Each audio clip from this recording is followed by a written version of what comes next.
Welcome to Sleep Theories, the channel where we explore some of the most intriguing ideas and conspiracies in a calming and reflective way, perfect for winding down and drifting off to sleep.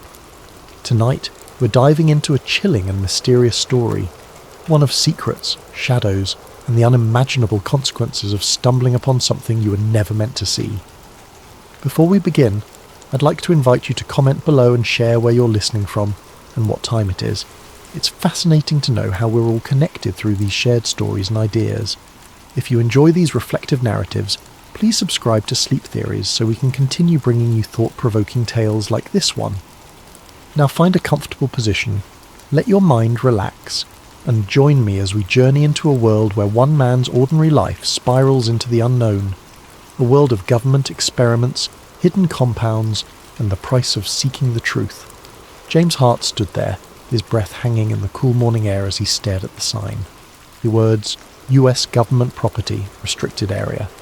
No trespassing glared back at him, each letter bold and unyielding against the worn metal. It was the kind of warning you didn't take lightly, the kind that usually sent law-abiding citizens like James turning back the way they came. And yet, he couldn't move. His boots stayed planted in the damp earth, his curiosity outweighing the rational part of his brain that screamed for him to leave. He scanned the area, turning his head slowly to look down the length of the fence. It was taller than he had realised, with rows of rusting barbed wire curling menacingly at the top. The trees around it were dense, their branches clawing at the metal like nature itself was trying to reclaim the land. What struck him most was the silence. The usual forest sounds, chirping birds, rustling leaves, were gone, replaced by an almost oppressive stillness that seemed to press down on him the longer he lingered. James felt a pang of guilt for even thinking about crossing the fence. He was a man who followed the rules, who had lived his life avoiding unnecessary risks. But something about the place gnawed at him. It wasn't just the fence or the sign. It was the feeling that he had stumbled onto something significant, something he wasn't supposed to see. He told himself it was probably nothing. Maybe an old military outpost long abandoned. Maybe a weather station. Maybe, but his gut told him otherwise. That's when he noticed the gap. It was small, almost hidden by a cluster of shrubs growing at the base of the fence. James wouldn't have seen it if the sunlight hadn't caught the glint of metal where the barbed wire had been cut. The gap was jagged, as though whoever had made it hadn't cared much for precision. It looked fresh, too. Bits of the metal fencing still clung to the ground, as if it had been forced apart recently. He stepped closer, his heart beginning to pound. The gap didn't look like an official entrance. It looked unauthorized, like someone else had been here, someone who wasn't supposed to be. The thought made James hesitate, a chill running down his spine. If someone had cut their way in, they'd done so for a reason, and if they'd gone to that much trouble, whatever lay beyond the fence was likely worth hiding, or discovering. James knelt down, brushing a hand over the torn edges of the wire. His fingers trembled slightly as he touched the cold, sharp metal. He glanced around, half expecting to see a patrol or hear the bark of a guard dog. But the forest remained silent. He couldn't shake the feeling that he was being watched, though he knew it was probably just his nerves. The rational side of his brain begged him to turn back. "This isn't your business," it whispered. "You don't need to know what's in there. Just go home." But something deeper, something instinctual urged him forward. It wasn't just curiosity, it was a sense of unease, a need to understand what was hidden behind the fence. It was as though the gap had been placed there for him, daring him to cross the line. Before he could talk himself out of it, James took a deep breath and stepped through. The world seemed to change the moment he crossed the threshold. The air felt heavier, cooler, as though he had entered a different realm. The trees on this side of the fence were darker, their branches tangled like skeletal fingers reaching for the sky. The ground was soft and uneven, the moss beneath his boots muffling his steps. James moved cautiously, keeping low as he navigated the unfamiliar terrain. Every sound felt magnified, the crunch of leaves underfoot, the faint rustle of his jacket. His pulse thundered in his ears, but he kept moving, drawn forward by an invisible force. He didn't know what he was looking for, but he felt certain he would know it when he found it. The forest seemed to close in around him as he pressed deeper. The light filtering through the canopy grew dimmer, casting long shadows that danced with every movement of the trees. James felt a growing sense of unease, like he was being funneled towards something he couldn't yet see. He paused to catch his breath, leaning against a tree and glancing back the way he had come.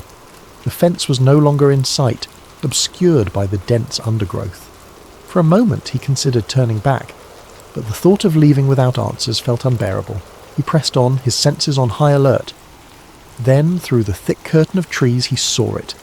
A clearing. The sight made him stop in his tracks, his breath catching in his throat. It was unlike anything he had expected. He crouched low, creeping toward the edge of the clearing to get a better look. As he drew closer, details began to emerge. It wasn't just the clearing that was unusual, it was what stood in its centre. James squinted, his pulse quickening as he realised what he was looking at. A cluster of buildings, squat and nondescript, stood in the middle of the forest. Their concrete walls were stained with moss and streaked with rust, their windows covered with wire mesh. A dirt road wound through the clearing, leading to a set of large steel gates. Nearby, a handful of vehicles sat parked in a neat row, trucks with government plates, their sides marked with stenciled letters he couldn't quite make out. James ducked behind a tree, his mind racing. What was this place? It didn't look abandoned. Lights flickered in the windows and faint voices carried on the wind. He spotted figures moving between the buildings, some in lab coats, others in military uniforms. They moved with purpose, as though part of a carefully choreographed routine. Whatever this place was, it was active, and it was hidden for a reason. James's heart pounded as he crouched in the shadows, watching the scene unfold. Every instinct told him he shouldn't be here, that he was stepping into something far bigger than he could understand, but he couldn't look away. Something about the place drew him in, a nagging sense that he had stumbled onto something important, something he wasn't supposed to see. And yet, despite the fear gnawing at the edges of his mind, James couldn't bring himself to leave. Not yet, not without answers. Inside, the forest grew darker, the trees denser. James moved cautiously, his footsteps muffled by the soft earth. He expected to find... well, he didn't know what he expected. Maybe a weather station, or some kind of outpost. But what he found was something else entirely. After about a mile, the trees gave way to a clearing. In the centre stood a cluster of nondescript buildings, their concrete walls stained with moss and grime. A few trucks were parked nearby, their tyres caked with mud. The place looked abandoned, but as James got closer, he realised it wasn't. Lights flickered behind the windows and faint voices carried on the wind. James crouched behind a tree, his heart pounding. What was this place? He watched for a while, trying to make sense of what he was seeing.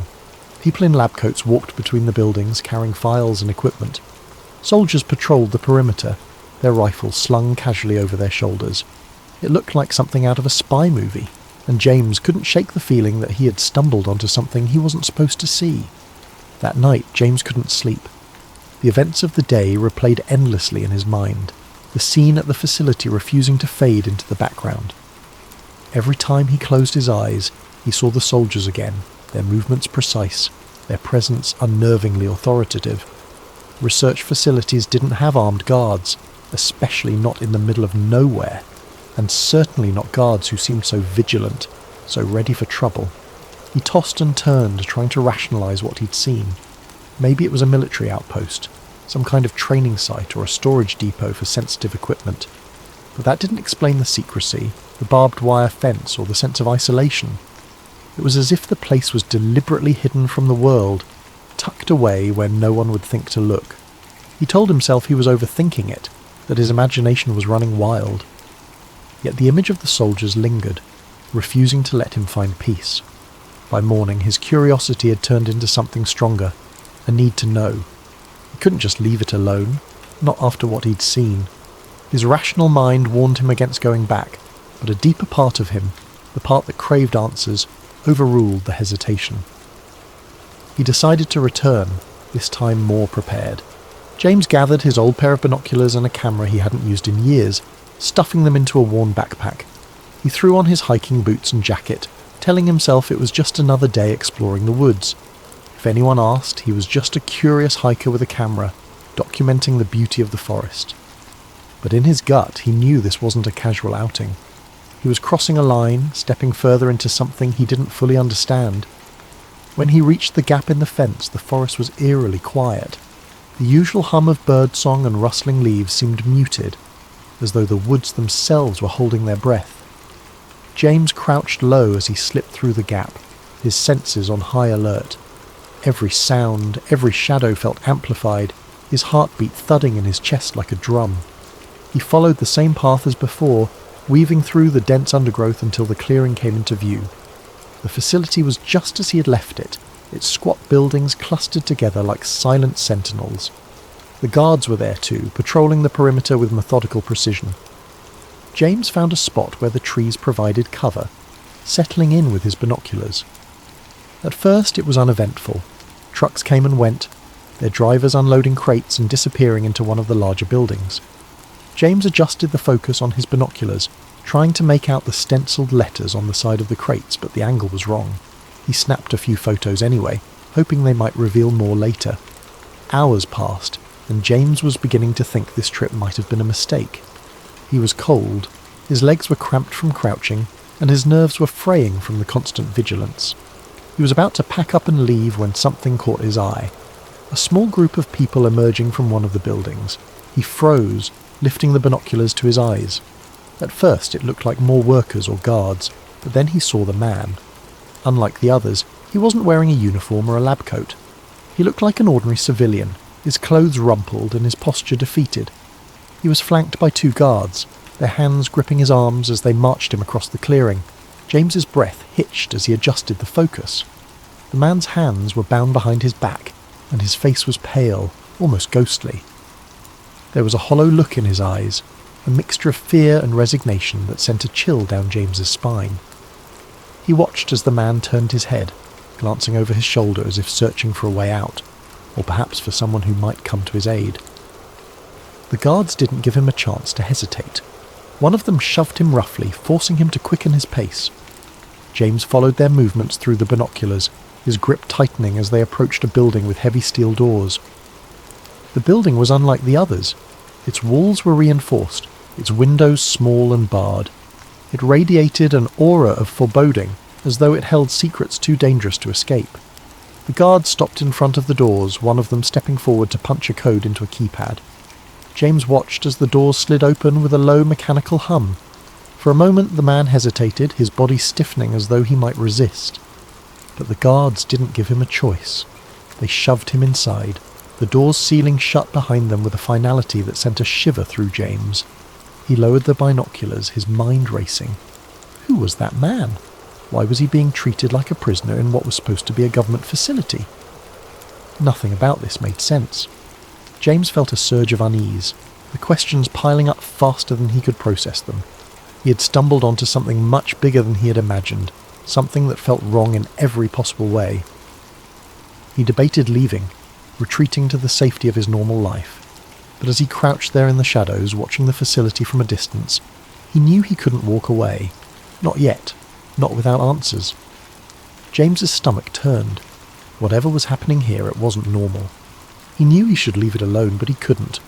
He spent the next week digging for information, searching the internet for any mention of a government facility near his town. He found nothing. No maps, no records, not even a rumour. But James wasn't ready to give up. The questions gnawed at him, consuming his thoughts and erasing the boundaries of his once quiet life. Each day at the post office felt like an eternity, his mind drifting back to the strange facility hidden in the woods. At night, his resolve only deepened. He had to know more, even if it meant taking greater risks.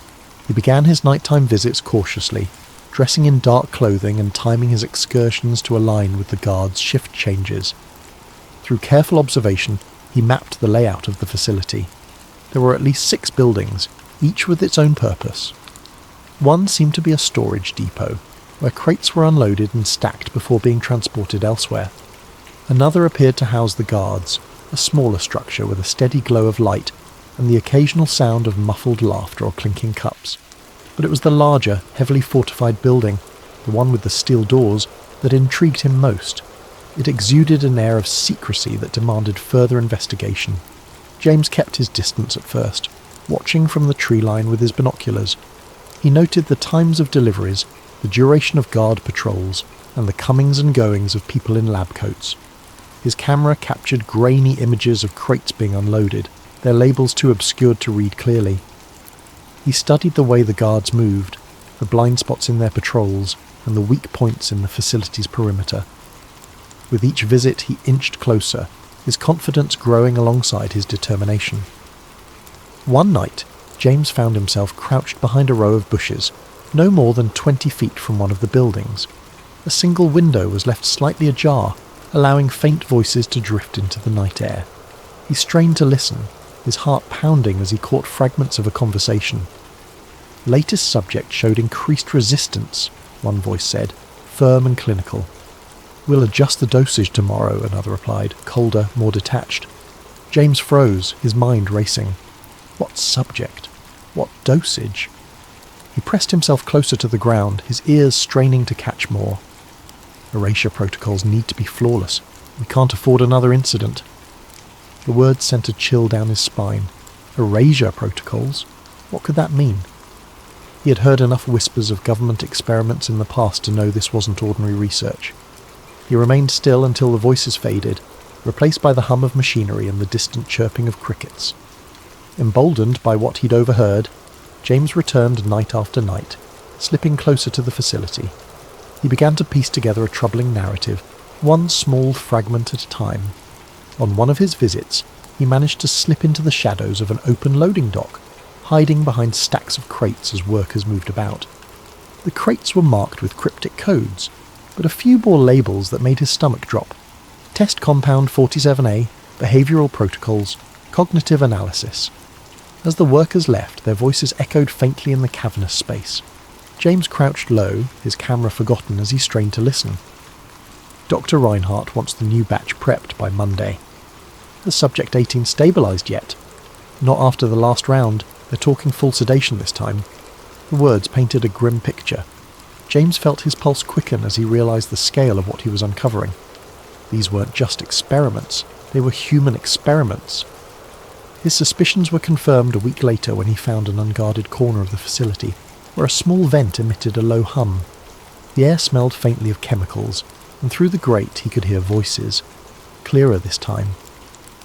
Initial trials showed significant memory suppression. Hallucinations are an acceptable side effect as long as obedience metrics remain stable. James barely dared to breathe. He fished a small audio recorder from his backpack and held it close to the vent, capturing every word. The voices continued, their tone cold and detached, as though discussing a set of tools rather than human lives. MKUltra is yielding promising results in behavioural modification. We'll present the findings to the higher-ups next quarter. James's blood ran cold. MKUltra. He had read the name before in conspiracy forums, but he'd always dismissed it as exaggerated speculation. Yet here it was, spoken aloud in the dead of night, in a hidden facility guarded like a fortress. The pieces began to fall into place. The mind control experiments, the forced drug trials, the psychological manipulation. It wasn't just a theory. It was real. And it was happening right here, in the woods he had hiked so many times before. Driven by a mix of horror and determination, James began to push his limits.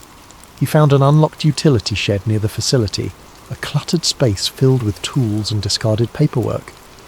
In the dim light of his flashlight he discovered a stack of files that appeared hastily stashed. He flipped through them, his heart pounding as he read terms like hypnotic induction, psychoactive administration, and neurological reprogramming. One file stood out. It contained a list of names, some crossed out, others annotated with cryptic notes. One name was circled with the words Phase 3, Complete Erasure, scrawled in the margins. James stared at the page, his hands trembling. These weren't just experiments. They were controlling people, erasing their memories, turning them into... what? He didn't know, but the implications were too terrible to ignore. It wasn't long before James became a regular visitor to the facility, slipping past guards and documenting everything he could. He sketched crude maps, took photos of documents and buildings, and recorded snippets of conversations. Each night he returned home with more evidence, his small apartment becoming a chaotic archive of secrets. But the closer he got to the truth, the more the weight of his discovery began to press down on him. He knew he was walking a dangerous line. The facility was guarded for a reason, and the people running it clearly had no intention of letting their secrets escape. Yet James couldn't stop. He was driven by a need to expose what he'd found, to pull back the curtain on a conspiracy that had remained hidden for too long. He didn't know it yet, but his time was running out. But James made a mistake. On his final visit to the mysterious facility, James's growing confidence got the better of him. It was late, the forest cloaked in the thick silence of the night. He had planned this visit meticulously, timing his movements with the guards' rotations and using every shortcut he'd learned over weeks of careful observation. This time, he was determined to get inside the main building, the one with the steel doors and faint flickering lights that seemed to pulse with a sinister rhythm. He slipped through the gap in the fence as he had done before, his heart pounding in his chest. Armed with a flashlight, a notebook and a new camera, James crept closer to the structure. As he approached the building, he noticed a delivery truck parked near the loading dock. Its back was open, revealing rows of metal crates with cryptic labels. He crouched low behind a stack of barrels, taking photos of the crates, hoping the camera's silent shutter wouldn't betray him. But then he heard it, a sharp crack, the unmistakable sound of a branch snapping underfoot. His body froze as the beam of a flashlight swept through the darkness, illuminating the area just feet from his hiding spot. A guard's voice broke the silence, gruff and alarmed. "Who's there?" Panic surged through James. He bolted, his boots pounding against the forest floor as he darted back toward the fence. The shouts of the guards followed him, along with the heavy thud of their boots as they pursued him. His breath came in ragged gasps, his chest burning as he pushed himself harder, faster. But the guards were trained, and they were gaining on him. He felt the impact before he saw it, a crushing weight against his side as one of the guards tackled him to the ground. His camera skittered across the dirt, landing out of reach. A second guard grabbed his arms, pinning him as he struggled. "Don't move!" one of them barked, his voice cold and commanding. James's mind raced, scrambling for an explanation, an excuse, anything that might save him. But no words came. He was yanked to his feet, his wrists bound tightly with a rough rope, and dragged toward the facility. The camera, his notebook, and any shred of evidence he'd gathered were confiscated, leaving him defenseless. Inside the compound, James was shoved into a small, dimly lit room. The walls were concrete, the air stale and suffocating. A single overhead light buzzed faintly, casting harsh shadows that seemed to dance menacingly on the walls. He sat in a metal chair, his wrists still bound, as a man in a dark suit entered the room. The man's face was expressionless, his eyes cold and calculating. "Who are you?" the man demanded, his voice sharp and clipped. James swallowed hard, his mouth dry. I'm no one. I was just hiking. I got lost." "Don't lie to me," the man interrupted, slamming a file onto the table. Papers spilled out, some of them familiar to James. Copies of photos he'd taken, sketches of the facility's layout, and notes he'd written about what he'd overheard. The sight of them made his stomach drop. "How did you find this place?" the man continued. "Who else knows about it?" James stammered, trying to come up with a plausible explanation, but his mind was blank. He could feel the intensity of the man's gaze, like a spotlight boring into his very soul. "I swear I didn't tell anyone," James said, his voice trembling. "I don't even know what this place is." The man leaned in closer, his face mere inches from James's. "And you never will." Before James could respond, a guard entered the room carrying a syringe. James's eyes widened, his pulse spiking as he realized what was about to happen. "No, wait," he shouted, struggling against the restraints, but it was no use. The needle pierced his arm, and within moments the world around him began to blur and fade. The last thing he saw was the man in the suit, his expression unreadable as darkness consumed him. When James woke up, he was lying in his own bed. At first, he thought it had all been a dream. The sunlight streaming through the window, the familiar hum of his apartment, all of it felt so ordinary, so normal. But as he sat up, his head spinning, a wave of unease washed over him. His camera was gone. So were his notes, his photos, his sketches, every piece of evidence he had painstakingly collected. Even his phone, which he had kept locked and secure, had been wiped clean. There were no messages, no photos, no browser history. It was as if the last few weeks had been erased entirely. James stumbled to the bathroom, splashing cold water on his face. But when he looked at himself in the mirror, he noticed something strange. A faint bruise on his arm, right where the needle had gone in.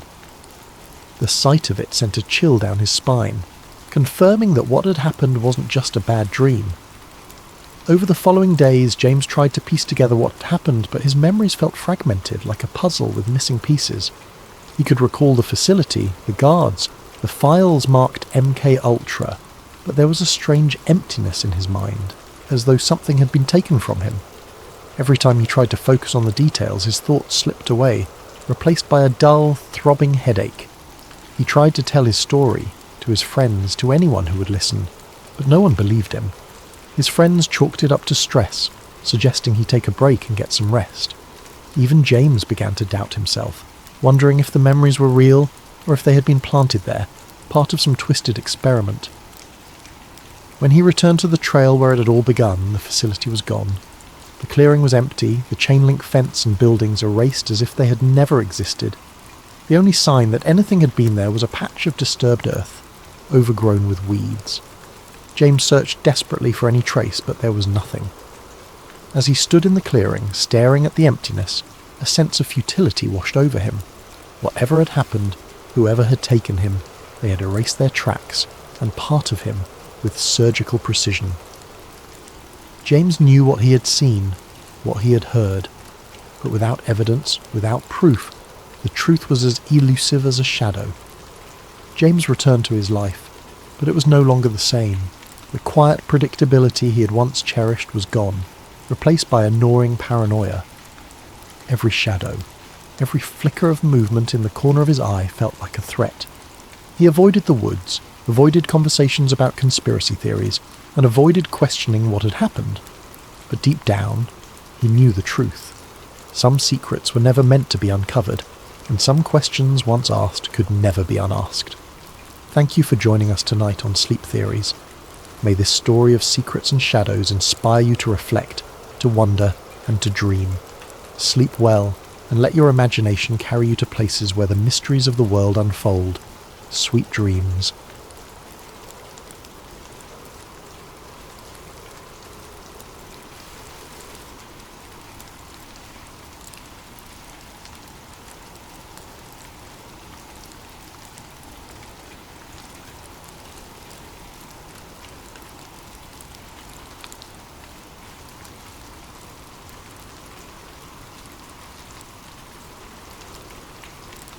Charlie Grayson was an ordinary guy with an ordinary job. At 42, he'd spent the better part of 2 decades driving trucks, hauling everything from frozen vegetables to industrial equipment. He didn't mind the solitude of the open road. In fact, he preferred it. Life behind the wheel was simple. Just him, his rig, and the endless stretch of highway. But sometimes, the road led to places he never expected. Driving was Charlie's refuge. The hum of the engine beneath him, the rhythmic roll of tyres on pavement, and the vast open skies above. It was his version of freedom. There were no office politics to navigate, no meetings to attend, and no deadlines beyond the ones set by his dispatcher. It was a job that required focus and patience, qualities Charlie had in abundance. He liked the routine of it, the way each delivery started and ended with a clear purpose. Most days the miles blurred together. The roads were familiar, even comforting. He knew the best diners to stop at for a slice of pie, which truck stops had the cleanest showers, and the stretches of highway where the sunsets seemed to last forever. He loved the quiet moments when the world felt like it belonged to him alone, the only sound the low rumble of his truck and the occasional whisper of wind through the windows. Charlie didn't consider himself the adventurous type. He wasn't the kind of guy who went looking for excitement or mystery. In fact, he avoided it whenever possible. His life was a steady rhythm of pickups and drop-offs, punctuated by the occasional call to his sister, or a quick stop to visit a friend on the way through town. It was predictable, and he liked it that way. But driving wasn't without its surprises. Over the years, Charlie had seen his share of odd things on the road. A bear wandering too close to the interstate, strange lights hovering in the distance late at night, and once, a car inexplicably abandoned in the middle of nowhere, its doors wide open as if the occupants had vanished into thin air. None of it had rattled him too much. He chalked it up to the quirks of life on the road and kept moving. Still, there was something about the open road that always felt a little otherworldly. Maybe it was the way the landscape seemed to stretch on forever, or the way the stars looked brighter and closer when you were miles from the nearest city. Charlie had spent countless nights parked at rest stops, leaning against the hood of his truck and staring up at the night sky.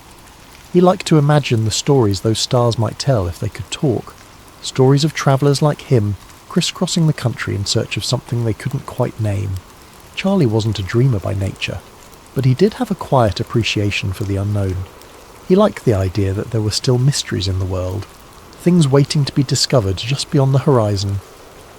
But those thoughts were fleeting, passing through his mind like the tumbleweeds that sometimes skittered across the highway. For the most part, Charlie kept his focus on the road ahead, content with the life he'd built and the steady rhythm of his days. He never imagined that one of those roads, the same roads he'd travelled countless times, could lead him somewhere he wasn't meant to go, somewhere that would shatter his carefully constructed world of routine and simplicity, somewhere that would make him question everything he thought he knew about the job he'd always thought was so ordinary. It started with a routine delivery. His dispatcher called it a special route, which wasn't unusual. These jobs usually meant more pay and tighter deadlines. Charlie didn't ask questions. He wasn't the type to pry. He picked up the sealed cargo from a nondescript warehouse outside of Las Vegas, a heavy reinforced crate with no markings. The manifest simply read, "High-value equipment." That wasn't uncommon either. Truck drivers carried plenty of things they weren't meant to ask about. The instructions were precise. Follow a specific route, no detours, and arrive at the drop-off point by 2 a.m. The GPS coordinates were deep in the Nevada desert, but Charlie didn't think twice. He'd driven through the desert plenty of times, delivering goods to remote military installations. It was all part of the job. The sun was setting as Charlie turned onto a narrow, unmarked road. The desert stretched out in all directions, the horizon glowing in shades of orange and purple. The only signs of life were the occasional jackrabbit darting across the cracked pavement and the faint hum of his engine echoing in the stillness. His headlights cut through the growing darkness as he followed the route on his GPS. After an hour of driving, he approached a security checkpoint. The road was blocked by a high chain-link fence topped with razor wire. 2 armed guards stood by a small booth, their faces shadowed by the brim of their caps. The insignia on their uniforms was unfamiliar, but their presence made it clear. This was no ordinary delivery. Charlie rolled down his window as one of the guards approached. The man didn't speak, just motioned for Charlie's paperwork. Charlie handed it over, his heart beating a little faster. The guard studied the documents, then nodded and waved him through. The gate creaked open and Charlie drove on, his curiosity gnawing at him. The road ahead was smooth, eerily pristine compared to the cracked pavement outside the fence. As he drove, the landscape changed. Large, hangar-like buildings loomed in the distance, their shapes barely visible in the moonlight. The air felt heavy, charged with an unexplainable energy that made Charlie's skin prickle. He couldn't shake the feeling that he was being watched. His GPS pinged again as he double-checked the coordinates, signalling that he had arrived at the drop-off point. The area wasn't what Charlie had expected. It wasn't the usual industrial depot or a warehouse tucked away in a quiet corner of town. Instead, it was a desolate stretch of concrete leading to a massive hangar, its steel doors looming like the entrance to a fortress. A single overhead light flickered, casting erratic, shifting shadows that danced across the asphalt. The air felt heavier here, as though the weight of the place itself pressed down on him. He cut the engine, the silence that followed feeling almost unnatural, broken only by the faint rhythmic hum of distant machinery. Charlie climbed down from the cab, his boots crunching against the ground as he stretched his legs. He glanced around, half expecting someone to appear immediately, but the area was eerily empty. The light above buzzed faintly, adding to the tension. For a moment he considered honking the horn to announce his presence, but something about the atmosphere made him think better of it. After a few minutes, a figure emerged from the shadows. It was a man in a crisp white lab coat, his expression blank and his gait purposeful. Behind him were 2 guards, each wearing dark uniforms and carrying weapons holstered at their hips. Their presence wasn't casual. They moved with precision, their eyes scanning the area as if they expected trouble. The man in the lab coat stopped in front of Charlie, his gaze sharp but devoid of any warmth or friendliness. He held out a clipboard without introducing himself, his movements mechanical. Charlie hesitated, then took the clipboard, scanning the document briefly. It was the standard delivery confirmation, but the strange location and the armed guards made him feel like he was signing away more than just a shipment. "You'll unload the crate and bring it inside," the man said, his tone clipped and efficient. He didn't offer a name, an explanation, or even a hint of small talk. Charlie simply nodded, sensing this wasn't the kind of place where questions were welcomed.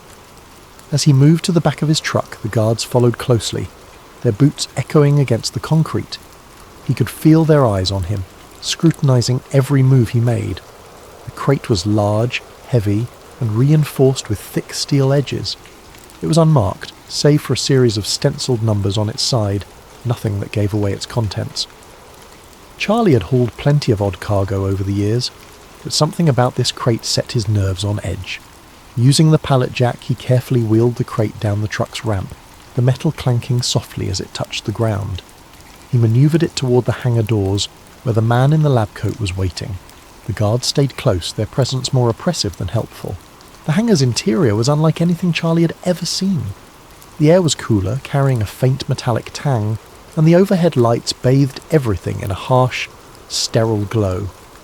Rows of equipment lined the walls, machines with sleek, futuristic designs that looked more at home in a science fiction movie than a government facility. Some hummed faintly, their lights blinking in patterns Charlie couldn't decipher.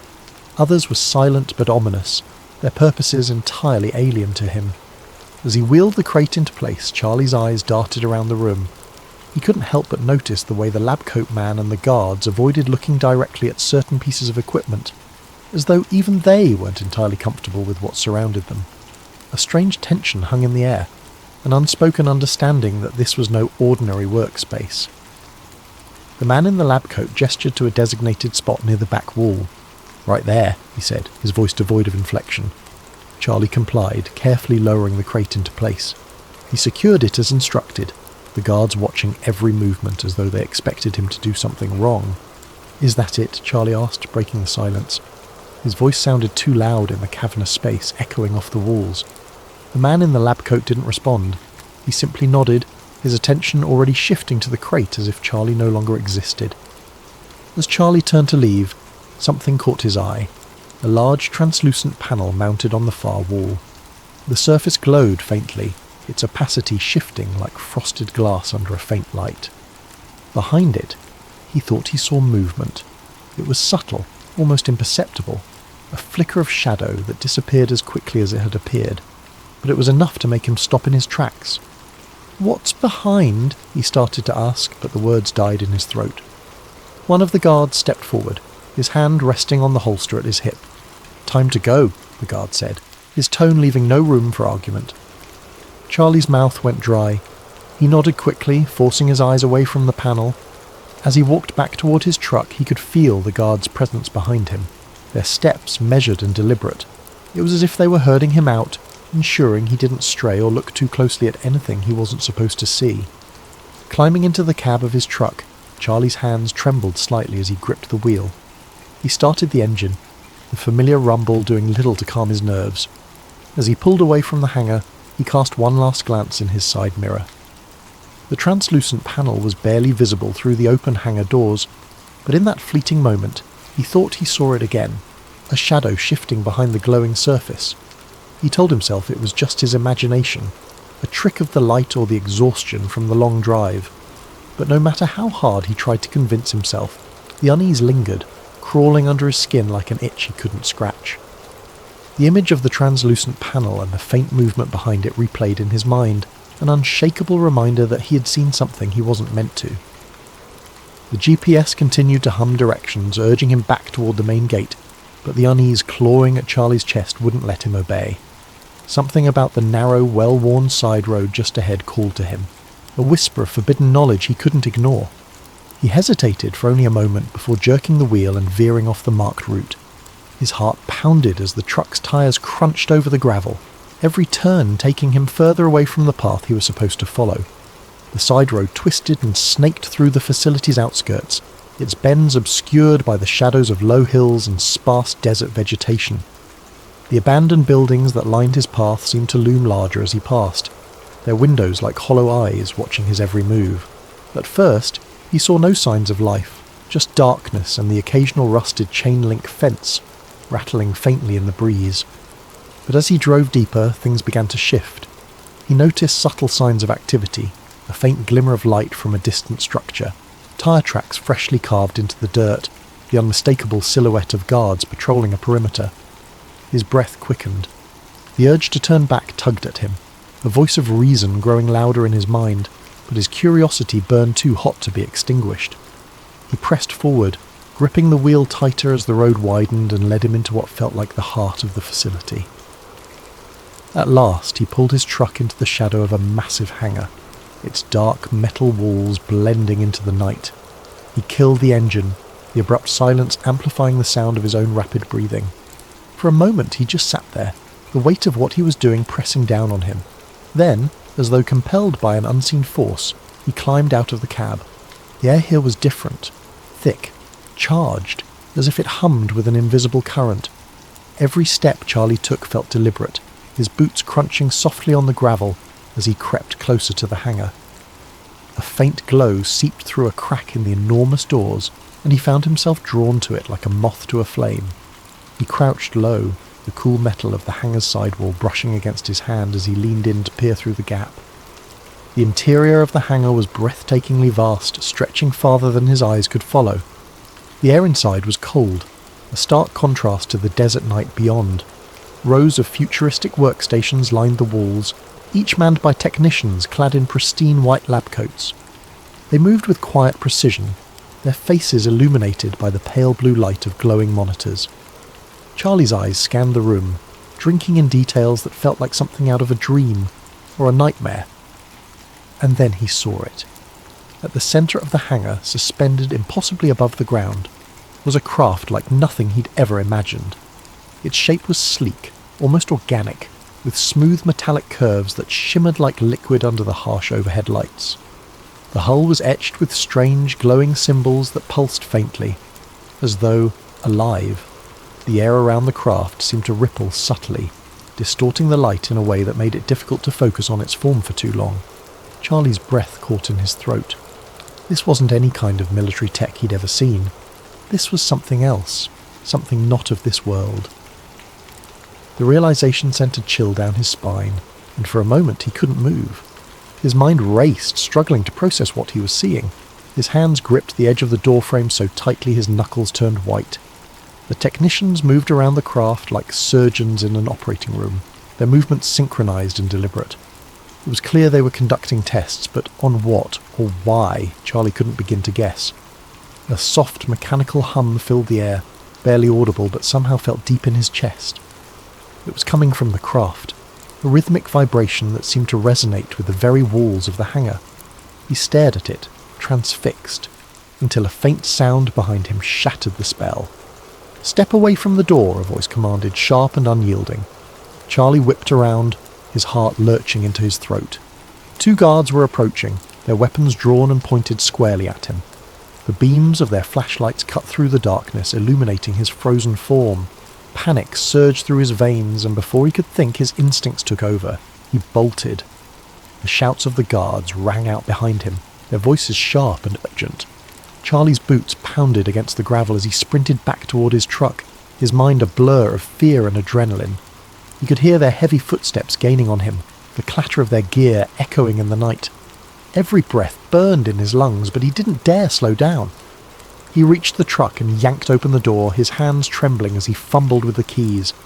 The guards were closing in, their shouts growing louder, but finally the engine roared to life. He slammed the door shut and threw the truck into gear, his foot pressing hard on the gas pedal. The tyres spun for a moment before gripping the gravel, sending up a cloud of dust as he sped down the road. In his rearview mirror he could see the guards giving chase, their figures silhouetted against the distant lights of the hangar. But as he rounded a bend, the facility began to fade into the background. For a fleeting moment, relief washed over him. He thought he might have escaped, but his hope was short-lived. As he neared the main gate, a blinding spotlight erupted ahead of him, flooding the road with harsh white light. He squinted against the glare, his truck screeching to a halt. The tyres left deep grooves in the dirt as the vehicle came to an abrupt stop. Ahead, a line of vehicles blocked the road, their engines idling ominously. Armed guards stepped out, their weapons raised and trained on him. Charlie's breath came in ragged gasps as he realised he was surrounded. There was no way out. Slowly he raised his hands, his heart pounding so hard it felt like it might burst from his chest. The guards approached, their faces impassive as they barked orders. They pulled him from the truck, cuffing his wrists with practised efficiency. The cold metal bit into his skin, a stark reminder of his mistake. As they led him toward one of the waiting vehicles, Charlie cast one last glance over his shoulder. In the distance, the hangar loomed dark and silent, its secrets once again hidden from view. The faint glow of the translucent panel burned in his memory, a haunting image he knew he'd never forget.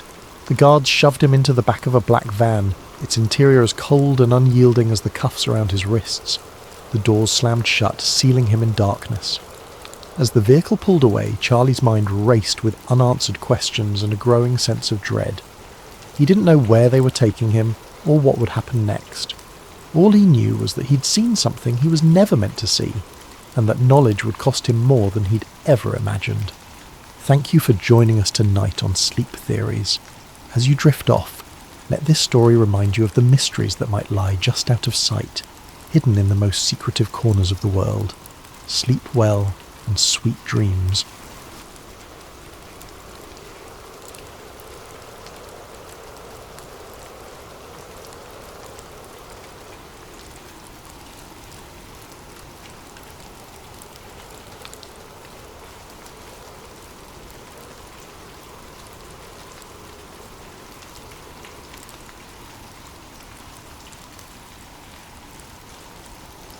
Evan Carter wasn't the kind of person who believed in conspiracies. He'd heard all the talk, people in break rooms, late-night TV shows, even podcasts his friends swore by, but he dismissed most of it as overactive imaginations looking for patterns where there weren't any. Life was messy, random. That's what he believed. So when his flight was unexpectedly rerouted through Denver International Airport, he wasn't expecting anything other than a mundane layover. The airport had always been a source of fascination for conspiracy theorists, but Evan had never paid much attention to the stories. Murals with hidden messages, strange architecture, underground tunnels leading who knows where, it all sounded like something out of a movie. Yet, as his cab pulled up to the massive structure, something about the place gave him pause. The Blue Mustang statue outside the airport was the first thing he noticed. Towering over the entrance, its glowing red eyes pierced through the dusk like a warning. The locals had nicknamed it Blucifer, a fitting moniker considering its menacing appearance. Evan had seen pictures of it before, but standing in its shadow was something else entirely. There was an unsettling energy about it, a heaviness in the air that made him grip his suitcase a little tighter. He shook it off, telling himself he was just tired. After all, it had been a long day of delayed flights and last-minute changes. The airport loomed ahead, its peaked white roof resembling a series of snow-covered mountains, or perhaps the tents of an otherworldly encampment. The design was striking, sure, but also oddly surreal. He couldn't quite put his finger on it, but something about the place felt deliberate. Inside, the airport buzzed with activity. Travellers hurried from gate to gate, their footsteps echoing off the vast walls of the terminal. Evan checked his watch. 2 hours until his next flight. Plenty of time to grab a coffee and stretch his legs. But as he wandered through the expansive halls, his curiosity began to get the better of him. The murals were the first to catch his eye. Bright, sprawling works of art covered entire walls, their vivid colours and chaotic imagery stopping him in his tracks.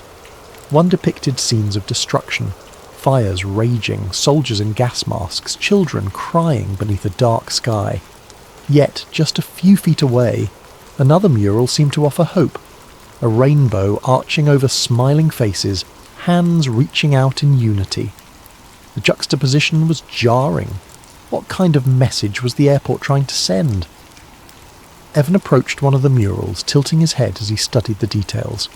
Amid the chaos of the scene, there were symbols tucked away in the background, patterns in the clouds, shapes carved into the mountains, even the way the figures' shadows fell on the ground. They seemed too precise to be random. It was as if the artist had hidden a code in plain sight, daring someone to unravel its meaning. "Strange, isn't it?" a voice said from behind him.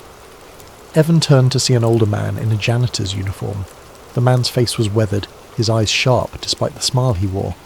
He held a mop in one hand, the other resting casually on the handle of his cart. "What's that?" Evan asked. "The murals," the man said, nodding toward the wall. "People think they're just art, but they're more than that. Messages, some say. Warnings, even." Evan chuckled nervously. "Warnings? About what?" The janitor shrugged, but his gaze didn't waver. "Depends on who you ask. Some say they're about the end of the world. Others think they're clues to something bigger, something hidden beneath the surface." "Hidden beneath the surface?" Evan repeated, raising an eyebrow. The janitor leaned in slightly, lowering his voice. "This place has secrets, kid. You ever hear about the underground tunnels? They go on for miles, deeper than you'd think. Some say they're for storage, others say they're bunkers. And some think, well, let's just say there's more to this airport than meets the eye." Evan stared at the man, unsure whether he was serious or just trying to mess with him. But there was something in the janitor's tone, something in his eyes, that made him hesitate. Before he could respond, the man straightened up and pushed his cart down the hallway, whistling a tune that echoed in the cavernous space. Evan shook his head, telling himself it was just a bit of local lore. Still, he couldn't shake the feeling the man had left him with. As he continued walking, he noticed other oddities he hadn't picked up on before. The strange gargoyle sculptures perched near the baggage claim, the way certain hallways seemed to curve subtly, almost imperceptibly, as if guiding him somewhere he didn't intend to go. And then there were the symbols. They were everywhere, etched into the floor tiles, carved into the walls, even woven into the patterns of the carpeting. They weren't immediately noticeable, but once he started looking, he couldn't stop seeing them. Some were geometric, others more abstract, but they all seemed to share a common language, one Evan didn't understand but couldn't ignore. With over an hour left before his flight, Evan found himself wandering deeper into the airport, drawn by a mix of curiosity and unease. The main terminal, with its bustling crowds and steady hum of announcements, faded into the background as he moved into a quieter section. The lighting seemed dimmer here, the polished floors giving way to scuffed tiles that reflected the occasional flicker of a fluorescent bulb. The further he walked, the more the energy of the place shifted. It wasn't just the physical quiet, it was an oppressive stillness, the kind that crawled under his skin and made his instincts prick with unease. At first, he tried to dismiss the feeling, attributing it to nothing more than nerves. He had always been a bit anxious in unfamiliar places, and Denver International Airport was massive, its labyrinthine layout disorienting even for frequent travellers. But as he passed row after row of empty seating areas and darkened kiosks, the sensation grew stronger. It wasn't just that the crowds had thinned out, it was as though this section of the airport had been entirely forgotten. The usual comforting backdrop of distant conversations, rolling suitcases and footsteps was gone, replaced by an eerie silence that pressed against his ears. That's when he saw it. At the end of a dimly lit corridor, tucked between two maintenance doors, was another door, unmarked and slightly ajar. The fluorescent light above it buzzed faintly, casting a pale glow that seemed to draw his eyes like a beacon. Something about the door felt inherently wrong. It didn't belong here, out in the open yet somehow hidden, as though it were waiting for someone to notice it. Evan stopped a few feet away, his heart pounding in his chest. He hesitated, his logical mind urging him to turn back. This wasn't his business, and it was probably just a service area or a restricted zone. But something about the door gnawed at him, a whisper of a challenge that tugged at his curiosity. His eyes darted to the corners of the hallway. There were no security cameras, no signs warning him to keep out, and no staff nearby. The area was so still, so utterly devoid of life, that it felt almost unreal. Evan stepped closer, his sneakers squeaking softly against the tiles. He pushed the door open slowly, the hinges creaking in protest. Beyond it was a narrow stairwell, the kind you might find in a service area or a building's emergency exit. The air here was different, cooler, almost damp, with a faint metallic tang that clung to the back of his throat. A fluorescent light at the top of the stairs flickered intermittently, casting uneven shadows that danced along the walls.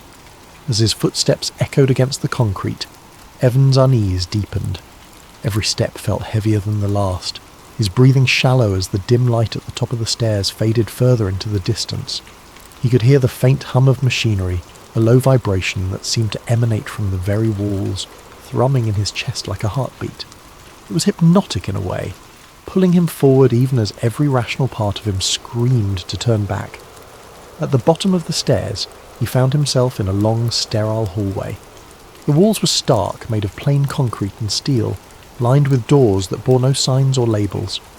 The air was still cooler down here, and the faint hum he'd heard earlier was louder now, a steady thrum that felt alive somehow.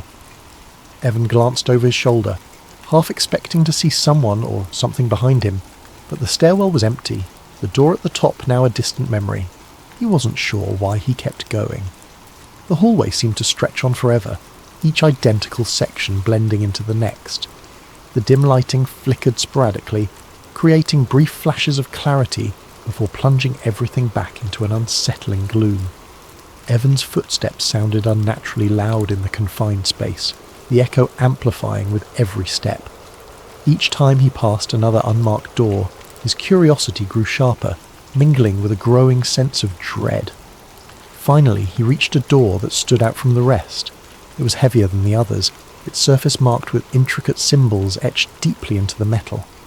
The patterns were strange, almost geometric, and looked disturbingly familiar. He recognized them from the murals and floor tiles upstairs, symbols he'd dismissed as abstract design elements, but now seemed to carry a darker significance. His hand hovered over the handle, his mind racing. He pressed his ear to the cold surface and froze. There were voices on the other side. Muffled but distinct, they spoke in low, deliberate tones, the cadence too purposeful to be casual conversation. He couldn't make out the words, but there was an undeniable intensity in their tone, a weight that made him hesitate. Every instinct screamed at him to walk away, to turn around and pretend he'd never seen this door. But his curiosity had already taken hold, and the pull of whatever lay beyond was too strong to resist. With a deep breath, Evan gripped the handle and turned it. The door was surprisingly smooth, opening with a soft hiss. As it swung inward, a dim, sterile light flooded out, bathing the hallway in its glow. What he saw inside froze him in place, his breath catching in his throat. The room was enormous, far larger than he had expected, and filled with rows of monitors mounted on every wall. Each screen displayed something different. Maps, blueprints, live surveillance feeds, and lines of coded data scrolling too fast to read. The air was filled with a faint hum, punctuated by the occasional beep of unseen machinery. In the centre of the room stood a massive circular table, its surface covered in documents, schematics, and objects he couldn't immediately identify. And then he saw them, the group of people standing around the table. Their figures were obscured by the dim light, but their presence was unmistakable. They were dressed in dark suits, their movements deliberate, their posture commanding. They spoke to each other in hushed tones, their faces partially turned away. At the head of the table stood a woman, her silhouette sharp and defined. Her hand rested on a thick file marked with the same symbols that adorned the door, her stance radiating authority. Evan's heart hammered in his chest as he tried to process what he was seeing. This wasn't just a hidden room, it was something bigger, something he wasn't meant to find. Before he could fully take it in, one of the figures turned, their gaze snapping toward the door. Evan's blood ran cold as their eyes locked onto his. He knew he had made a mistake that could cost him more than he was prepared to pay. The room was vast, a cavernous space that seemed to stretch further than the walls could contain. Every inch of the surface was covered with monitors, glowing softly in the dim light. They displayed a dizzying array of information, maps marked with pulsing red dots, documents covered in densely packed text, and live surveillance feeds that shifted between locations Evan couldn't recognize. Some screens displayed lines of code scrolling so fast it was impossible to read, while others showed weather patterns, air traffic routes, and satellite images. The sheer volume of data was overwhelming, each screen a piece of a puzzle Evan couldn't begin to comprehend. In the centre of the room stood a circular table, its surface illuminated by built-in lights that cast an eerie glow onto the faces of those gathered around it. The people there, at least a dozen of them, spoke in low, urgent tones, their words blending into a murmur that carried a weight of authority. Their suits were impeccably tailored, their movements deliberate and practiced, as though they were accustomed to the gravity of whatever decisions were being made in this room. Shadows danced across their faces, obscuring their features, but not their presence. At the head of the table stood a woman who exuded control. Her posture was ramrod straight, her piercing eyes scanning the room with an intensity that made Evan freeze in place. One hand rested on a thick folder marked with a symbol he immediately recognised, the same strange geometric pattern from the murals on the floor tiles above. It was etched into the folder as though branding it with a significance Evan couldn't understand. Her other hand occasionally gestured as she spoke, her words too low for him to hear, but commanding nonetheless. Every movement she made seemed deliberate, calculated, as if she were the axis around which this entire operation revolved. Evan's breath hitched, his heart hammering against his ribcage. He tried to process what he was seeing, but his thoughts felt sluggish, his mind racing to connect the pieces. This wasn't just a hidden room. It wasn't a storage area, or some forgotten maintenance corridor. This was something far bigger, something that wasn't meant to exist, at least not in a place as mundane as an airport. He felt like a trespasser in a world he didn't belong to, an unwelcome observer of a secret that should never have been uncovered. As he stood there, paralysed by the scene before him, one of the figures around the table turned. Their movement was subtle, a casual glance toward the door, but when their eyes locked onto Evan, the air seemed to shift. A chill ran down his spine, and the weight of their gaze pinned him in place.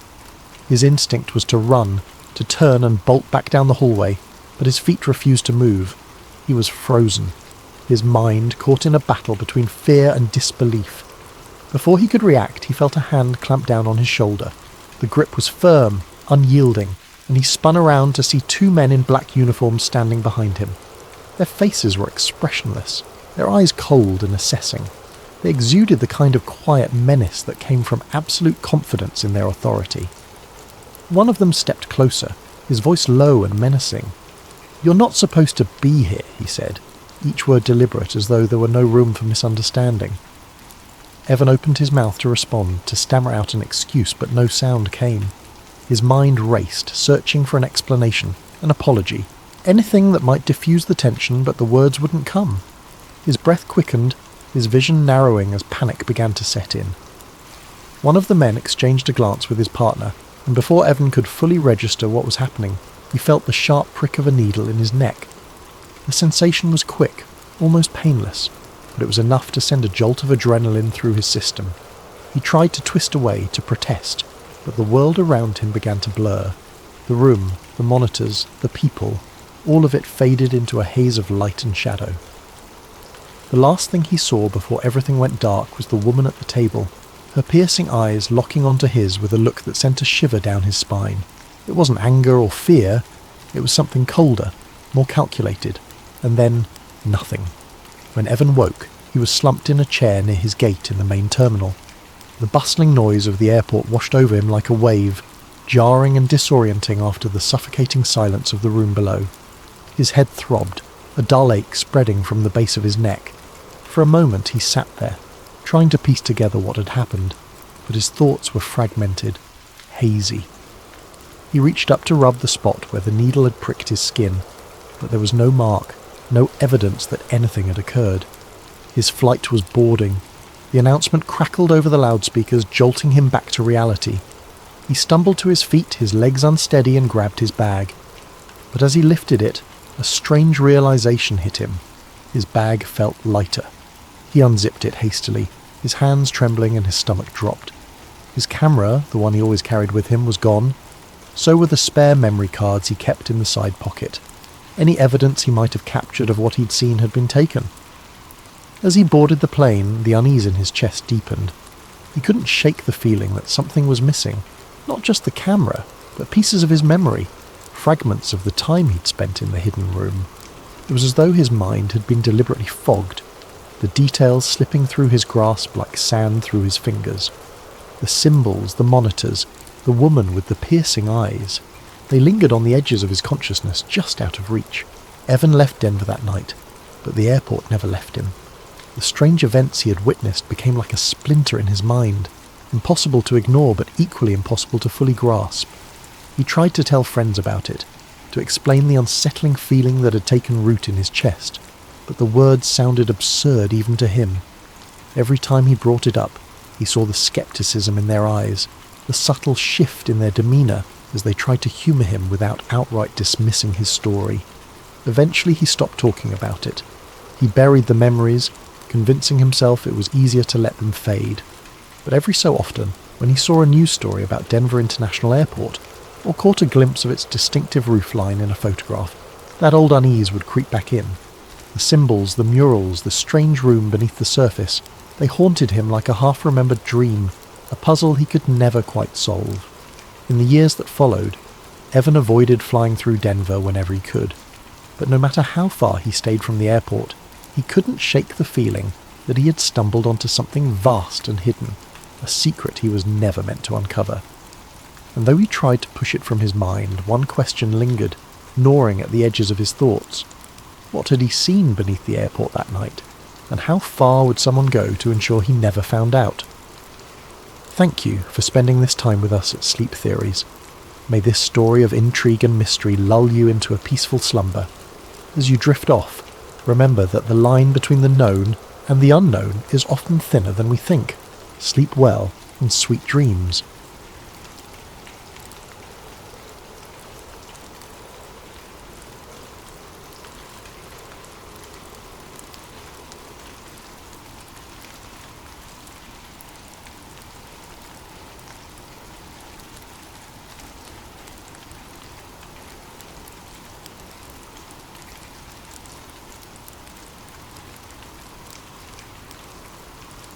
The man had no name, at least not anymore. The one he had before was buried under layers of false identities, broken memories, and whispers of things he was never supposed to know. He had been running for so long that even the concept of safety felt foreign to him, an illusion that had been ripped away piece by piece. Somewhere in a dimly lit motel room, he sat hunched over a torn notebook, scrawling down fragments of the past before they could fade away. His hands trembled, not from fear, but from something far worse. The after effects of the experiments, the things they had done to his mind, to his body, the things he still didn't understand. He had been a young man when it started, naive enough to believe that he was untouchable. The government had taken him, he was sure of that much. Whether it was through coercion, deception, or outright force, he couldn't remember. His past had been shredded, rewritten, manipulated in ways he could barely comprehend. But he knew what had happened to him. He remembered the cold rooms, the sterile walls, the doctors who spoke in monotones as they'd injected things into his veins, strapped devices to his skull. He remembered the lights, flashing too fast for his mind to process, the voices, some real, some manufactured, drilling into his subconscious. They were trying to break him, to rebuild him. He remembered the first time they took him into the chair, the cold metal pressing against his arms as they strapped him down. The restraints weren't meant just to hold him. They were designed to make him feel powerless, to remind him that he was nothing but a subject. Wires were attached to his temples, to his chest, even to his fingers. The air smelled of antiseptic and something metallic, something he could taste at the back of his throat. The first dose had made everything slow, as if he was drifting underwater. Voices became distorted, stretching out unnaturally. His vision blurred and the lights above flickered in rhythm with his heartbeat. Then the voices began, whispering phrases in monotone repetition. Some were familiar, words he thought he had once believed in. Others were foreign, ideas planted into his mind like seeds forced into barren soil. The room was always the same, cold, sterile and suffocating. The walls were a dull grey, the kind of colour that seemed to absorb light rather than reflect it. The air smelled faintly of antiseptic, a sharp clinical odour that clung to the back of his throat. He sat in the chair, his wrists and ankles bound by thick leather straps, his head held in place by a metal brace. The electrodes attached to his temples hummed faintly, a low, constant vibration that made his teeth ache. He had stopped struggling weeks ago, or maybe it was months. Time had lost all meaning. The lights came first, They were blinding, flashing in erratic patterns that seemed to bypass his eyes and drill directly into his brain. The pulses were timed to his heartbeat, each flash syncing with the thud of blood in his ears. At first he had tried to close his eyes, to turn his head away, but the brace held him firm. The lights were relentless, strobing in colours that didn't exist in nature. Vivid greens, deep purples, and a sickly yellow that made his stomach churn. The pain wasn't physical, not in the traditional sense. It was deeper, more insidious. It felt like his thoughts were being scraped away, layer by layer, until there was nothing left but raw, exposed nerves. And then the voices began. They came from everywhere and nowhere, a cacophony of whispers that filled the room and his mind. Some were soft, almost soothing, like a mother comforting a child. Others were harsh, guttural, the kind of voices that made his skin crawl. They spoke in fragments, disjointed phrases that looped endlessly. You're weak. You belong to us. Nothing you remember is real. At first, he had tried to fight back. He repeated his own thoughts, his own beliefs, like a mantra. My name is... But before he could finish, the voices would drown him out, their words overlapping and merging until his own voice was lost in the noise.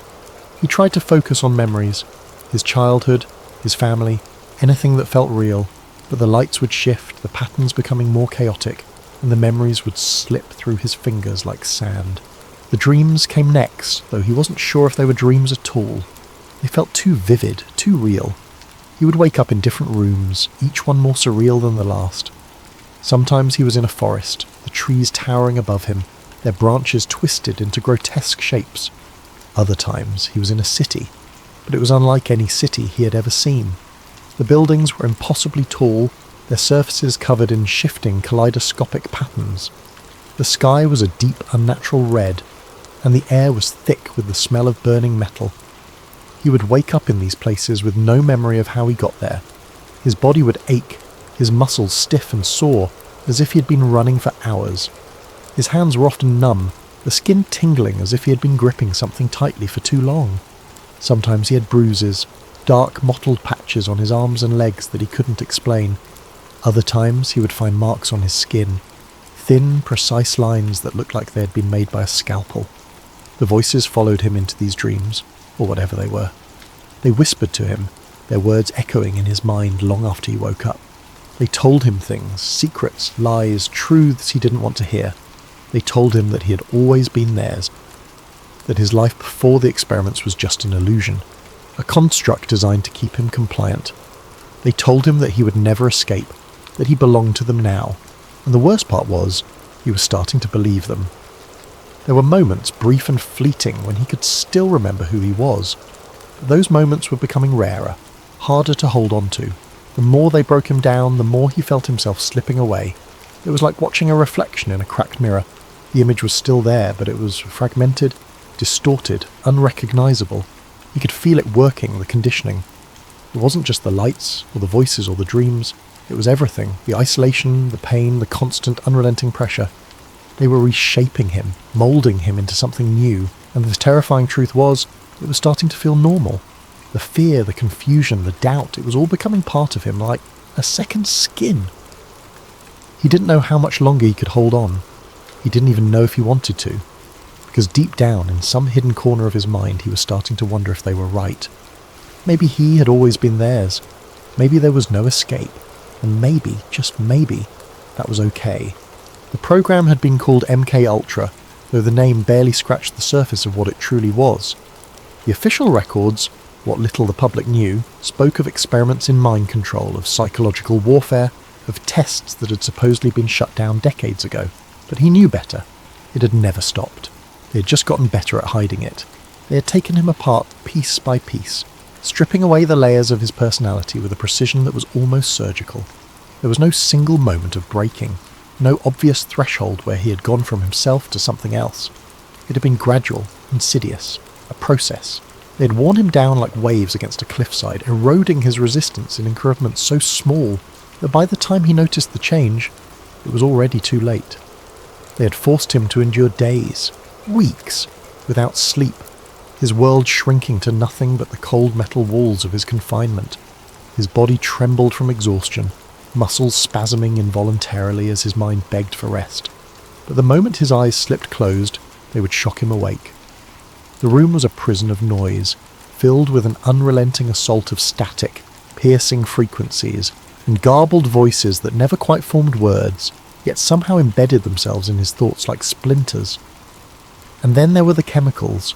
They had forced them into his system, each dose carefully measured, carefully designed to peel away his defences. Some dulled his senses until he could barely remember his own name, his thoughts dissolving into a thick, syrupy haze. Others sent his mind into overdrive, racing so fast that he could hear his own heartbeat echoing in his skull, each second stretching into eternity. The whispers came then, soft at first, almost comforting, reassurances, promises of peace if he would only listen, only obey, but they grew harsher, more insistent, until they clawed at his sanity, burrowing into the deepest parts of his subconscious.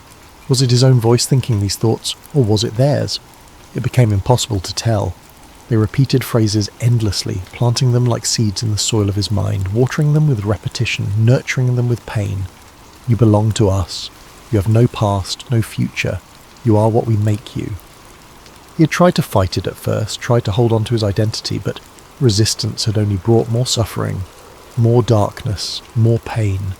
And yet he had survived. He didn't know how.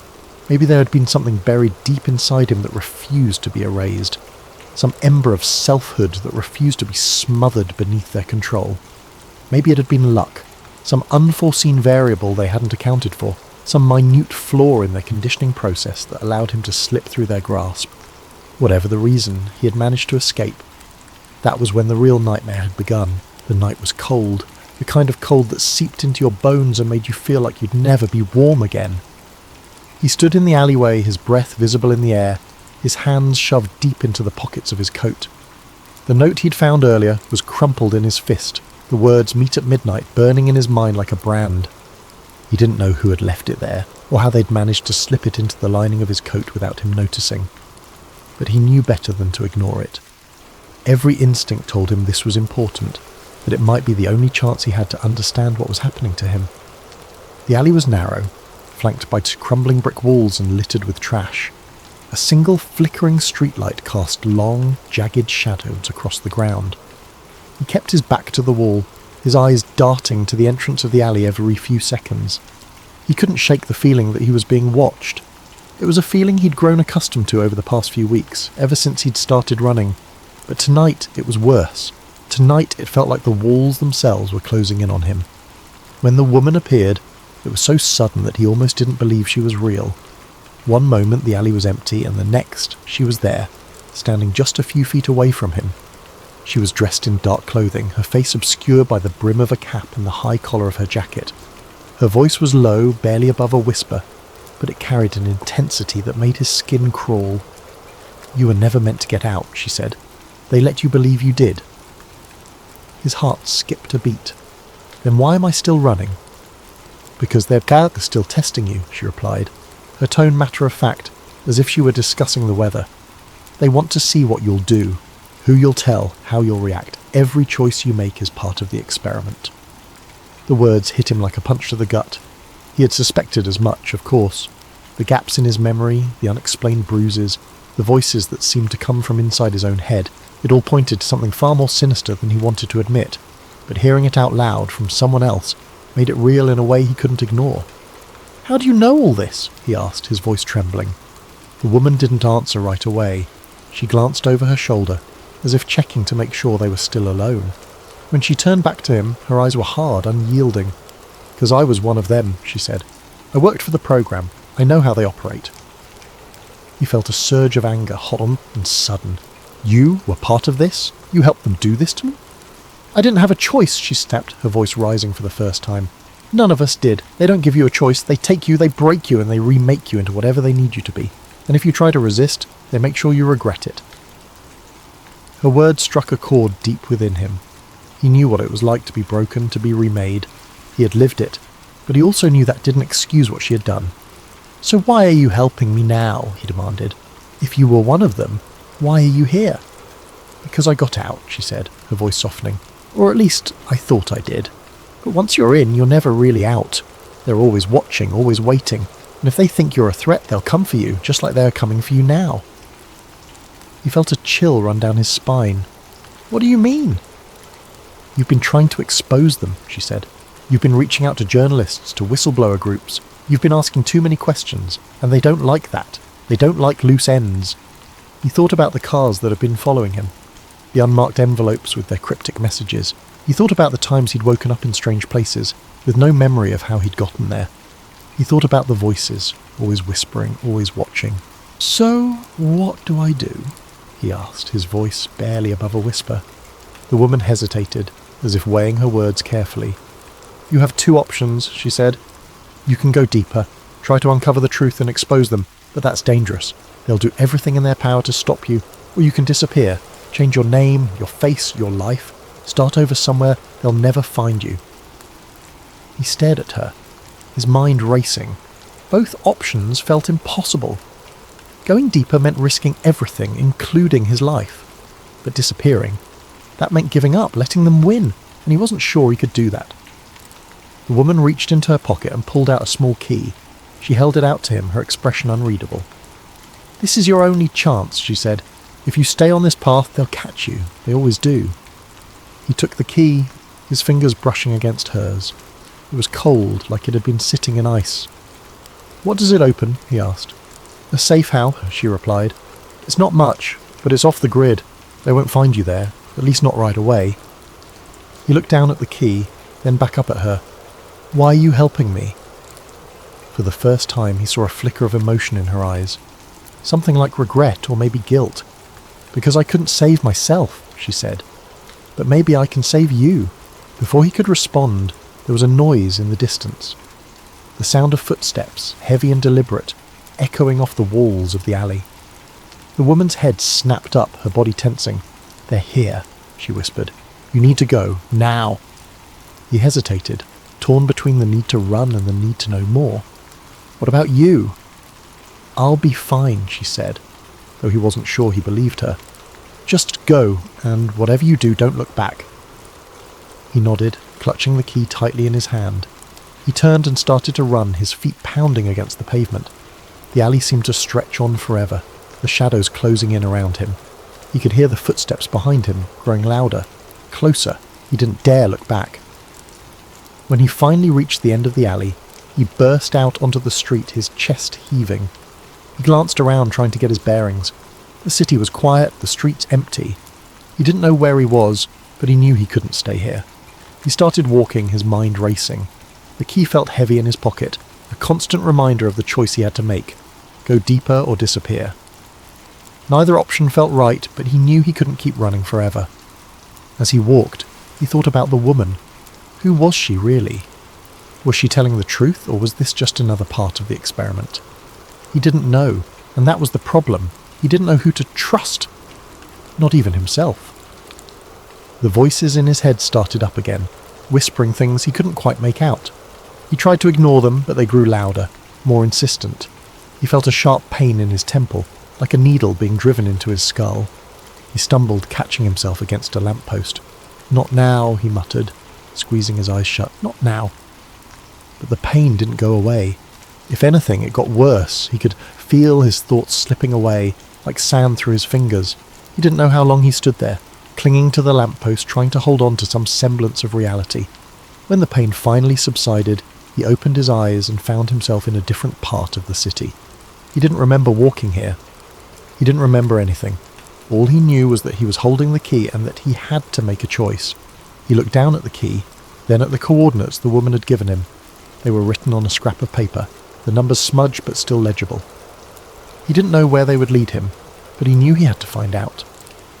He started walking again, his steps more determined this time. He didn't know what he would find at the safe house, or if it would even be safe, but he knew one thing for certain. He couldn't keep running, not anymore. The voices in his head grew quieter as he walked, as if they were retreating into the shadows. He didn't know if that was a good sign or a bad one. But for the first time in weeks, he felt a glimmer of hope. Maybe, just maybe, he could find a way out of this. Or maybe he was just fooling himself. Maybe this was all part of the experiment, and he was still just a pawn in their game. But he had to try, he had to know, and so he kept walking, the key clutched tightly in his hand. the coordinates burning in his mind. He didn't know what lay ahead, but he knew one thing for certain. He was done running.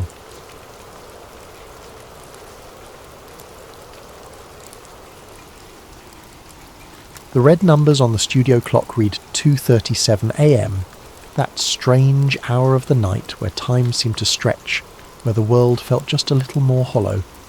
The host of the Signal Line, an underground conspiracy radio show, leaned forward in his chair, the dim glow of the soundboard casting long shadows across the desk. The studio was small, barely more than a booth lined with fading soundproof foam, but to the outside world it was a beacon, a place where the people who knew too much, or thought they did, could speak freely. The radio waves carried secrets. The callers? They were the keepers of those secrets. And the host? He was just the man crazy enough to listen. For the past few months he had been chasing something big. Something bigger than JFK, bigger than MK Ultra, even bigger than the moon landing theories. It started with the storms, weather patterns that didn't make sense. It was subtle at first. A few odd cases here and there, nothing to set off alarms. A storm system that defied forecasts, seemingly gaining and losing strength at will. Then another, forming out of nowhere, with no clear atmospheric trigger. Meteorologists struggled to explain it, fumbling for terms like anomalous wind patterns and unexpected pressure shifts. But the host knew better. Weather was predictable, it followed rules. When it stopped following rules, someone was rewriting them. Then came the rain clouds in the deserts. People in regions that hadn't seen a drop of rain in years woke up to downpours so intense they carved new rivers into the earth. In Arizona, a sudden storm flooded entire stretches of highway in a matter of hours, leaving cars abandoned like shipwrecks in the mud.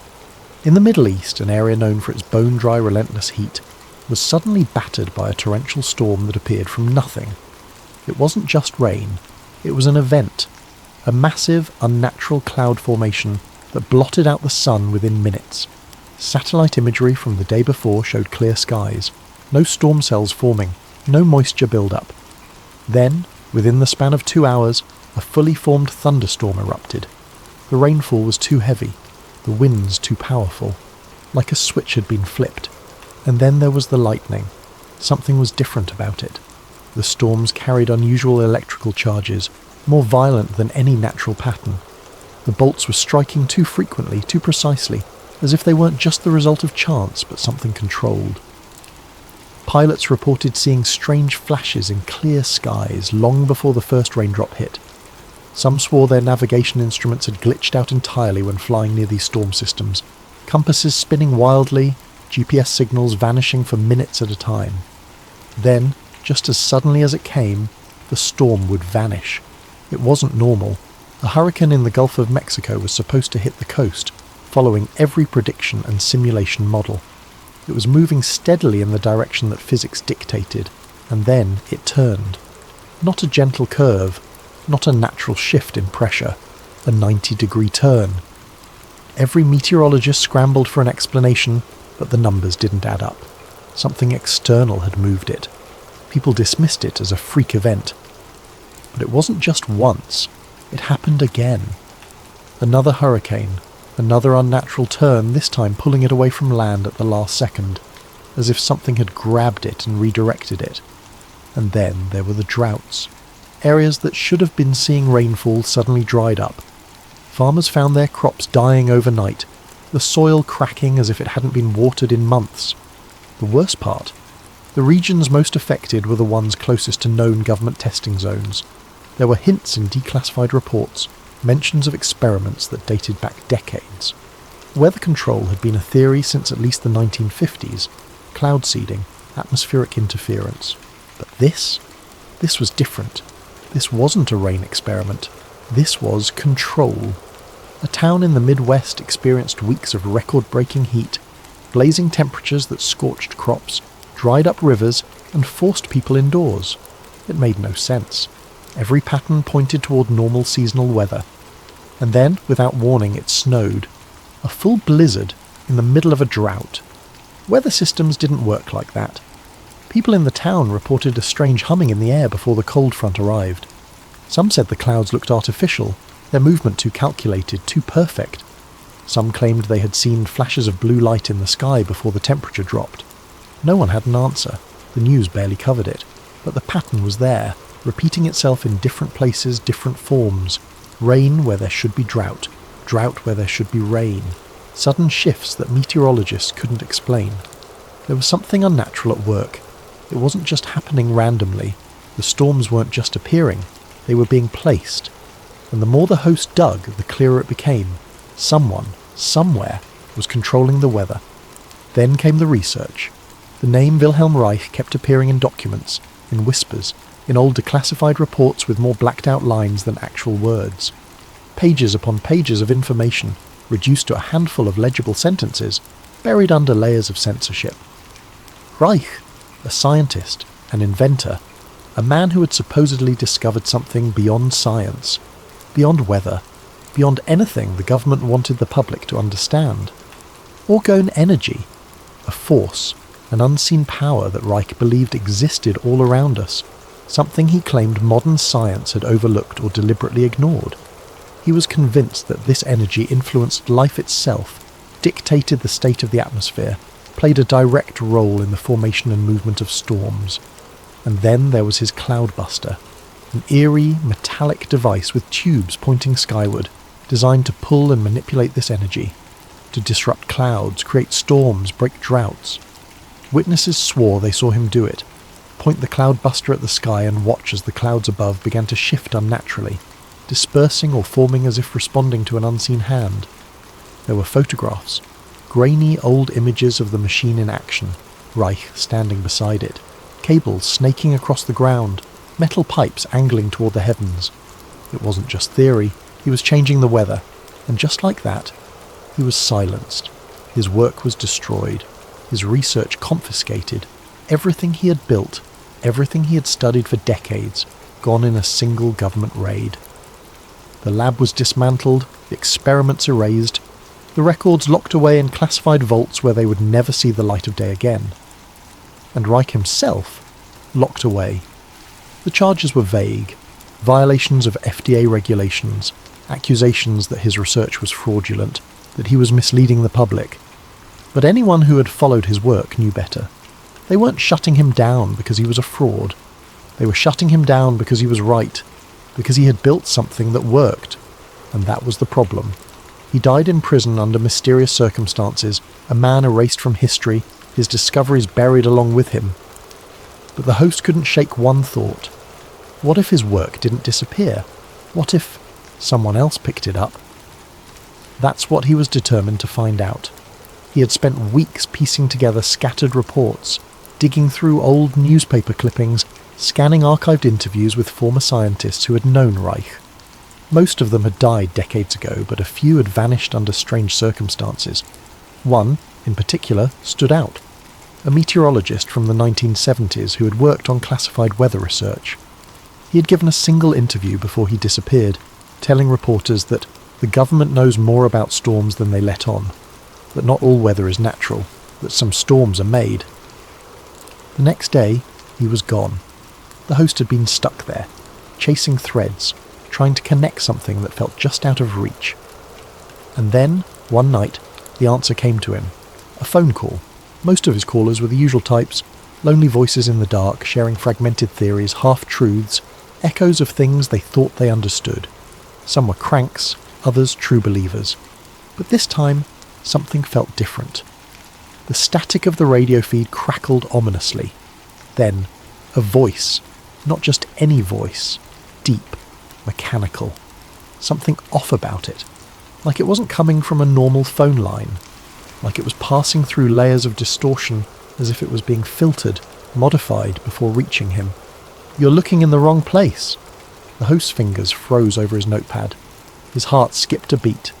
It wasn't a question, it wasn't a theory, it was a statement. He sat up, gripping the microphone. And who exactly am I speaking to? Silence. A long, empty pause. In the background, something hummed faintly. Not white noise, not static, something deeper, like an old telephone wire buzzing, or something else, something he couldn't quite place. "Think bigger," the caller said. Their voice was flat, with no emotion, no hesitation, like they were reading from something or reciting something they had known for a long time. Reich was a scientist, they continued, but his project, his research, didn't stop when he died. A prickle of cold ran down the host's spine. The way the caller said it didn't stop, like it had been moved. "Where?" the host asked, his throat suddenly dry. Another pause. Then finally, "You're looking for the old facilities," the caller said. "That's a mistake." The host's grip tightened on the pen in his hand. He had spent months looking through old records, trying to find traces of Reich's lab, trying to piece together what the government had taken. But this caller, whoever they were, was telling him he was wrong. "Where should I be looking?" he asked.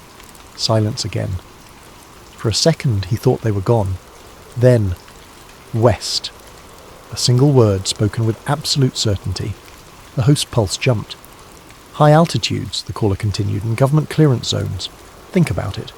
What do you think those unmapped facilities are really for?" A sharp click, and just like that, the line cut out. The hum vanished. The static fell silent. No number, no trace, just dead air. The host sat there, the weight of the moment pressing in on him. His mind raced. West. High altitudes.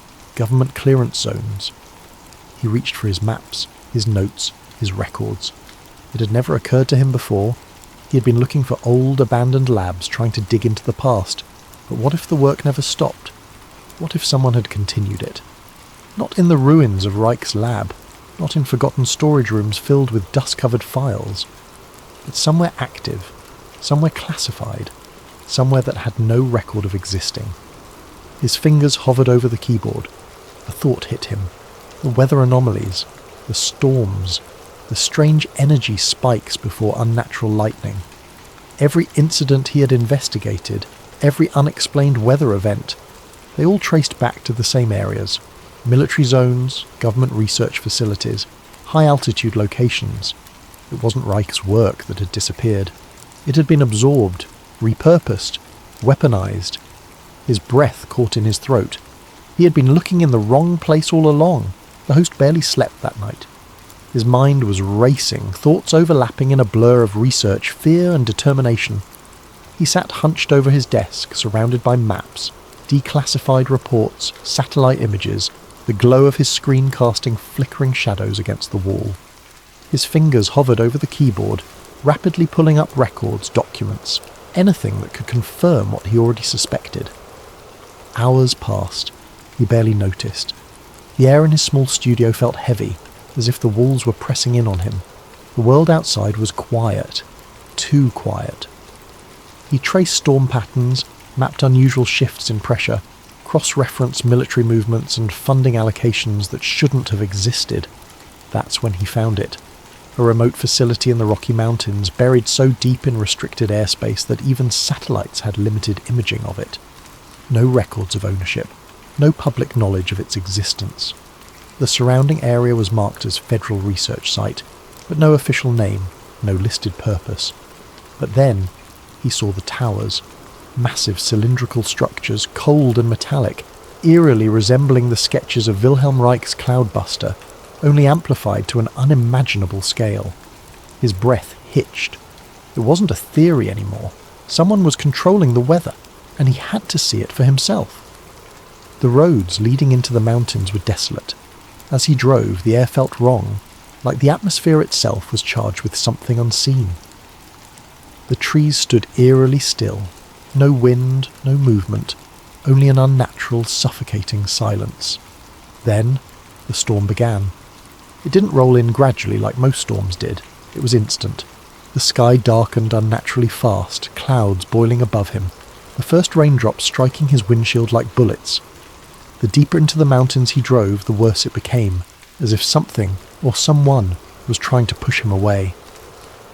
He had the sinking feeling that they knew he was coming. Then, in the distance, he saw it. A massive structure, towering toward the storm-filled sky. Metallic tubes stretched high above the facility, angled toward the clouds, pulsing with an invisible energy that he could feel in his bones. His breath caught in his throat. It was exactly what Reich had built in the 1950s. But this wasn't just an experiment. This was an operation. A functioning machine, running at full capacity, pulling at the very fabric of the sky itself.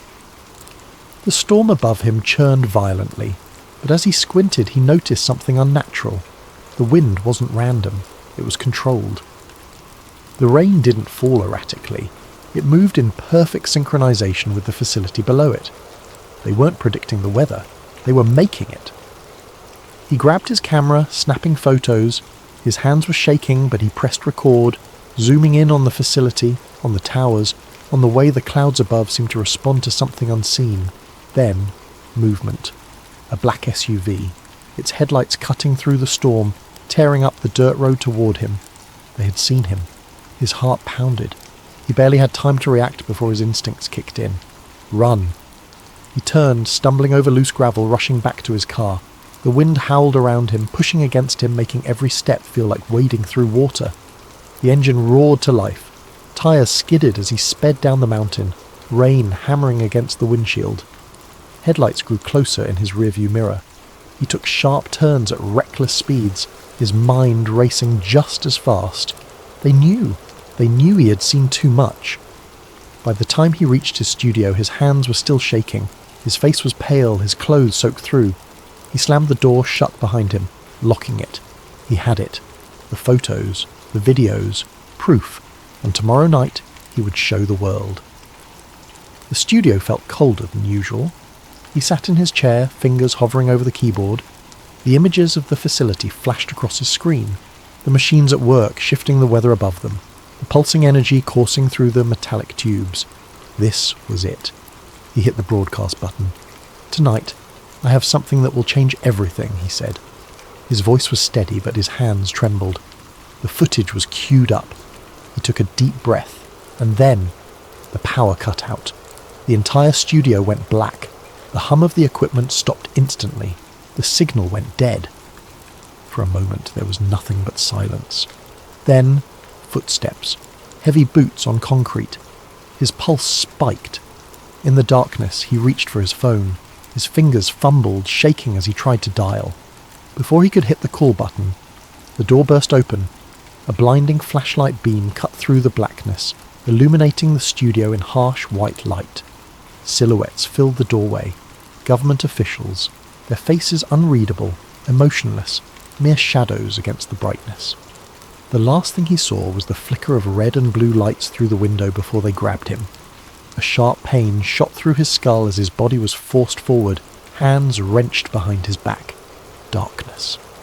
A car door slamming shut, the hum of an engine revving. Then, nothing. The next day, the signal line didn't air. His website, gone. His channel, deleted. No explanation, no warning. The only thing left behind was static, as if he had never existed. And the storm clouds overhead, they still moved. Not naturally, not randomly, as if pulled by an invisible hand. Because the machine, it never stopped running. Somewhere, out in the mountains, they were still controlling the sky. And the man who tried to expose it, he vanished. Stay curious, my friends. Keep questioning everything. And remember, sometimes the truth is just a little too dangerous.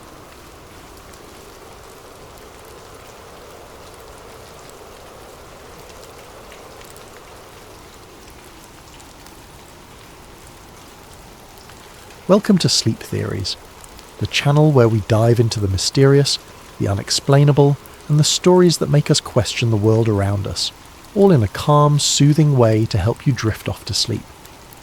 Tonight, we're exploring a tale inspired by one of the most controversial conspiracy theories of all time, the idea that the moon landing was staged. Imagine accidentally stumbling upon proof of such a hoax, and the risks you'd face in trying to expose it. As we unfold this story, I'd love for you to comment below. Where are you listening from, and what time is it for you right now? It's incredible how stories like these connect us across time zones and places. If you enjoy thought-provoking tales designed to intrigue and relax, don't forget to subscribe to Sleep Theories. Now settle into a comfortable position, close your eyes, and let's begin tonight's tale. Ryan Jacobs wasn't looking for trouble. Trouble, it seemed, had a way of finding him. At 32, Ryan lived a relatively quiet life. He was a freelance video editor, the kind of guy who spent most of his days hunched over a laptop, meticulously cutting together wedding videos, corporate ads, and the occasional independent film. His work was steady, predictable, and as far removed from the world of controversy as one could imagine. And that was exactly how Ryan liked it. But everything changed on a rainy afternoon in early November. Ryan sat frozen in his chair, the faint whir of the projector the only sound in the otherwise silent room. The flickering black and white images on the screen felt both surreal and undeniable. His pulse quickened as the scenes replayed in his mind, each frame embedding itself deeper into his memory. The footage wasn't just strange, it was damning.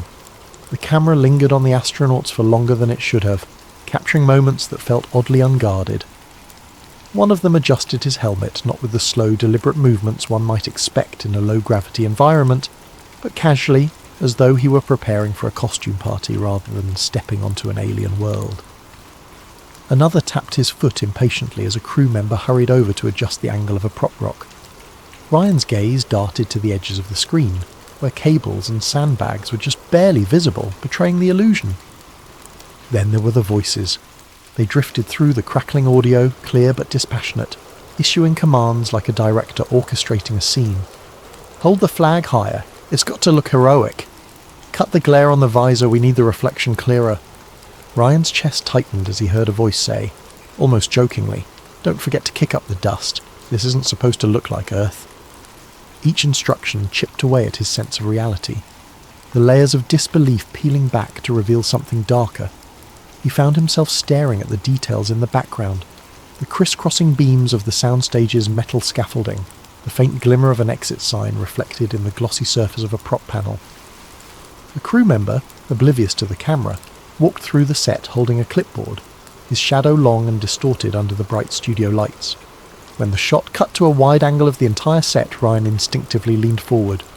The clarity of the image left no room for doubt. The soundstage sprawled out in front of him, its false lunar surface meticulously crafted down to the tiniest detail. The craters looked deliberate, like someone had sculpted them to fit a template rather than formed naturally over eons. The lunar module, iconic in its design, sat precariously on the artificial terrain, its metallic sheen too pristine, too calculated. The director's chair was the final nail in the coffin. K. Kubrick, the name boldly emblazoned on its back, stood out against the monotone backdrop. The implications hit Ryan like a freight train. The whispers he'd dismissed for years, the outlandish theories about the moon landing being a Hollywood production, suddenly felt less ridiculous. Was this what the conspiracy theorists had been talking about all along? Had one of cinema's greatest minds been enlisted to craft the ultimate illusion? Ryan's hands trembled as he paused the reel, the final frame frozen on the screen. A crew member leaned against the set wall, casually holding a cup of coffee, as the astronauts rehearsed another take. The mundanity of the scene juxtaposed against its monumental implications made Ryan's stomach churn.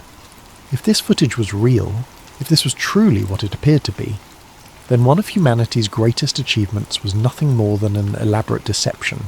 He rewound the reel, watching certain segments again, searching for any sign that it was fake or a clever hoax. But the more he analysed it, the more authentic it seemed. The imperfections in the film stock, the casual banter of the crew, the technical jargon, it all felt too natural, too unscripted to be anything but genuine. This wasn't some amateur's attempt at discrediting NASA. This was something far more sinister. Ryan's mind raced with questions. How had this footage ended up here, in a forgotten corner of a small-town historical society? Why hadn't it been destroyed or locked away in a government archive? Was it a mistake? An oversight by someone who never expected it to see the light of day? Or was it left here intentionally, a breadcrumb for someone like him to stumble upon? He sat back in his chair, his breathing uneven as he stared at the now blank screen. The room felt colder, the hum of the projector an eerie echo in the quiet. He glanced at the other reels still sitting in the box, their cryptic labels taunting him. If this was just the first reel, what could the others contain? What more was there to uncover? Ryan's gaze lingered on the canister labelled Lunar Simulation Final Take. The words seemed to glow faintly under the dim light, as if daring him to continue. His hand hovered over the box, hesitant but unable to resist the pull of his curiosity. He knew he should stop, should pack the reels away and pretend he'd never seen them. But he also knew that wasn't an option. Not now. Swallowing hard, he reached for the next reel, his fingers brushing against the cool metal surface. As he loaded it into the projector, a single thought repeated in his mind, over and over like a mantra. This changes everything. Ryan leaned back in his chair, the hum of the projector fading into the background as his mind struggled to make sense of what he had just witnessed. His chest felt tight, his breaths shallow, as though the weight of the film reels was pressing down on him. The footage he had seen replayed in his mind like a broken record. The meticulous soundstage, the harsh studio lights casting sharp shadows on the fake lunar surface, the director's chair bearing that unmistakable name. He had always prided himself on being a rational thinker, someone who could separate fact from fiction with ease. The rumours about the moon landing being staged had always been laughable to him, dismissed as the ramblings of those with too much time on their hands. But now, with the undeniable images burned into his memory, the neat lines of his logic blurred, and he felt the unsettling tug of doubt. Ryan ran a hand through his hair, his fingers catching on a few strands damp with sweat. He stared at the box of reels, their cryptic labels taunting him like a riddle he wasn't sure he wanted to solve. He knew what he had just seen, but admitting it, even to himself, felt like crossing a line he couldn't return from. Was this truly proof? Or was it some kind of elaborate hoax in itself? And if it was real, why was it here, forgotten and gathering dust in a small-town archive? He considered putting the reel back in the box, sealing it shut and walking away. He could pretend he hadn't seen it, chalk it up to a strange coincidence or a relic of an old Hollywood production. After all, his job wasn't to investigate, just to digitize and catalogue. But the thought of leaving it behind gnawed at him. This wasn't just another reel of forgotten history, it felt like a piece of something much larger, a thread in a tapestry that could unravel everything people thought they knew. The editor in him, the part of his brain that had always been drawn to uncovering hidden truths, wrestled with the fear tightening in his chest. What if this was his chance to expose something monumental, to bring the truth into the light, no matter how uncomfortable or dangerous it might be? The weight of that possibility settled heavily on his shoulders, as thrilling as it was terrifying.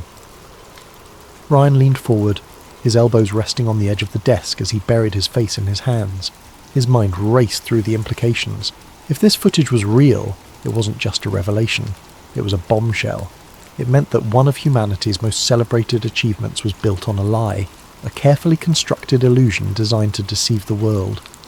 It called into question not just the moon landing, but the trustworthiness of the institutions behind it. And yet, the enormity of it all only made the decision harder. What would he even do with this footage? Who would believe him? And what kind of attention would it bring? The thought of stepping into the spotlight, of being the one to reveal something so controversial, sent a chill down his spine. He didn't want fame or notoriety, he just wanted answers. He sat there for what felt like hours, the reels of film a silent presence in the room. The faint scent of aged celluloid hung in the air, grounding him in the reality of the moment. His eyes drifted to the projector, where the film still threaded through the machine seemed to glow faintly in the dim light. The temptation to watch it again, to analyse every frame for something he might have missed, was almost overwhelming. But the thought of pressing play again filled him with equal parts curiosity and dread. The more he replayed it in his mind, the more questions it raised, and with each question came a mounting sense of unease. What if this footage was never meant to be seen? What if it had been hidden here intentionally, discarded like a secret too dangerous to keep but too damning to destroy? The room seemed to close in around him, the shadows stretching longer as the day wore on. Ryan rubbed his temples, his pulse pounding in his ears. He knew there was no going back now, not after what he had seen. Ignoring it wasn't an option, no matter how much simpler it might have been. The truth was out there, sitting in that box of reels, waiting for someone to do something with it, and whether he wanted it or not, that someone was him. Over the next few days, Ryan digitized the reels, meticulously cataloguing the footage and backing it up on multiple hard drives. He watched hours of material, each reel adding another layer to the story. There were scripts, storyboards, even a brief clip of a man in a NASA uniform discussing the importance of selling the illusion. Ryan couldn't believe what he was seeing. If this footage was real, it would change everything the world thought it knew about one of humanity's greatest achievements. But as the week went on, Ryan began to notice things. Small at first, but unsettling. A black SUV parked across the street from his apartment for hours on end. Strange clicks on his phone line during calls. His internet connection slowing to a crawl every time he tried to upload the files. He tried to convince himself it was paranoia, the result of spending too much time watching the reels, but deep down, he knew better. The first real scare came late one night. Ryan was sitting at his desk, headphones on, reviewing a particularly damning clip of an astronaut adjusting his helmet mid-moonwalk. The room was silent except for the hum of his computer. Then, out of nowhere, his screen went black. He yanked off his headphones, his pulse racing. The power was still on, and his computer's fan continued to whir softly, but the screen remained dark. Moments later, a message appeared in stark white letters. "Stop!" Ryan's breath caught in his throat. He stared at the screen, his mind racing. Was someone trying to warn him? Threaten him? Before he could react, the message disappeared, replaced by a spinning circle as his computer restarted. When it finally booted back up, the file he had been working on was gone. He barely slept that night, his thoughts spiralling into fear and paranoia. The next morning he noticed the black SUV again, idling at the corner of his street. This time he was sure it wasn't a coincidence. Ryan decided to act. He copied the footage onto multiple drives, hiding them in different places, one in his closet, another in a safety deposit box at the bank, and a third mailed to a friend in another state. He reached out to a journalist he trusted, a woman named Claire who had a reputation for taking on controversial stories. They agreed to meet in a crowded cafe downtown, where Ryan showed her snippets of the footage on his laptop. Claire's reaction was immediate. Her face paled as she watched, her hands trembling as she adjusted her glasses. "Ryan," she said, her voice barely above a whisper, "do you know what this means? If this is real, if this gets out—" "It has to get out," Ryan interrupted. "People deserve to know the truth." But Claire looked hesitant. "You don't understand," she said. "This isn't just some cover-up. If what you're saying is true, the people behind this won't just let it slide. They'll do whatever it takes to keep it quiet." Ryan nodded. He had already begun to realise the extent of what he was up against, but knowing didn't make it any easier. The next few days were a blur. Claire agreed to help him investigate further, using her connections to verify the authenticity of the footage. But as they worked, the pressure mounted. Ryan's apartment was broken into, nothing stolen, but everything rifled through. His phone buzzed constantly with unknown numbers, the calls ending in silence when he answered, and every time he looked over his shoulder, he saw the same black SUV parked just out of sight. Ryan's paranoia grew. He stopped sleeping, his nerves fraying with each passing hour.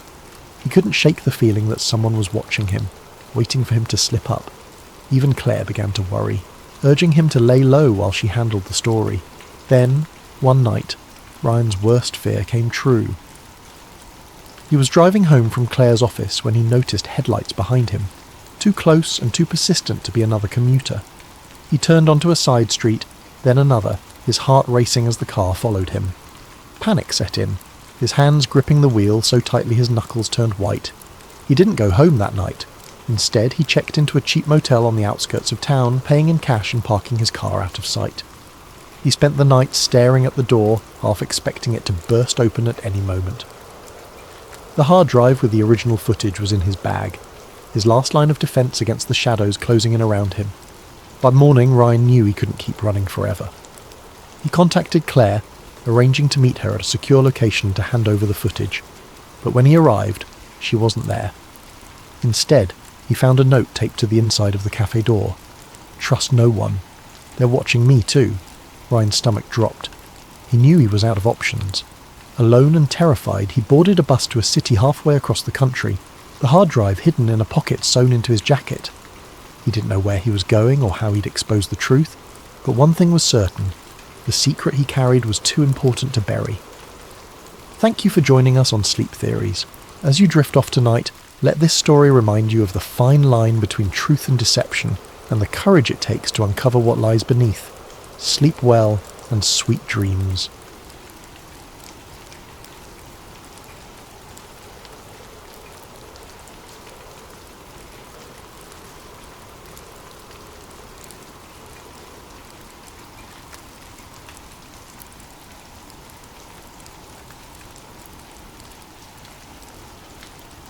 Edward Harker wasn't your average billionaire. He wasn't interested in flashy cars, towering skyscrapers, or jet-setting to exotic locales. No, Harker's obsession was rooted in something far more unusual. From the outside, he was a tech magnate, a man who'd built an empire of innovations that transformed industries and amassed him unimaginable wealth.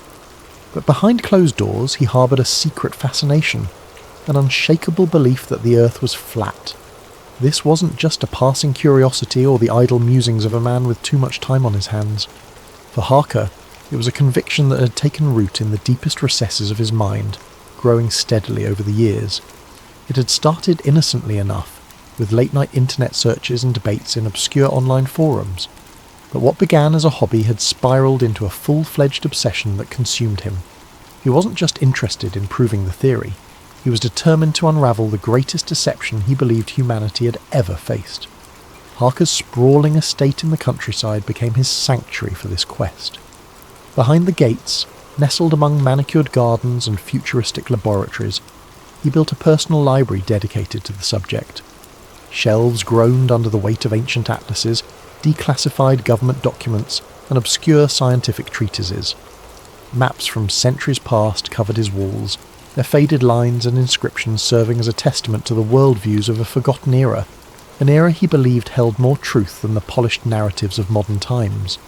He would sit for hours in his dimly lit study, his fingers tracing the lines of a 15th century map that depicted a flat Earth surrounded by an unbroken ring of ice.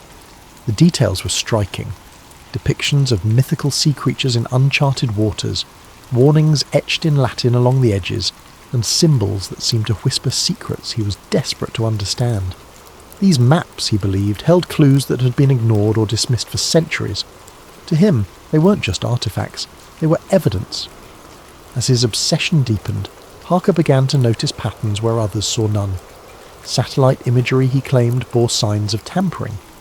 The curvature of the Earth seen from space was a product of fisheye lenses and digital manipulation. Weather balloons and high-altitude cameras launched by independent researchers, however, told a different story, one that aligned with his beliefs. Each piece of data he uncovered, no matter how small or anecdotal, was another brick in the towering edifice of his conviction. And then there was Antarctica. For Harker, it was the ultimate enigma. Official maps described it as a frozen continent at the bottom of the globe, but he was certain it was something else entirely. Historical accounts, from ancient sailors to early explorers, spoke of impassable ice walls and mysterious phenomena near the southern reaches of the world. These stories fed his imagination, painting a picture of a boundary so vast and formidable that no one dared cross it. To Harker, Antarctica wasn't just a frozen wasteland, it was the key to everything. The more he studied, the more Antarctica loomed in his mind as both a beacon and a barrier. It was a place shrouded in secrecy, with its remote research stations and tightly controlled access. The Antarctic Treaty, which prohibited unauthorized exploration and military activity, struck him as more than a cooperative agreement between nations. To Harker, it was evidence of a global conspiracy to keep the truth hidden. If the Earth was flat, as he believed, then Antarctica was the edge of that truth, a wall of ice stretching endlessly, shielding humanity from the terrifying reality beyond. But Harker wasn't content to theorize. For all his books, maps, and meticulously compiled research, he lacked the one thing he craved most: proof. He wanted to see the edge of the Earth with his own eyes, to document it, to expose the lie to the world, and he had the means to do it. His wealth and influence had granted him access to the brightest minds, the most advanced technology, and the resources to launch an expedition on a scale few could imagine. The more he thought about it, the more he realized he was uniquely positioned to pursue the truth. Governments were constrained by treaties, scientists by funding, and ordinary people by logistics. But Harker had no such limitations. He could fund his own expeditions, equip them with state-of-the-art tools, and push further into the icy unknown than anyone had before. He could uncover what others dared not even search for. The idea consumed him. It wasn't just about proving the flat Earth theory. It was about vindication, about being the one man bold enough to challenge centuries of dogma. The thought thrilled him, even as it filled him with an undercurrent of unease. Deep down he knew the journey would be perilous, both physically and reputationally. but the stakes only made it more irresistible. In the quiet moments, late at night in his study, he would stand before a massive map of Antarctica pinned to the wall. Its stark, featureless expanse stared back at him, daring him to venture into its depths, and every time he looked at it, he felt the same electric pulse of determination. If the edge of the Earth truly existed, he would find it, and nothing, not the icy terrain, not the skepticism of the world, not even the possibility of failure, would stop him. It started small. He funded a series of private expeditions to Antarctica, hiring teams of seasoned explorers, scientists, and adventurers. Their mission was simple: document what lay beyond the ice, capture evidence of what the world had been told didn't exist, and bring back irrefutable proof. Each team was outfitted with cutting-edge technology, GPS systems, satellite communication devices, drones, and even experimental ice-penetrating radar. Money was no object. Harker spared no expense, convinced that if he gave these expeditions every possible advantage, success was inevitable. But none of the teams returned. The first group seemed to vanish into thin air. For weeks they sent regular transmissions filled with data and updates, their voices crackling with excitement as they described the surreal beauty of the icy landscape and their progress deeper into the frozen expanse. And then, without warning, the signals stopped. Search efforts were launched, but the desolation of Antarctica made the task nearly impossible. The rescue teams found no sign of the explorers, no abandoned camps, no wreckage, not even a single piece of discarded equipment. It was as if the ice had swallowed them whole. Harker was shaken but undeterred. He doubled down, convinced that the first team had fallen victim to the harsh, unpredictable conditions. This time he hired an even more experienced group, one that included former military personnel, climatologists, and survival experts. Their preparations were meticulous. They carried weeks' worth of supplies, redundancies for every piece of equipment, and specialized training in Antarctic navigation. For a time, it seemed like they were making progress. The transmissions came regularly, filled with reports of treacherous terrain and weather conditions. Then, just like before, silence. Another team gone, as though the icy continent itself had consumed them. The third expedition was the most ambitious yet. Harker personally oversaw every detail, from the selection of the team to the design of their equipment. He incorporated lessons learned from the previous failures, adding more robust communication systems, heavier vehicles, and even aerial reconnaissance drones. He was determined to leave nothing to chance. This time, they were going to make it. This time, they were going to succeed. But the third team also disappeared. Their last transmission was garbled, frantic, and cut short mid-sentence. The rescue operation that followed was exhaustive, involving some of the most advanced technologies available, but the result was the same. Nothing. No bodies, no wreckage, no answers. The losses were staggering. Dozens of lives, millions of dollars in equipment, and months of planning, all gone without explanation. The disappearances began to attract attention from the media, with sensational headlines speculating about the dangers of Antarctica and questioning Harker's obsession. But it wasn't just the public that started to doubt him. His board of advisors grew increasingly concerned. They called emergency meetings, their voices filled with frustration and fear as they begged him to stop. "It's madness, Edward," one of them said during a tense gathering in his estate's conference room. 3 expeditions, 3 failures. How many more lives are you willing to risk? "You're throwing money into a void," another added, shaking his head. "Whatever you think is out there isn't worth this. It's time to let it go." But Harker couldn't let it go. He wouldn't. To him, the disappearances weren't just tragedies, they were proof. Proof that something was out there, something the world wasn't supposed to see. He became convinced that the expeditions hadn't failed because of the conditions or human error. They had been stopped. By what or by whom, he didn't yet know. But the pattern was too deliberate, too precise to be coincidence. Someone, or something, was working to ensure that no one uncovered what lay beyond the ice.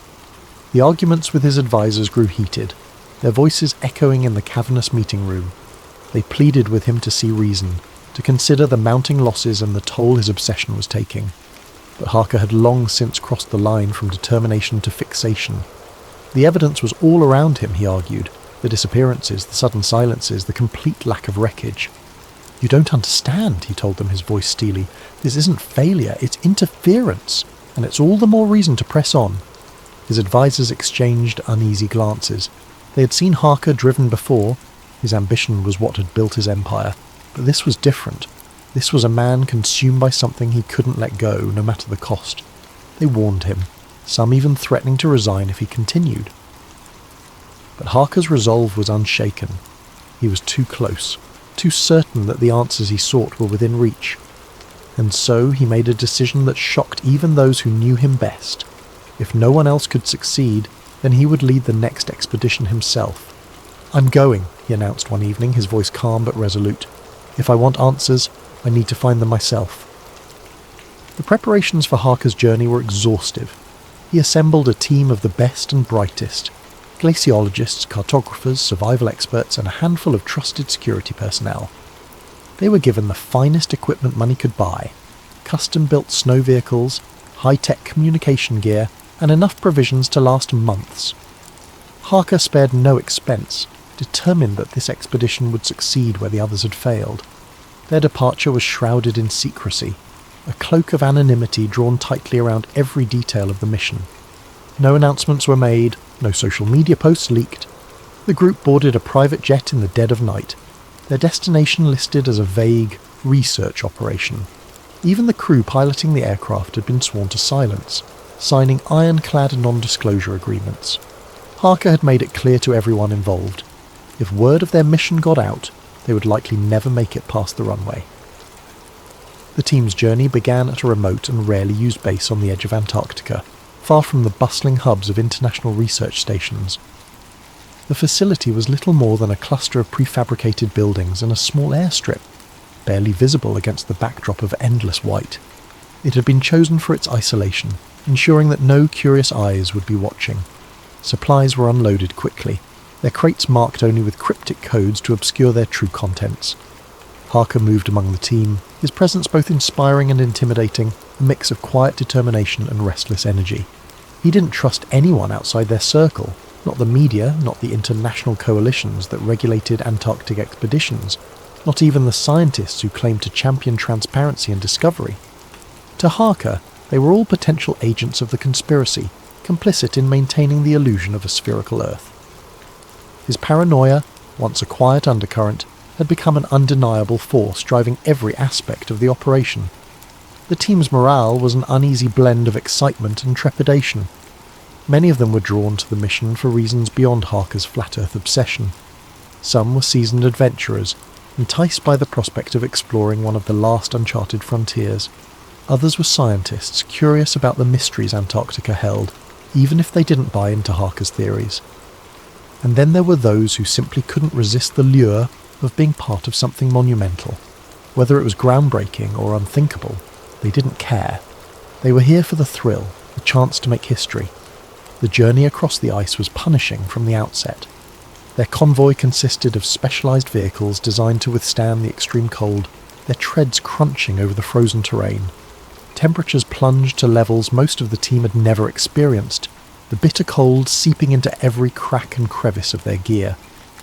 Even the most advanced thermal clothing struggled to keep them warm, and frostbite became a constant threat. The wind was relentless, a deafening roar that seemed to come from all directions at once. Gale-force gusts whipped up blinding sheets of snow, reducing visibility to a few feet at times. The vehicles moved in a slow, deliberate line, their headlights cutting through the swirling white like ghostly beacons. Inside the cabs, the team huddled in their seats, their breath fogging the windows as they exchanged worried glances. Harker, however, seemed unfazed. He sat in the lead vehicle, poring over maps and charts illuminated by the dim glow of a laptop screen. The coordinates he had spent years calculating were burned into his mind, a sequence of numbers he believed would lead them to the truth. He spoke sparingly, his focus unyielding, his intensity filling the small space like a palpable force. Whenever doubt crept into the minds of the team, they only had to glance at him to remember why they were there. His belief was a fire that refused to be extinguished, no matter how harsh the conditions. The landscape was both breathtaking and oppressive. Vast fields of snow stretched endlessly in every direction, broken only by jagged ridges of ice and the occasional towering glacier. The sky above was a pale grey expanse, blending almost seamlessly with the ground below, creating a disorienting sense of endlessness. It was beautiful in a way that defied description, but it was also utterly inhospitable, a reminder of the unforgiving nature of the continent they had dared to challenge. Days blurred into nights, though the sun never truly set this far south. It hovered low on the horizon, casting long, eerie shadows that danced across the ice. The team worked in shifts, battling exhaustion, as they set up and dismantled camps with mechanical efficiency. Sleep came in fits and starts, interrupted by the howling wind or the groaning of the ice beneath them. Meals were quick and utilitarian, eaten in silence as each member wrestled with their thoughts. The weight of the journey began to take its toll. Equipment froze and failed in the extreme cold, forcing the team to make constant repairs. The isolation pressed heavily on their minds, the endless white stretching out like a void that threatened to swallow them whole. Conversations grew sparse, replaced by the hum of engines and the crunch of snow underfoot. The only constant was Harker, his unwavering conviction pushing them forward, even as doubts festered in the back of their minds. But for all the hardships, there was a growing sense of anticipation. As the team pressed deeper into the icy expanse, following Harker's carefully plotted course, they began to notice subtle changes in the terrain. The ice seemed to grow denser, its surface more reflective, almost like glass. The air grew colder still, the wind sharper, as though they were nearing some invisible threshold. Harker was convinced they were close. He spent hours staring at the horizon, his breath fogging in the frigid air, his eyes scanning for the faintest sign of what he believed lay beyond. Each day brought them closer to the coordinates he had marked, and with every mile his excitement grew. For the rest of the team, the journey was grueling, but for Harker, it was exhilarating. He was on the brink of discovering what he had devoted his life to proving, or so he believed. The initial shock of the encounter was paralysing. The team, hardened by weeks of grueling travel and adversity, now sat in stunned silence within the confines of the armoured transport. The vehicle's interior was dark, lit only by the faint glow of control panels near the front. The hum of the engine and the rhythmic crunch of snow beneath the tyres were the only sounds, amplifying the oppressive tension that hung over them like a suffocating shroud. Harker sat closest to the door, his fists clenched tightly in his lap. His eyes were locked on the metal walls, his mind replaying the moment they'd been surrounded. He could still hear the commanding tone of the soldier, the cold finality in his voice. Harker's vision blurred with frustration and fury. How could they have been so close, only to be intercepted like this? Every step of the journey had led to that moment, to the edge of the earth, and now that truth had been yanked away from him like a cruel joke. The rest of the team exchanged nervous glances, their faces pale and drawn. Some of them whispered in hushed tones, their words too faint to catch. Others stared at the floor, their expressions a mix of fear and disbelief. The moments of strange sightings, the malfunctions, and the eerie silence of the ice, everything now seemed to point to an orchestrated effort to keep them away. But why? The questions loomed larger than ever, filling the cramped space of the transport like a tangible weight. "Do you think they're taking us to a base?" one of the team members finally whispered, breaking the silence. "Maybe," another replied, his voice shaky. "Or worse." Harker turned toward them sharply, his voice cutting through the tension. "They won't stop us," he said, his tone resolute. "Whatever they're trying to hide, they know we're close. That's why they're doing this." A scientist on the team, a woman who had been sceptical of Harker's theories from the start, shook her head. "You don't get it, do you?" she said, her voice trembling with a mix of fear and anger. "We're not close to anything. We're prisoners now. They'll make sure we never see the light of day again." "Enough," Harker snapped, his eyes blazing. "They're trying to scare us, to make us doubt what we've seen. But we've seen it. That wall, whatever it is, they can't erase that from our minds." The scientist fell silent, but her expression didn't soften. The others avoided eye contact, unwilling to take sides in an argument that felt futile in the face of their current reality. The transport jostled them roughly as it climbed over uneven terrain. Hours passed, though it was impossible to know how many. The absence of windows left them disoriented, cut off from the world outside. Harker couldn't tell if they were being taken deeper into the ice or back the way they had come. Every lurch and bump of the vehicle sent waves of anxiety through the team, the uncertainty gnawing at their already frayed nerves. Finally, the vehicle came to a stop. The engine idled for a moment before cutting off, leaving a profound silence that seemed almost deafening. Harker's heart pounded as he heard the faint sound of boots crunching in the snow outside. Voices murmured, muffled by the thick walls, and then the door swung open with a metallic groan. Blinding light flooded the transport, and the team squinted against the harsh glare. Figures loomed in the opening, silhouetted against the icy landscape. The soldiers' black uniforms and visors gave them an almost inhuman appearance, as though they were machines rather than men. "Out!" barked one of the soldiers, his voice sharp and commanding. The team hesitated for a split second before complying. One by one they climbed down from the transport, their movements slow and stiff after hours of confinement. The cold hit them like a slap, the biting wind cutting through their layers of clothing. Harker was the last to step out, his jaw clenched as he scanned the surroundings. They were in a barren expanse of ice, with no landmarks or structures in sight. The wall they had glimpsed earlier was nowhere to be seen, hidden by the distance or deliberately obscured. Instead, the transport and its occupants were surrounded by a perimeter of heavily armed soldiers. Their weapons gleamed in the sunlight, a silent reminder of the consequences of defiance. "Form a line," one of the soldiers ordered, gesturing sharply. The team obeyed, shuffling into a loose line as the soldiers circled them. Harker stood at the front, his gaze locked on the soldier who appeared to be in charge, the same man who had issued the warning at the wall. His helmet obscured most of his face, but his stance radiated authority. "You've been warned before," the soldier said, his tone devoid of emotion. "Your presence here violates international agreements and endangers the security of this region. You will not be allowed to proceed." Harker took a step forward, his breath visible in the frigid air. "You can't keep this hidden forever," he said, his voice steady but laced with anger.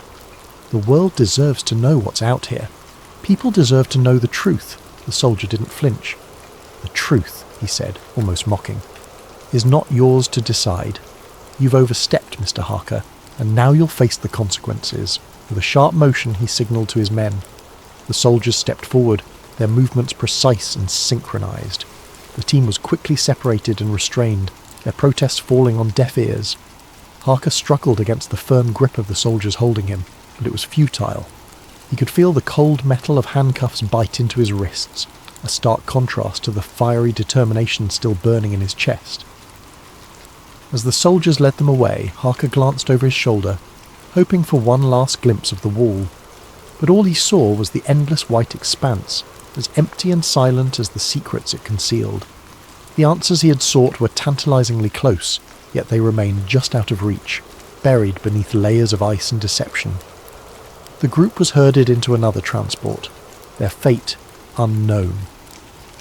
Harker's mind raced with possibilities, each one darker than the last. But despite the fear and uncertainty, one thought remained clear in his mind. He had seen the wall, and no matter what happened next, he would never stop believing in what lay beyond. Thank you for joining us on Sleep Theories. As you drift off tonight, let this story remind you of the lengths we'll go to in pursuit of the truth, and the mysteries that remain just beyond our reach. Sleep well, and sweet dreams.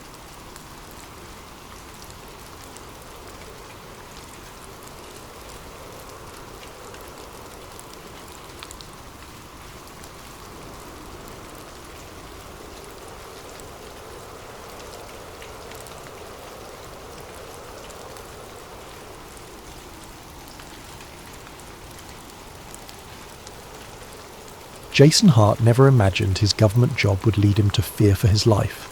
At 37, Jason had spent nearly a decade as a data analyst for a classified branch of the Department of Justice. His work was straightforward, if not monotonous, reviewing old case files, compiling statistics, and ensuring information stayed where it was supposed to stay.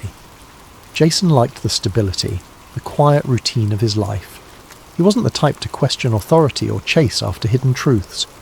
But all of that changed one ordinary Wednesday afternoon. Jason's office was a nondescript cubicle in a secure building outside of Washington, D.C. The walls were grey, the lighting harsh, and the coffee perpetually stale. On this particular day, Jason was working through a backlog of old CIA and FBI case files marked for internal review. Most of them were mundane. redacted memos about long-closed investigations, bureaucratic chatter, and the occasional bit of Cold War paranoia. It was mind-numbing work, and Jason often found himself zoning out, his fingers mechanically scrolling through page after page. He settled into his worn office chair, the cushion compressed to the point of discomfort from years of use, and adjusted the angle of his monitor. The screen emitted a faint hum, blending seamlessly with the quiet clatter of keyboards in the adjacent cubicles. Occasionally he could hear muffled snippets of conversations from colleagues, though no one spoke louder than necessary. In this line of work, discretion was not just encouraged, it was mandatory. Jason's desk was as unremarkable as the office itself. A neatly stacked pile of file folders sat on one corner, a mug filled with an assortment of pens on another. A faded photo of his younger self and his parents sat in a simple frame, a reminder of a life that felt worlds away from the tightly controlled environment he now operated in. The only hint of personality in his workspace was a small stress ball shaped like the Earth, which he occasionally squeezed absent-mindedly as he worked. The task at hand was repetitive but familiar. He was combing through archived documents to verify that sensitive information had been properly categorized and secured. Each file was a window into the past, though most were dull snapshots of bureaucracy, records of mundane investigations, outdated protocols, and procedural updates long since rendered irrelevant. Yet every so often, the document would catch his eye, something slightly out of place, an odd phrasing or a name that didn't seem to belong. That was part of what made Jason good at his job. He had a knack for spotting anomalies, the little details others might overlook. It wasn't that he was overly curious. He simply liked order, and inconsistencies were like splinters in his otherwise tidy mental framework. Today, however, the files seemed particularly unremarkable, and his mind began to wander. He glanced at the clock on the wall, its second hand ticking steadily toward lunchtime. Time always seemed to move slower in this building, as if the walls themselves conspired to stretch the hours. Jason sighed and took a sip from his coffee mug, wincing at the lukewarm bitterness. He made a mental note to brew a fresh pot later, though he knew he probably wouldn't. Routine had a way of dulling even the smallest ambitions. As his gaze drifted back to his screen, he noticed a folder he hadn't seen before. It wasn't unusual for files to appear unexpectedly. Sometimes supervisors added tasks without warning, assuming analysts would simply get to them in due course. Still, the folder's title struck him as odd. Confidential, Special Review. Most of the files he dealt with were part of larger collections, with clear naming conventions that reflected their contents. This one stood out for its vagueness. Jason hesitated, his cursor hovering over the folder's icon. It wasn't that he suspected anything unusual, at least not yet, but something about the starkness of the label made him pause. He glanced around the office, noting that his nearest co-workers were absorbed in their own tasks, oblivious to his moment of indecision. With a small shrug, he double-clicked the folder. The file structure inside was clean and minimal, just a handful of documents, each with similarly nondescript titles. Jason clicked on the first one, a scanned memo from decades earlier. The typewritten text was slightly blurred, the edges of the paper faintly yellowed. It looked like any number of other memos he'd reviewed over the years, the kind of document that had been copied and stored so many times it had lost all significance. Yet, as he began to read, he noticed something unusual.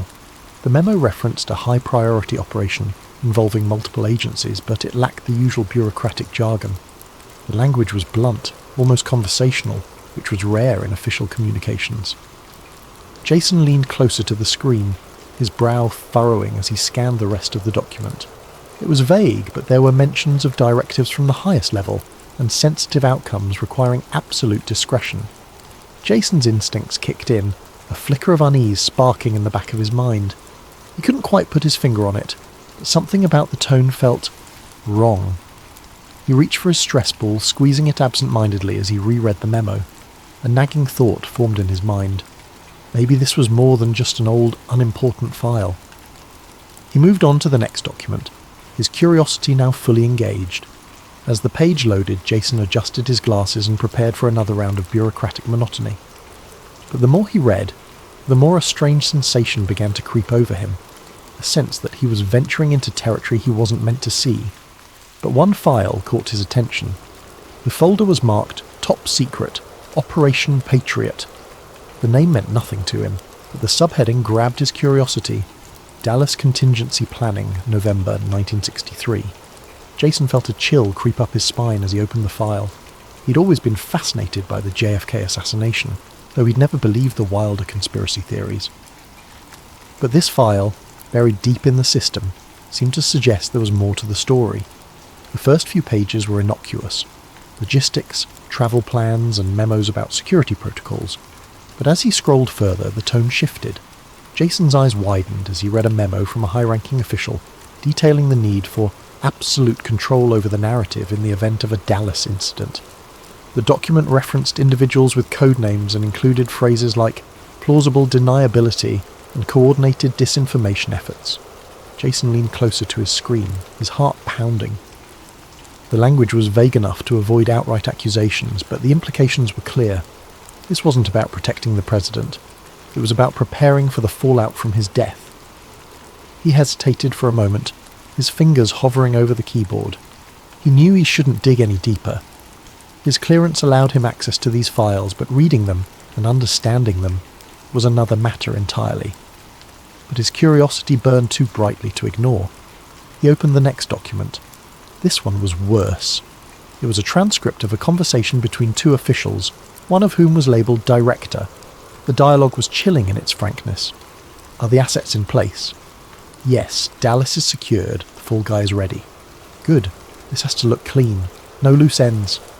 Jason's stomach churned. The fall guy? They were talking about Lee Harvey Oswald, weren't they?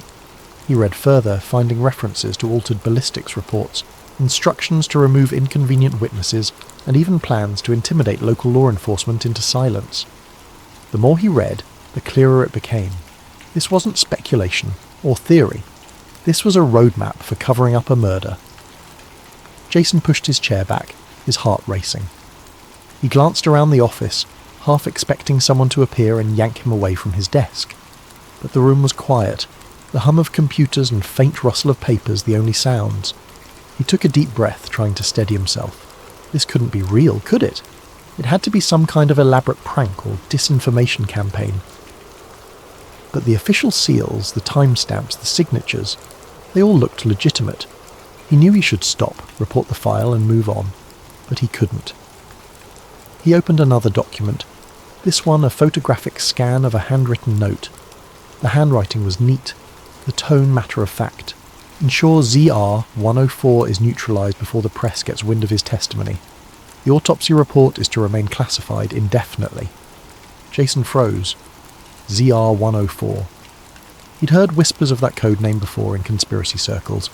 It was rumoured to be connected to a key witness who had died under mysterious circumstances. His hands trembled as he saved the files to a secure flash drive, telling himself it was just for review later. But deep down, he knew he was crossing a line. That night, Jason barely slept. He lay awake in his small apartment, the flash drive tucked under his pillow like a lifeline. Every sound, the creak of the floorboards, the hum of the refrigerator, felt amplified, sinister. His mind raced with questions. What did he do with this information? Could he trust anyone with it? Would anyone even believe him? The pale glow of a street lamp filtered through the slats of his blinds, casting uneven shadows across the room.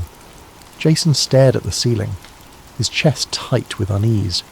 He felt like he was teetering on the edge of something vast and dangerous, an invisible precipice that threatened to swallow him whole. The weight of the flash drive beneath his pillow seemed to press into his skull, a constant reminder of the choice he'd made to take it. His rational mind told him he should never have taken the files. He'd crossed a line, one he couldn't uncross, and now there was no telling what the repercussions would be.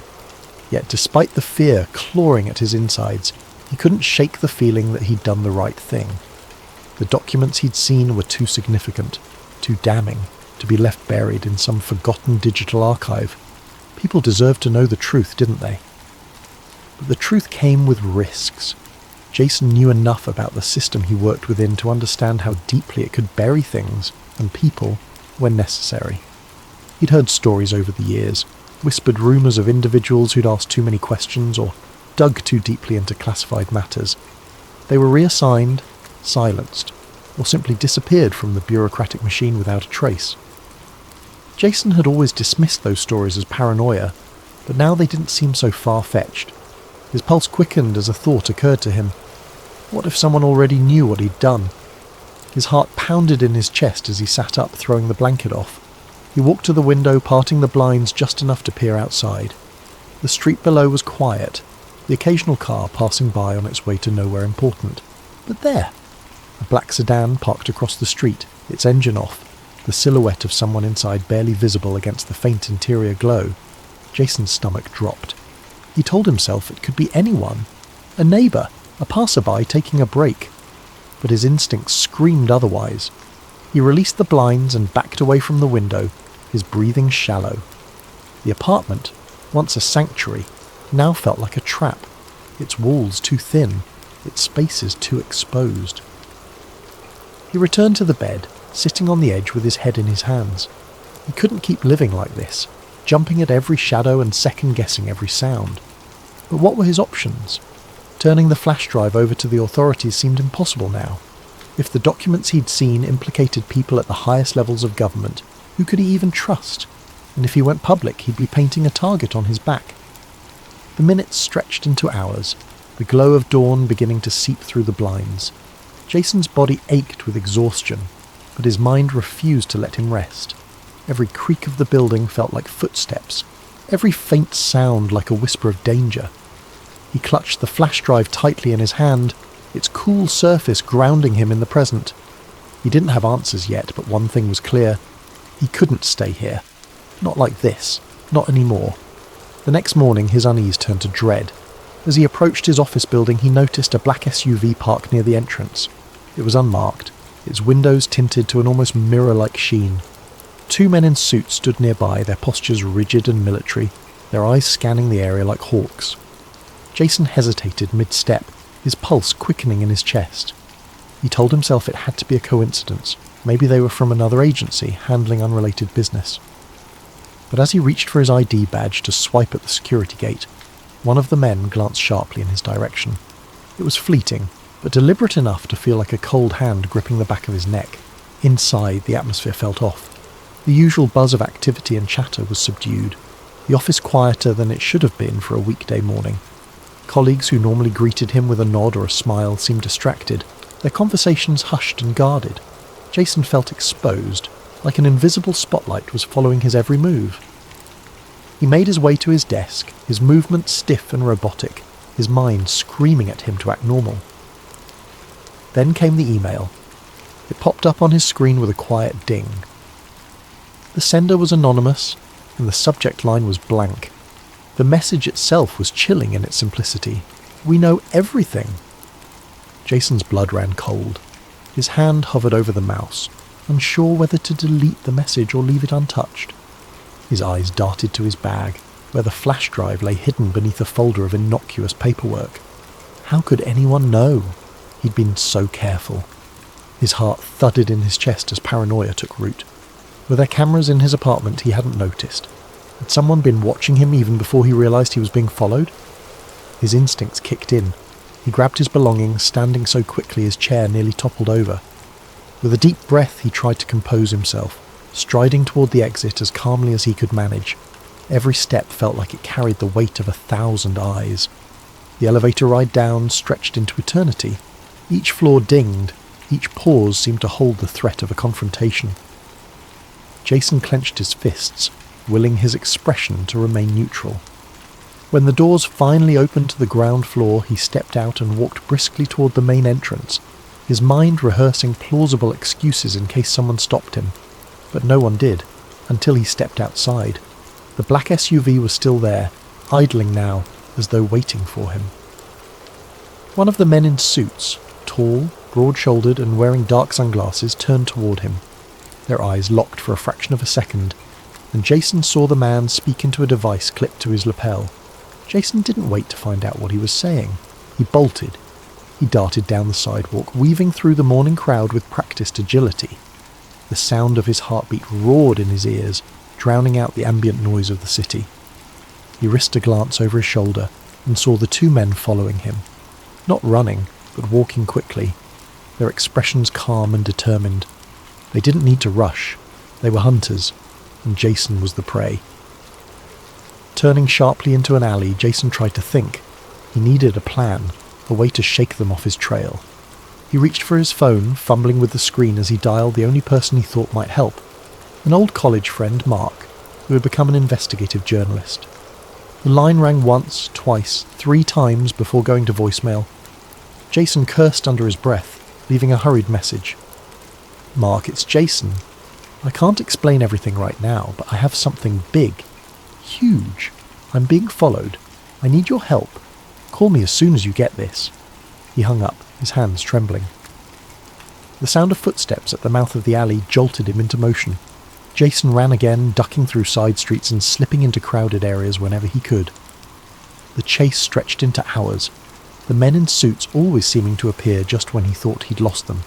By nightfall, he found himself in a rundown motel on the edge of the city, the flash drive clutched tightly in his hand. The room was dark, illuminated only by the dim yellow glow of a single bedside lamp. Jason sat on the edge of the bed, his body trembling with exhaustion and fear. The flash drive felt heavier now, as if the weight of its secrets had become physical. He knew he couldn't keep running forever. He had to do something. Pulling his laptop from his bag, he connected to the motel's painfully slow Wi-Fi. He opened an encrypted email service and began typing furiously, attaching the files one by one. He sent them to every journalist, whistleblower organisation, and trusted contact he could think of. Each email felt like a small victory, but also a step closer to an inevitable reckoning. As the last email sent, Jason leaned back, exhaling shakily. For the first time in days, he felt a flicker of relief, but it was short-lived. A faint hum reached his ears, growing louder with each passing second. Jason froze, his eyes darting to the window. He peeked through the curtains and saw it. The black SUV, parked under a flickering streetlight. The engine idled, its presence an ominous reminder that his time had run out.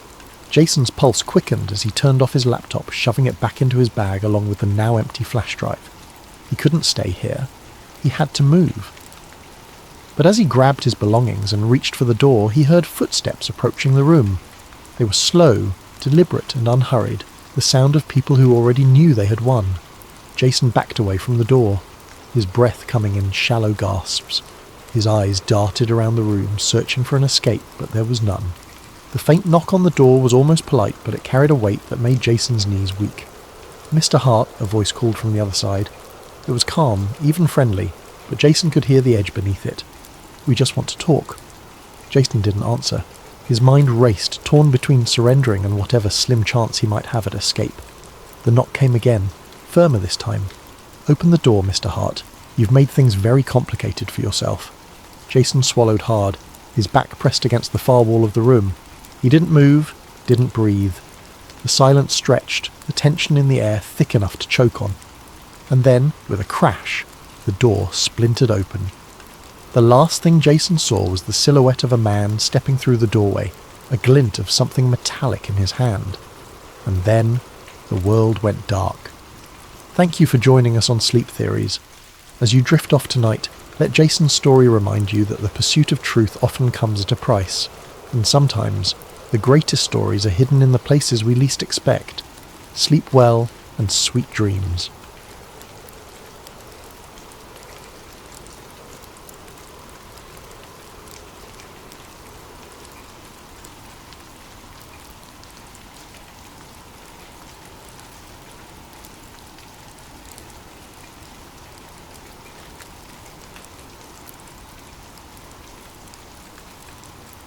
Jake Wilder wasn't a man you'd peg as the curious type. He lived a quiet, unassuming life in the suburbs, working as a freelance videographer. His days were a mix of editing wedding videos, filming promotional content for small businesses, and the occasional passion project. It wasn't glamorous, but it paid the bills, and Jake liked the freedom that came with it. He didn't need excitement or intrigue. His life was simple, predictable, and most importantly, safe. Jake's routine was one of steady monotony, and he preferred it that way. He enjoyed the hum of his editing software late into the evening, the predictable satisfaction of piecing together footage until it became a polished narrative. His small apartment was a reflection of his orderly world, Shelves neatly lined with camera equipment, stacks of meticulously labelled hard drives, and a corkboard above his desk cluttered with sticky notes about deadlines and client requests. Life wasn't thrilling, but it was his, and it was under control. But all of that changed one fateful weekend in early spring. Jake had been hired to film a corporate retreat at a luxury hotel tucked away in the mountains. These types of gigs had become a staple of his workload. Simple, well-paying assignments that didn't ask too much of him. His job was to capture team-building exercises, keynote speeches, and a few candid moments that could later be used in promotional materials. It was the kind of work that didn't require much creativity, but it was easy money. And in Jake's world, easy money was a good thing. The email with the job details had come a week earlier, sent by an event planning company he'd worked with a handful of times before. The instructions were simple: arrive Friday morning, set up, and be ready to start filming by noon. Meals and accommodations would be provided, along with a generous day rate that made the 2-hour drive worth it. Jake hadn't hesitated to accept. The event sounded routine, and the chance to spend a few days in a mountain resort, even if he was working, was a welcome change from his cramped apartment. When he arrived at the hotel, he was immediately struck by its grandeur. The building was a sprawling, opulent estate, its architecture reminiscent of an old-world European castle, with towering spires and ivy-covered stone walls. The driveway was lined with neatly trimmed hedges, and the valet attendants moved swiftly between the luxury cars pulling in and out of the circular drive. It was the kind of place that radiated exclusivity, and Jake couldn't help but feel a little out of place in his beat-up sedan. Still, he was used to navigating high-end events, and he approached the assignment with his usual professionalism. Jake parked in the designated staff lot, and carried his equipment through a side entrance, following the directions he'd been given. Inside, the hotel was even more impressive. The lobby was a symphony of marble and crystal, with a grand chandelier hanging from the vaulted ceiling, and a fireplace crackling warmly at one end. The air smelled faintly of fresh flowers and polished wood, and a soft classical melody played in the background. Jake checked in with the event coordinator, a brisk but polite woman named Lauren, who handed him a detailed schedule and pointed him toward the conference hall where the first session would take place. "We'll need a mix of wide shots and close-ups," she said, barely pausing as she scanned her clipboard. "The CEO will be speaking this afternoon, so make sure you're set up early. We don't want any hiccups." Jake nodded, already mentally planning his setup. He wheeled his equipment cases through the halls, taking note of the layout and making mental notes about lighting and angles. The hallways were wide and impeccably clean, the kind of place where even the smallest detail seemed deliberate. He passed other staff members setting up tables, arranging floral centerpieces, and adjusting the positions of chairs. Everyone moved with a sense of urgency but also precision, as though they'd done this 100 times before. The conference hall itself was massive, with floor-to-ceiling windows that offered a breathtaking view of the surrounding forest. Jake took a moment to appreciate the scenery before getting to work. He set up his camera on a tripod near the back of the room, ensuring he had a clear view of the stage and the audience. He adjusted the lighting, tested the audio levels, and double-checked his backup equipment, a habit he'd developed after too many near disasters early in his career. The morning passed quickly as Jake captured establishing shots of the hotel and its grounds. He filmed the attendees mingling over coffee, their conversations a hum of polite laughter and introductions. The participants were a mix of middle-aged professionals, all impeccably dressed in tailored suits and sleek business attire. Jake noticed how many of them carried an air of confidence, the kind that came from years of climbing corporate ladders. As he worked, Jake found himself enjoying the rhythm of the day. The work wasn't challenging, but there was something satisfying about capturing the right moments and framing them just so. He knew these kinds of gigs were what kept his bills paid, and he was good at them. By the time lunch rolled around, he had already collected enough footage to feel confident about the final product. He grabbed a quick bite from the buffet, a spread of artisanal sandwiches and fresh salads that put his usual lunch of instant ramen to shame. After eating, he returned to the conference hall to prepare for the afternoon session. Everything about the day felt smooth, predictable, just the way Jake liked it. But as he stood at the back of the room, adjusting his focus and framing the stage, something caught his attention. A group of men in dark suits entered the hall through a side door, moving with quiet purpose. They weren't part of the event staff or the attendees. Jake was sure of that. Their suits were sharper, their demeanour more formal. They moved like they belonged there, yet there was an air of secrecy about them. Jake watched as they exchanged brief words with Lauren, the event coordinator. She nodded curtly, her expression unreadable, and gestured toward the far end of the hall. The men walked in that direction, disappearing behind a set of heavy double doors. Jake's curiosity flickered, but he shook it off. It wasn't his business, and he had work to do. Still, the image of those men lingered in his mind as he went about his tasks. Something about the way they moved, the way Lauren had reacted to them, it was different. Not alarming exactly, but different. Jake told himself to focus on his job, reminding himself that corporate retreats often attracted VIPs. He'd seen his share of high-level executives and private security over the years. This was probably nothing out of the ordinary, or so he thought. What had started as an ordinary day, a simple job in a beautiful location, was beginning to feel like something more. Jake didn't know it yet, but the events of that weekend would unravel everything he thought he knew about the world, and his life, once so predictable, was about to take a turn he never could have imagined. The first oddity came on his second day at the hotel.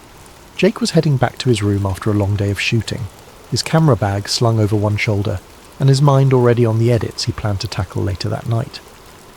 As he passed through the lobby, he noticed a group of men in dark suits clustered near the side entrance. They weren't staff, Jake could tell immediately. They lacked the friendly demeanour and polished smiles of the hotel employees.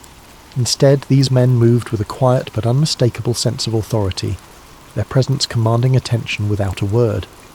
Their voices were low, their conversations clipped, as they murmured into discreet earpieces. Jake couldn't make out what they were saying, but their body language told a story of urgency and precision. Each man stood straight, their eyes scanning the room with practiced subtlety. Jake slowed his steps, feigning a casual stretch as he observed them. His gaze drifted toward the side entrance, where several black SUVs were parked in a neat row. The vehicles were unmarked, their windows tinted so dark they reflected the towering pine trees outside like polished obsidian. Jake's curiosity flickered to life. He had seen his share of private security over the years, bodyguards for wealthy clients or high-ranking executives, but this felt different. There was a weight to the atmosphere, an intensity that he couldn't quite put his finger on. He lingered in the lobby for a moment longer, pretending to check his phone while he watched the group out of the corner of his eye. They were speaking too quietly for him to catch any words, but their clipped tones and the way they occasionally glanced toward the SUVs hinted at something serious. He told himself it wasn't his business, and continued toward the elevator, his footsteps echoing faintly against the marble floor. But even as the doors closed behind him, the scene in the lobby lingered in his mind. Who were those men?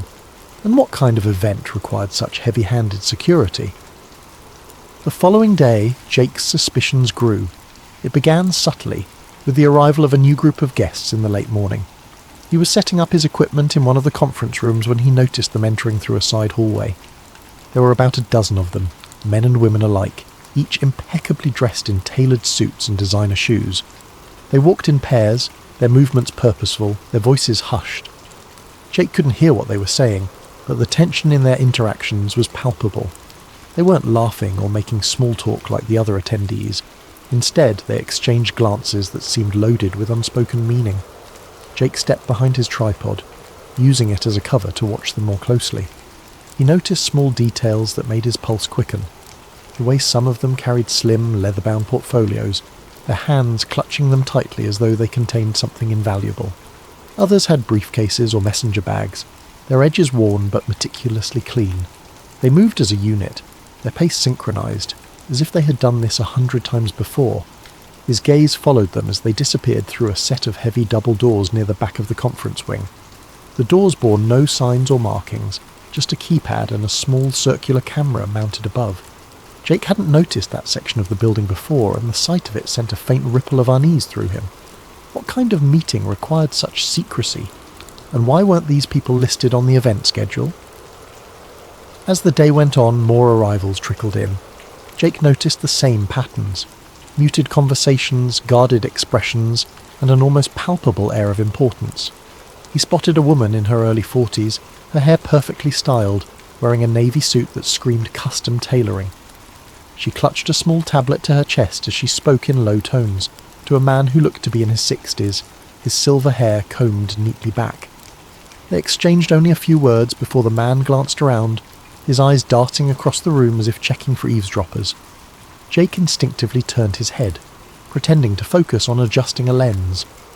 The same SUVs were still parked outside when he stepped out to grab a quick lunch.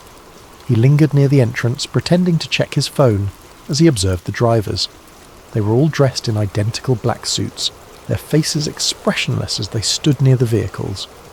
One of them leaned against the hood of an SUV, his earpiece glinting faintly in the sunlight. Jake couldn't shake the feeling that their presence was more than just precautionary. It was deliberate, calculated. By the evening, the hotel's atmosphere had shifted entirely. The once relaxed ambiance of a corporate retreat had been replaced by something more subdued, almost heavy.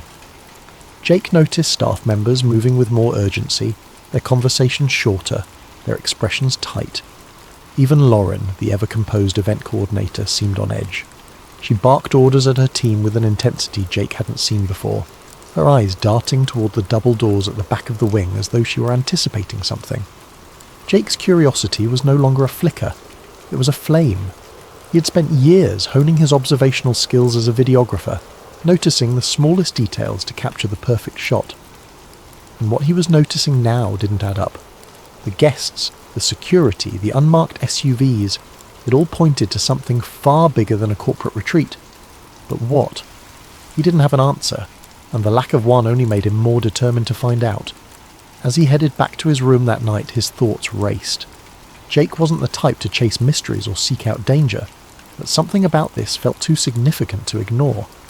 He knew he should let it go, focus on his job and avoid stirring up trouble, but as he passed the silent, shadowed hallway leading to the unmarked doors, he couldn't shake the feeling that he was standing at the edge of something monumental, something that could change everything.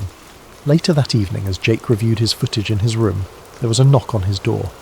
It was one of the hotel staff, a nervous-looking man who handed Jake an envelope and said, "There's been a slight change in plans. The client requests that you avoid filming in certain areas tomorrow." The staff member pointed to a highlighted section on a map of the hotel, a part Jake hadn't yet explored. Jake frowned as the man hurried away. The restricted area wasn't near any of the planned events for the retreat, which only made the restriction more curious. That night, unable to sleep, Jake's curiosity got the better of him. He grabbed his camera and decided to take a walk. The hotel was quiet, its grand hallways illuminated by soft golden light. He wandered toward the restricted area, telling himself he just wanted to see what all the fuss was about. He wasn't planning to film, just a quick look and then back to bed. When he reached the cordoned-off wing, he noticed 2 security guards stationed at a set of double doors. They were chatting in low voices, their posture relaxed. Jake lingered in the shadows, debating whether to turn back, when one of the guards got a call on his radio. The other followed him down the hall, leaving the entrance momentarily unguarded. Jake's pulse quickened. This was his chance. He slipped through the doors, moving as quietly as he could. The corridor beyond was dimly lit, the air cooler, almost sterile. He passed several empty conference rooms before he heard it, a low hum of voices coming from a room at the end of the hall. He crept closer, pressing himself against the wall as he approached the partially open door. What he saw made his breath catch. Inside was a large conference room, its walls lined with ornate wood panelling. Around a massive oval table sat dozens of people, their faces illuminated by the glow of a projector. Jake didn't recognize most of them, but a few were unmistakable. CEOs of major corporations, politicians, and even a royal figure he'd only seen on the news. They were deep in discussion, their voices too low for Jake to make out individual words. On the screen behind them, a slide displayed a title that made Jake's stomach turn. Global Economic Transition Strategy, Phase 3. Jake's hands shook as he lifted his camera, adjusting the focus to capture the scene. He panned across the room, zooming in on faces, documents spread across the table, and the titles of other slides: Media Consolidation Plan, Energy Resource Redistribution, and Population Control Measures. It felt surreal, like stepping into the plot of a dystopian novel, but this was no fiction. This was happening right in front of him. He was so engrossed in filming that he didn't hear the footsteps behind him. A hand clamped down on his shoulder, making him jump. He turned to see one of the security guards glaring at him, a walkie-talkie in hand. "What are you doing here?" the guard demanded. Jake stammered, trying to come up with an excuse, but it was no use. The guard yanked the camera from his hands, pulling him away from the doorway. Jake caught one last glimpse of the room, the projector screen now displaying a list of future meeting dates and locations, before the door was slammed shut. "Come with me," the guard said, his grip firm. Jake's mind raced. He was in trouble, serious trouble. But more than that, he was terrified of what he'd just uncovered. The guards took Jake to a small windowless room and left him there, alone, for what felt like hours. His thoughts spiralled as he sat in the hard plastic chair, staring at the blank walls. Would they call the police? Or worse, would they make him disappear? The men and women in that room weren't just powerful, they were untouchable. Finally the door opened, and a man in a tailored suit stepped inside. He closed the door quietly, his expression unreadable as he took a seat across from Jake. "Mr. Wilder," he said, his voice calm but firm, "you've stumbled into something you shouldn't have." Jake didn't respond, his throat dry. The man placed Jake's camera on the table between them. "This footage never leaves this room," he said. "Do you understand?" Jake hesitated, then nodded. He didn't have much choice. The man leaned forward, his tone softening just slightly. "You seem like a smart guy. Let me give you some advice. Walk away. Forget what you saw. This isn't your fight." Before Jake could reply, the door opened again, and 2 guards entered. They escorted him out of the room, down a series of hallways, and out of the hotel. They returned his camera, minus the memory card, and told him in no uncertain terms to leave and never come back. But Jake couldn't walk away. The memory of what he'd seen burned in his mind, the fragments of conversation he'd overheard replaying in his head. He knew he was in danger, but he also knew the world needed to know the truth. Over the following weeks, Jake began piecing together the breadcrumbs. He researched the Bilderberg Group, an annual meeting of elites shrouded in secrecy, and matched the faces he'd seen to public figures. He found mentions of other meetings, hidden in plain sight, and began documenting their locations and agendas. It became an obsession. Jake worked in secret, uploading encrypted videos and files to anonymous forums. He knew the risks, but the pull to expose the truth was stronger than his fear.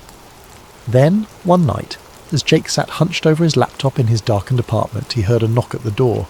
His blood ran cold. He hadn't told anyone where he lived, not since he'd started digging deeper. He closed his laptop, his heart pounding as the knock came again, louder this time. He never answered the door. Thank you for joining us tonight on Sleep Theories. Let this story remind us of the hidden forces at play in our world, and the courage it takes to seek the truth. May your dreams be filled with curiosity and wonder, and may you sleep soundly knowing that even the darkest mysteries can be brought to light. Sweet dreams, and good night.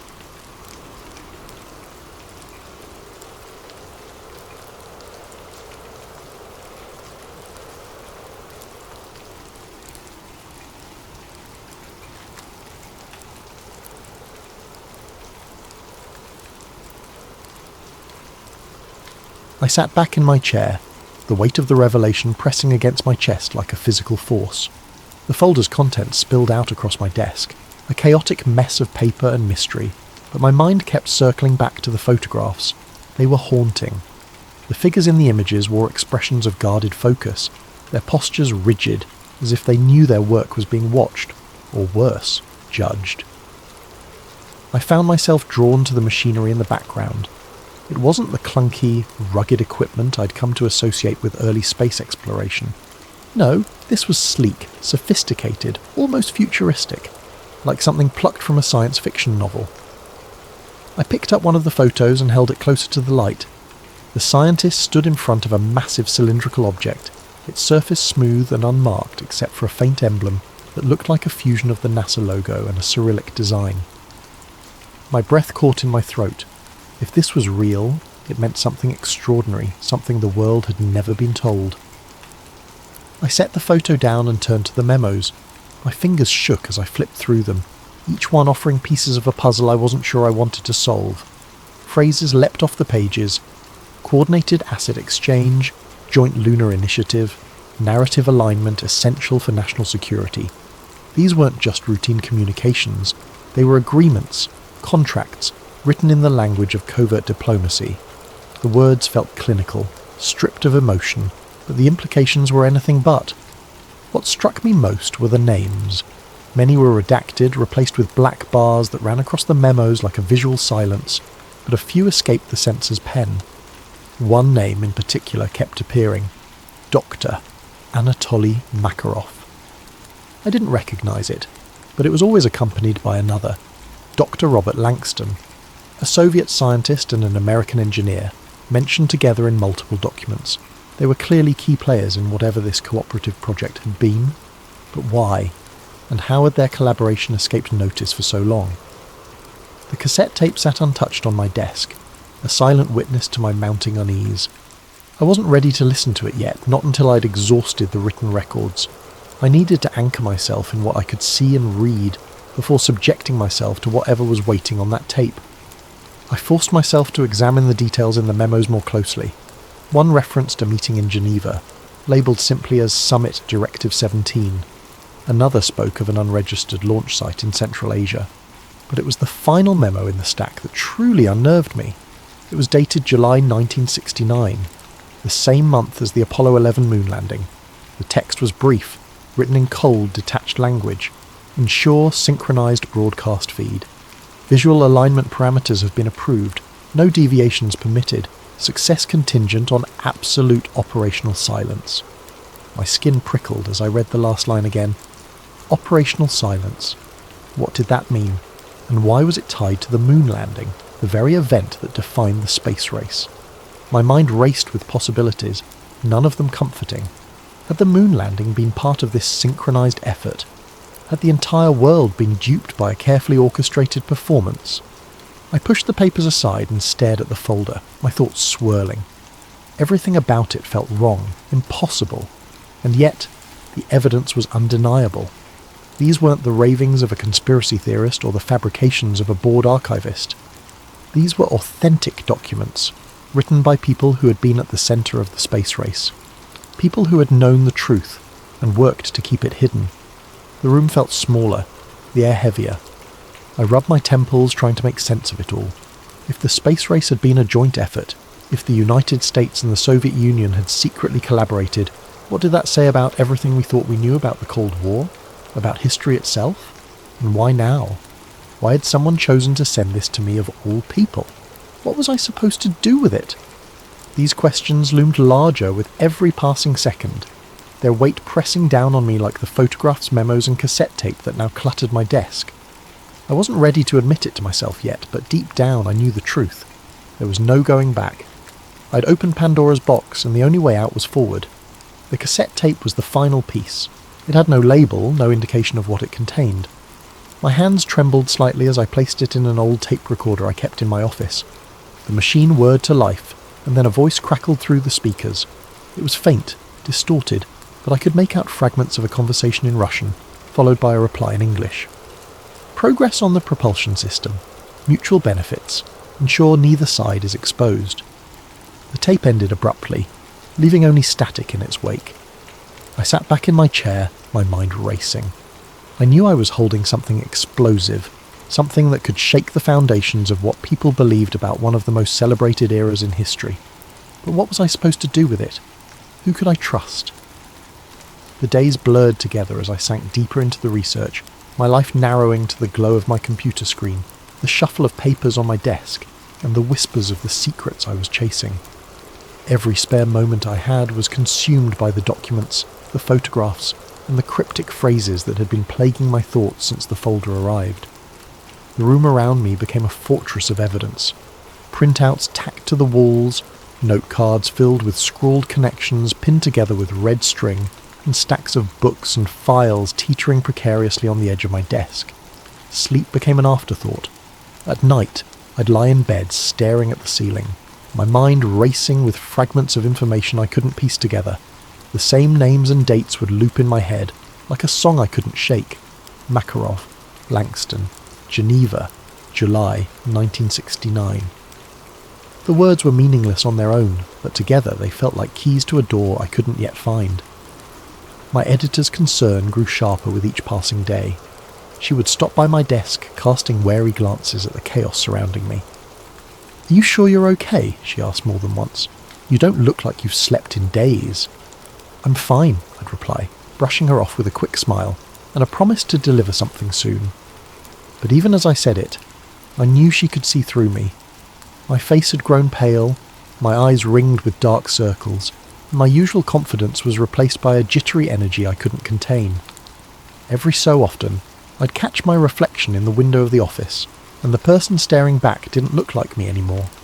There was a wildness in my eyes, a desperation that hadn't been there before. But I couldn't stop. I didn't want to. The more I uncovered, the more convinced I became that I was onto something monumental. The phone calls started coming late at night. Unknown numbers, no one on the other end, just silence or faint static. At first I dismissed them as a coincidence, the product of a paranoid mind, but they kept coming, sometimes once a night, sometimes 3 or 4 times in a row. I stopped answering them, but even the sight of my phone lighting up sent a chill down my spine. I told myself I was imagining things, that I was just sleep-deprived and overthinking everything. But I couldn't shake the feeling that someone was watching me, monitoring my movements, waiting for me to make a mistake. I started double-checking my locks, peeking out my blinds at odd hours, and keeping my laptop password protected even when I was alone. It was ridiculous, I knew, but the unease was like a shadow that clung to me, growing darker with each passing day. One evening, as I stared at a grainy photograph of what looked like a joint US-Soviet meeting in some desolate facility, I found myself muttering under my breath. "What am I missing?" I asked the empty room. The silence felt heavier than usual, as if the walls themselves were listening. I leaned back in my chair, running a hand through my unwashed hair, and closed my eyes. The exhaustion was catching up to me, but every time I thought about stepping away, that same thought pulled me back. What if I'm right? It wasn't just about proving the theory anymore. It was about the magnitude of it all. If the space race had been choreographed, if the 2 greatest enemies of the 20th century had secretly worked together, then everything I thought I knew about history was a lie. It was bigger than a story. It was a reckoning. I opened my eyes, the photograph still in my hand. In the corner of the frame, barely visible, was a calendar hanging on the wall. The date was circled in red, December 14th, 1962. My pulse quickened as I jotted it down, another fragment to add to the growing pile. It didn't mean anything yet, but it felt significant. Everything did. The walls of my apartment were closing in. The air felt thick, suffocating, and I realised I hadn't eaten all day. My stomach growled, but the idea of food felt foreign, like a task for someone who still lived in the real world. I shoved the photograph into the folder and stood, pacing the room in restless circles. "You're losing it," I said aloud, my voice sharp in the quiet. But even as I said it, I knew I wouldn't stop. I couldn't. This was bigger than me now. The tipping point came when I received a second package. This one was smaller, just a single envelope with no return address. It arrived early in the morning, slipped through the mail slot while the city was still waking up. The envelope was unremarkable, plain and beige, but the weight of it in my hands was enough to send a jolt of adrenaline through me. My fingers trembled as I opened it, sliding out a single photograph. The image was clearer than the grainy black and white photos from the first package. This one was in colour, crisp and recent. It showed a man in his 60s sitting at a small table outside a cafe. He was dressed in a simple grey coat, a scarf draped loosely around his neck. A newspaper lay folded in front of him, next to a cup of coffee. He looked ordinary, almost forgettable, just another face in the crowd. But his posture, the way his eyes seemed to dart slightly off camera, suggested he was anything but. I flipped the photo over and saw the caption scrawled on the back in uneven handwriting. "The architect. Meet him and you'll have your answers." My pulse quickened. The architect. The word felt loaded, heavy with meaning. Was this the person behind the alleged collaboration? The one who had orchestrated the carefully choreographed dance between the United States and the Soviet Union? My mind raced with possibilities. This man could be the key to unravelling the entire conspiracy, or he could be a wild goose chase. I stared at the photograph for what felt like hours, analysing every detail. The cobblestones under the table, the faint shadow of the cafe sign just visible in the upper corner, the blurred figures walking past in the background. A part of me wanted to dismiss it as a prank, some elaborate hoax to throw me off, but the other part, The part that had been consumed by this obsession knew better. This was real. It had to be. The caption didn't include a name, but it was clear enough where the photograph had been taken. Somewhere in Eastern Europe, likely Prague. The cafe's sign, though partially obscured, was written in Czech, and the architecture of the surrounding buildings matched the city's distinct style. My instincts told me that whoever sent this wanted me to follow the trail. They wanted me to find this man. It was reckless. I knew that even as I reached for my phone to book a flight. My editor would kill me if she found out I'd left without notice. But I didn't care. The story was too big, the stakes too high. If this man truly held the answers, then I couldn't afford to wait. The next morning, I was on a plane, staring out at the endless expanse of clouds and questioning everything. What if this was a trap? What if the photograph was bait, meant to lure me into a situation I couldn't control? I tried to silence the doubts, focusing instead on the possibility of finally finding the answers I'd been chasing. The truth was out there, and I was closer than ever.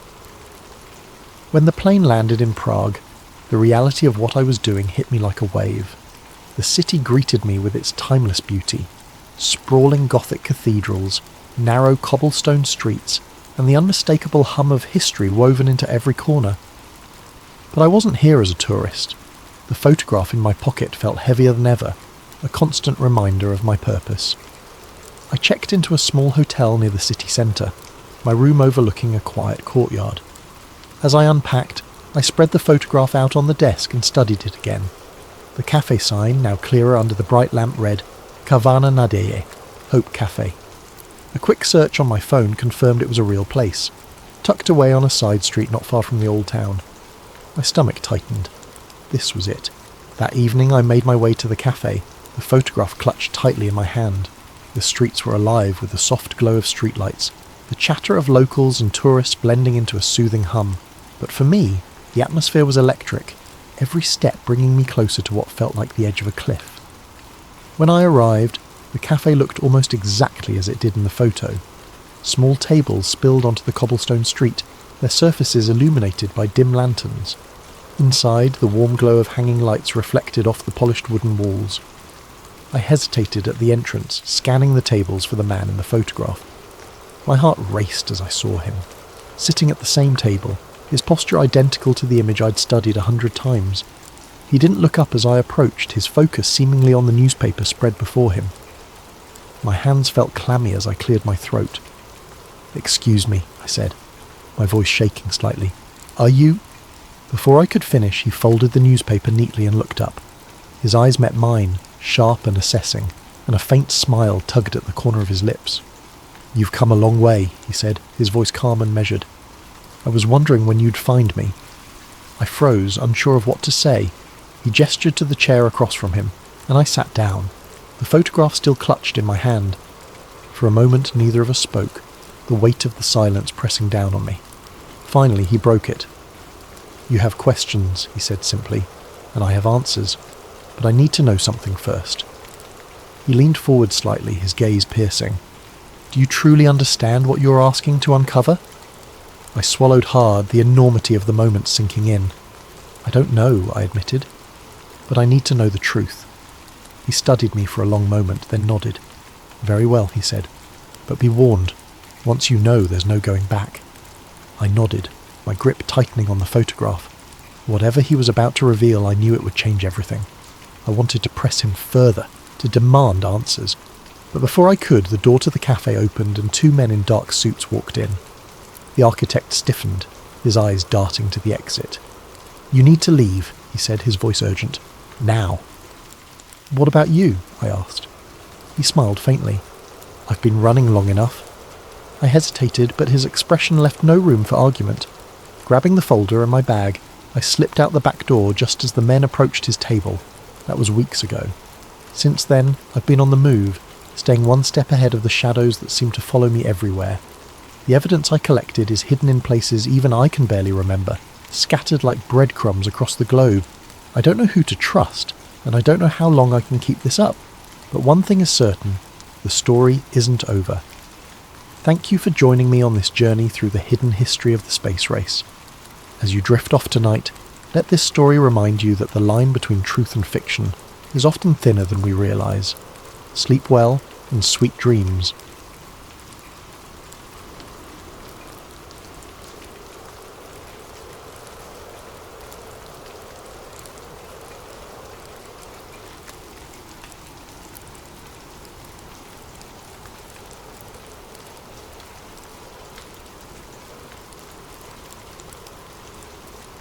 It started on an ordinary day for Daniel, a young software engineer with a knack for solving puzzles. His life was structured and predictable. Mornings spent coding, afternoons troubleshooting, and evenings playing video games. But one evening, something changed. As Daniel sat at his desk, the hum of his computer filling the room, he stumbled across a theory he had heard before but had never truly considered: the simulation hypothesis. The idea wasn't new. Philosophers, scientists, and tech enthusiasts had discussed it for years. The premise was simple, yet profound.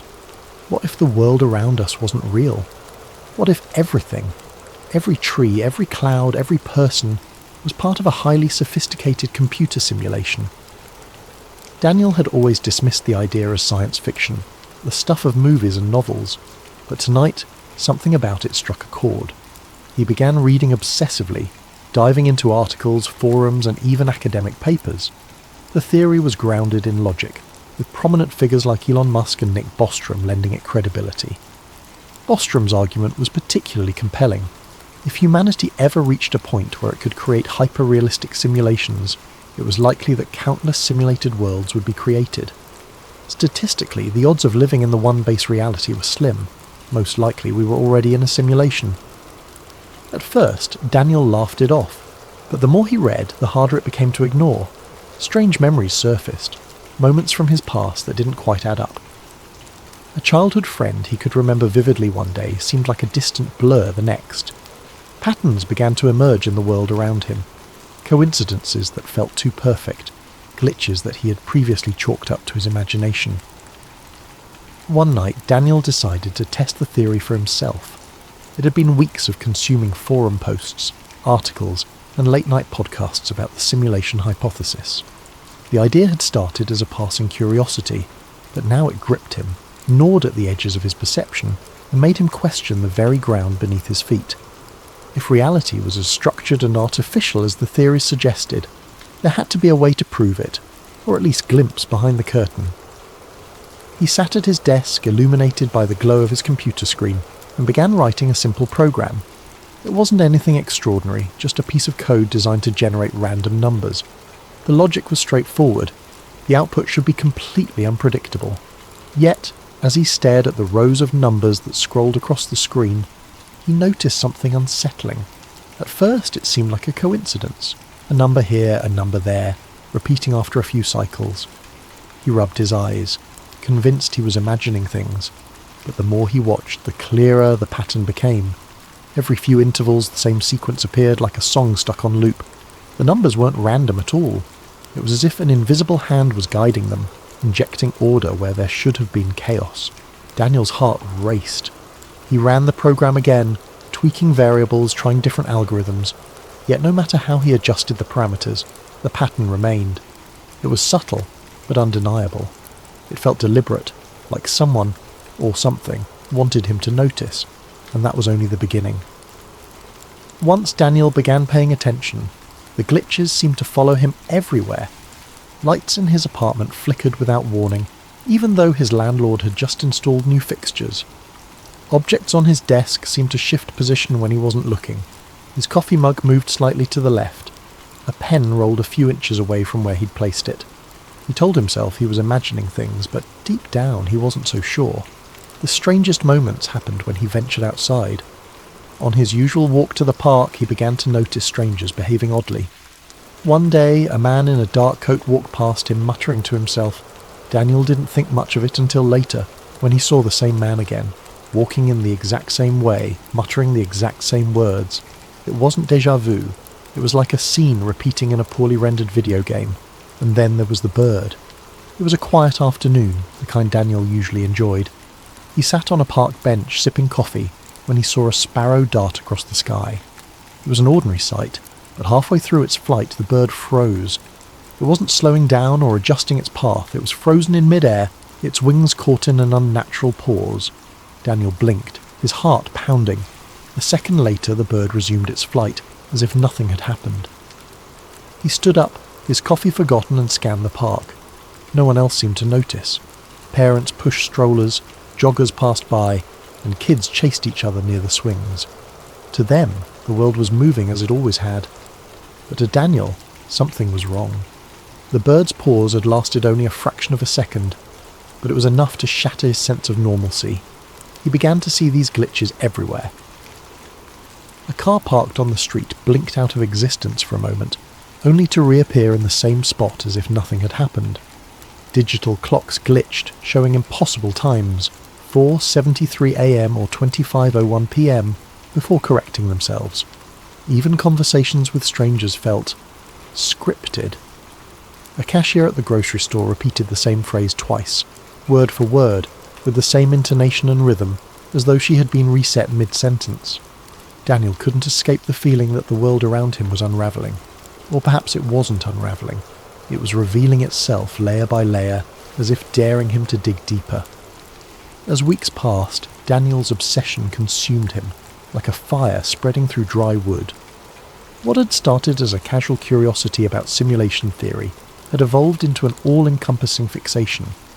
His once tidy apartment now resembled a war room. Walls covered in hastily scribbled notes, strings of red yarn connecting photographs and diagrams, and stacks of open books teetering precariously on every available surface. The soft glow of computer screens illuminated the chaos, their hum a constant background noise as Daniel delved deeper into his quest for answers. Friends had stopped reaching out, their texts and calls ignored until they dwindled into silence. Daniel barely noticed.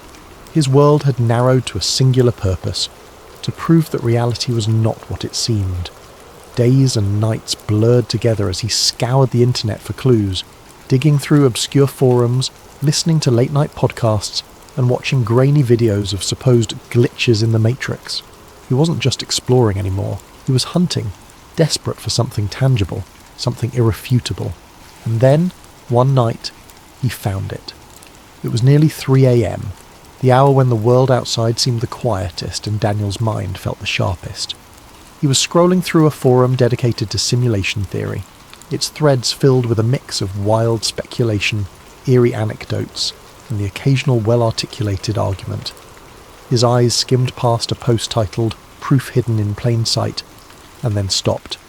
The author of the post, a user known only as Observer, had a reputation in the community for their cryptic but compelling insights. The post was unlike anything Daniel had seen before. Observer claimed to have found evidence of the simulation, not in the form of glitches or anomalies, but in coded messages embedded within reality itself.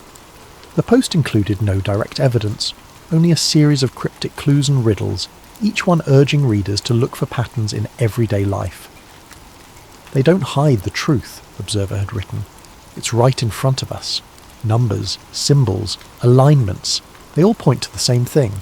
Pay attention to the things you ignore. The messages are everywhere." Daniel's heart raced as he read and reread the post, the words resonating with a strange and unshakable truth. The messages were vague, almost maddeningly so, but they struck a chord deep within him. He began to notice them everywhere. The next day, Daniel bought coffee at his usual cafe. As he handed the cashier a $10 bill, his eyes fell on the receipt. The total was $4.42, an unremarkable amount until he noticed the timestamp printed at the bottom, 4:42 p.m. It was the same sequence of numbers he had seen on his phone battery days earlier, and it sent a shiver down his spine. Later that evening, as he walked through his neighbourhood, he passed a billboard advertising a clothing brand. The slogan, written in bold, sleek font, read, "It's all connected." It wasn't the kind of phrase that would normally catch his attention, but tonight it stopped him in his tracks. The words seemed directed at him, as though they were a private message hidden in plain sight. And then there were the stars. Daniel had always been fascinated by the night sky, often spending hours gazing at the constellations from his balcony. But now even the stars seemed to hold secrets. One clear night, as he studied the sky, he noticed an unusual alignment. 3 stars, brighter than the others, formed a perfect triangle. It wasn't a recognised constellation. He'd checked his star charts, and yet it felt deliberate. like a signature left behind by the architects of his reality. The more Daniel looked, the more he found. Random numbers on receipts began to repeat with eerie precision. Phrases and advertisements seemed to echo his own thoughts. Even snippets of conversations overheard on the subway felt too perfectly timed, too meaningful to be mere coincidence. The world around him was starting to resemble a puzzle, one that begged to be solved. But for every clue Daniel uncovered, a new question arose. Were these patterns real, or was his mind playing tricks on him? If the messages were intentional, who or what was leaving them? And most importantly, why? The answers, Daniel felt, were tantalizingly close. Yet the more he searched, the more the lines between reality and illusion began to blur. His once firm grasp on the world around him was slipping, replaced by a growing sense of unease. Somewhere, buried within the fabric of existence, he was certain the truth awaited him. All he had to do was find it. Daniel couldn't shake the feeling that someone, or something, was watching him. At first it was subtle, a twinge of unease when he sat in front of his computer for too long, or the sense that shadows shifted slightly in his peripheral vision. But as days passed, the signs became impossible to ignore. His computer began behaving in ways that defied explanation. Files he hadn't touched would open on their own, random error messages would flash across his screen, and his webcam light flickered on for a few seconds at a time, though he had never enabled it. Each new glitch sent a shiver down his spine. He tried to rationalize it. Perhaps it was a software bug or malware. He ran scans, reinstalled programs, even replaced his webcam entirely. But the anomalies persisted, and with each one, the sensation of being observed grew stronger. Like an invisible presence was scrutinizing his every move. Then came the night everything changed. It was late, well past midnight. The quiet hum of the city outside was barely audible over the faint whir of Daniel's computer fan. He had been sifting through yet another obscure forum thread, his tired eyes scanning lines of cryptic text, when the screen suddenly went black. His fingers froze mid-typing, the room plunged into an unnatural silence. Even the gentle buzz of his desk lamp seemed to fade away. Before he could react, white text flickered onto the dark screen. The words were simple but chilling. "You're getting close." Daniel's breath caught in his throat. His pulse quickened as he leaned forward, his face illuminated by the eerie glow of the message. He stared at the screen, half expecting more text to appear, but none did. He tried to type something, anything, but the keyboard was unresponsive. The message remained for a few more moments before vanishing, leaving the screen blank once again. He sat back in his chair, his heart pounding in his chest. Was this a prank? Had someone hacked into his system? Or more terrifyingly, was this a response to his relentless digging into simulation theory? The thought sent a cold chill down his spine.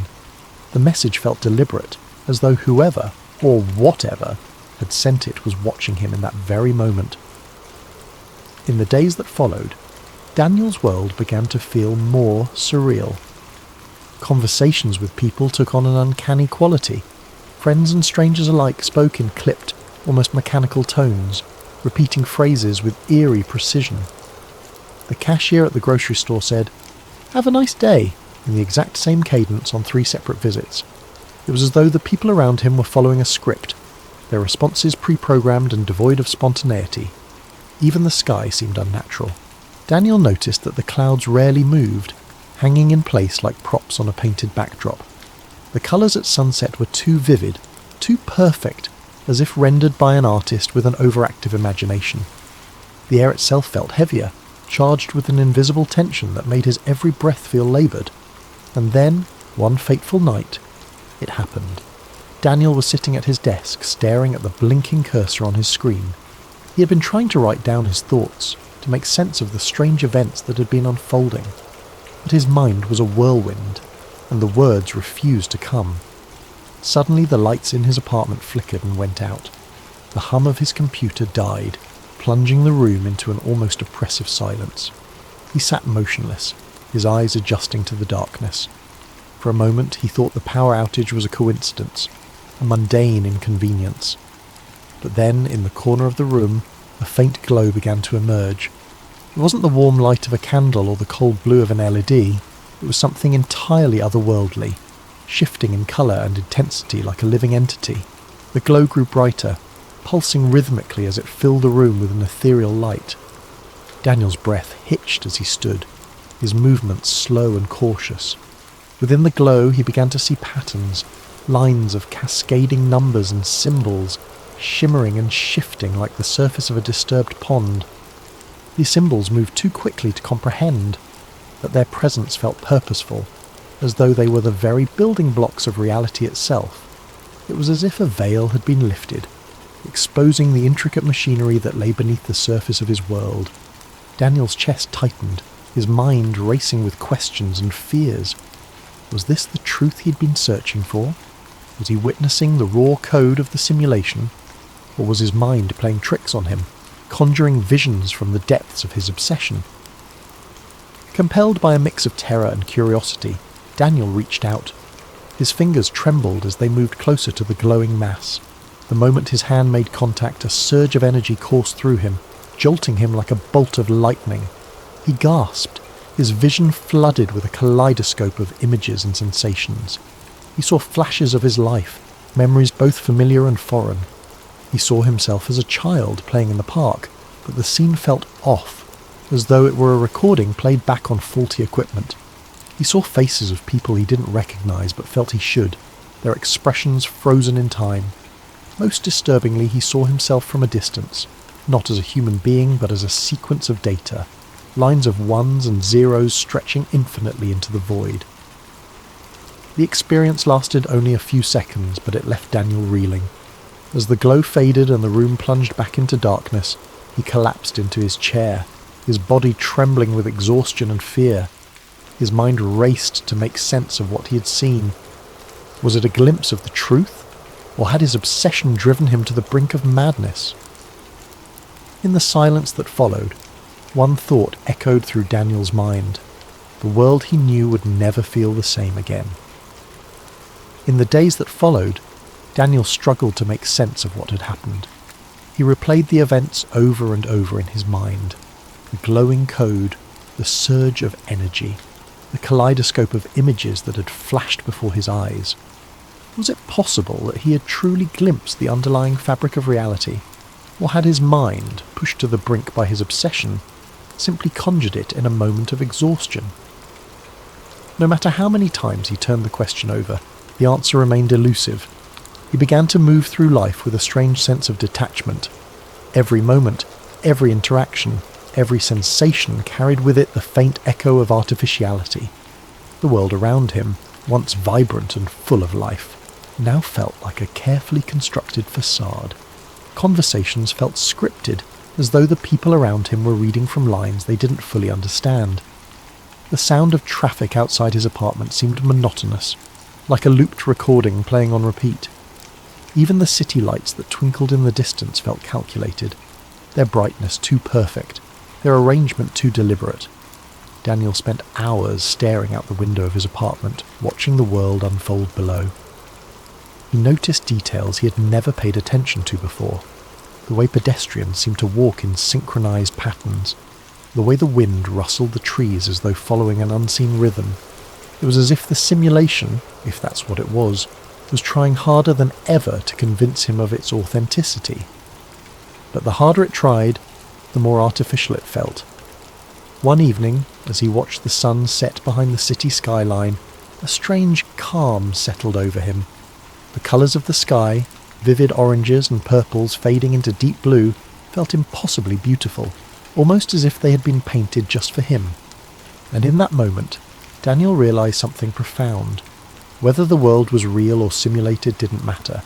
His experience of it was all he had, and it was no less meaningful for being uncertain.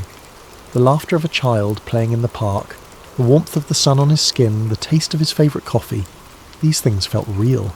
They brought him joy, comfort and connection, and perhaps that was enough. Daniel didn't stop wondering about the nature of reality.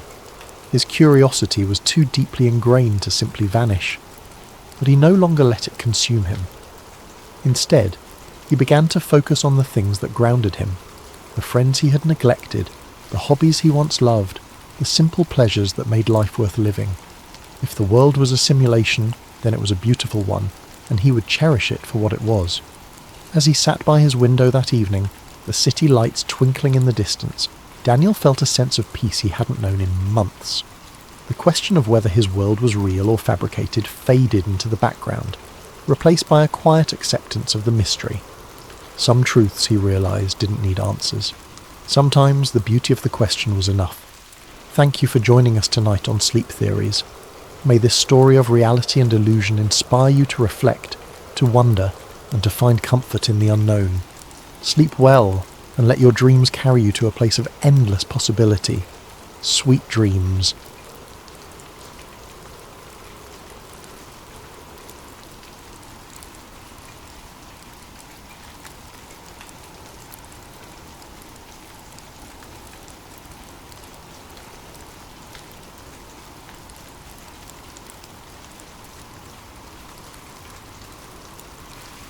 Evelyn Harper never considered herself special.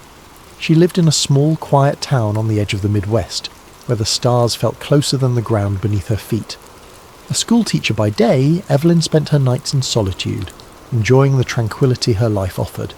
She often joked that her only companions were her books and the humming crickets outside her window. She liked it that way. It was simple, predictable. Evelyn's days were measured by the comforting rhythms of small-town life. She woke at dawn to the sound of birds chirping outside her modest farmhouse, their melodies blending with the faint rustle of wind through the trees.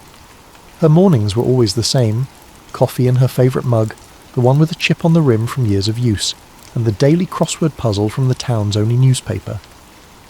By the time she'd finished her second cup, the sun would have risen fully, casting its golden light over the rolling fields that stretched out to meet the horizon. She loved her job, even though it wasn't always easy. Her third-grade classroom was a mix of chatter and laughter, with moments of quiet focus as her students worked through spelling tests or art projects. Evelyn had a way of making the lessons come alive, weaving stories and songs into her teaching that left her students eager to learn. She found joy in their curiosity, their boundless energy, and the way they reminded her to see the world through fresh eyes. After school, Evelyn would linger in her classroom, tidying up the day's messes and preparing for the next. She liked the quiet moments when the hallways were empty, and the only sound was the creak of the old wooden floors beneath her footsteps. It was a chance to reflect, to breathe, and to remind herself why she loved what she did. Her evenings were her own, a sanctuary of peace and stillness. She'd return home to her cosy house at the edge of the town, where the fields seemed to stretch forever and the world felt impossibly wide. She would cook simple meals, often from the vegetables she grew in her small garden, and eat by the light of a single lamp in her kitchen. Afterwards, she'd settle into her favourite armchair by the window, a well-worn novel or a journal in her lap. Evelyn's favourite time of day was dusk, when the sky turned shades of lavender and peach, and the first stars began to appear. She would step out onto her porch, mug in hand, and watch as the heavens came alive with pinpricks of light. The crickets would begin their nightly serenade, their steady rhythm a backdrop to the gentle rustle of the breeze. It was a time for reflection, for dreaming, for feeling at one with the universe. To anyone else, her life might have seemed lonely, even dull. But to Evelyn, it was perfect. She had carved out a little piece of the world that was entirely her own, free from the noise and chaos that seemed to dominate everyone else's lives. She didn't need much, just the stars, the stillness, and the knowledge that tomorrow would bring more of the same. But as comforting as her routine was, there was always a faint undercurrent of restlessness, a whisper of something unspoken that tugged at the edges of her contentment. On certain nights, when the moon hung low and the world felt especially quiet, Evelyn would catch herself staring at the sky a little too long, wondering if there was something more. It wasn't a longing for adventure or change. She loved her life exactly as it was. But there was a sense of curiosity, a quiet yearning to understand the vastness above her. She never imagined that her life would change, not in any dramatic way at least. Evelyn Harper was a woman who believed in the beauty of small things, the laughter of her students, the warmth of the sun on her face, the way the stars seemed to wink at her from the dark expanse of the night sky. Her world was small, and she liked it that way, but the universe has a way of surprising us when we least expect it. And for Evelyn Harper, the stars she loved so dearly were about to draw her into a mystery far greater than anything she had ever dreamed. It began on an unremarkable Tuesday evening. The air was warm, thick with the scent of blooming wildflowers, and Evelyn had just settled onto her porch with a cup of tea. Her home sat at the edge of a sprawling field, with nothing but open land and endless sky stretching toward the horizon.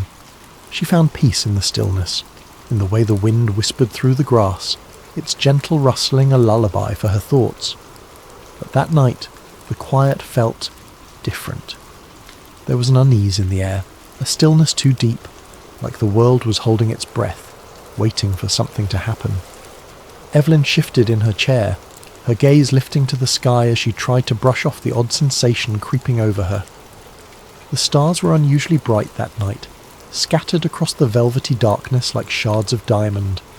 The moon hung low, casting a pale glow over the fields, and for a moment Evelyn allowed herself to relax, letting the familiar beauty of the night wash over her. She sipped her tea, savouring the warmth as it spread through her chest, and listened to the crickets' steady song, their chirping a constant companion in her otherwise solitary evenings. But then the crickets stopped. It wasn't gradual. One moment, their symphony filled the air, and the next, there was nothing but silence. A deep, unnerving silence that seemed to press down on her, wrapping around her like a heavy blanket. Evelyn froze, her cup poised halfway to her lips. Her heart quickened as her eyes darted to the edge of the field, searching for the source of the disruption. It wasn't uncommon for the crickets to pause momentarily when a predator passed nearby, a fox perhaps, or a stray cat.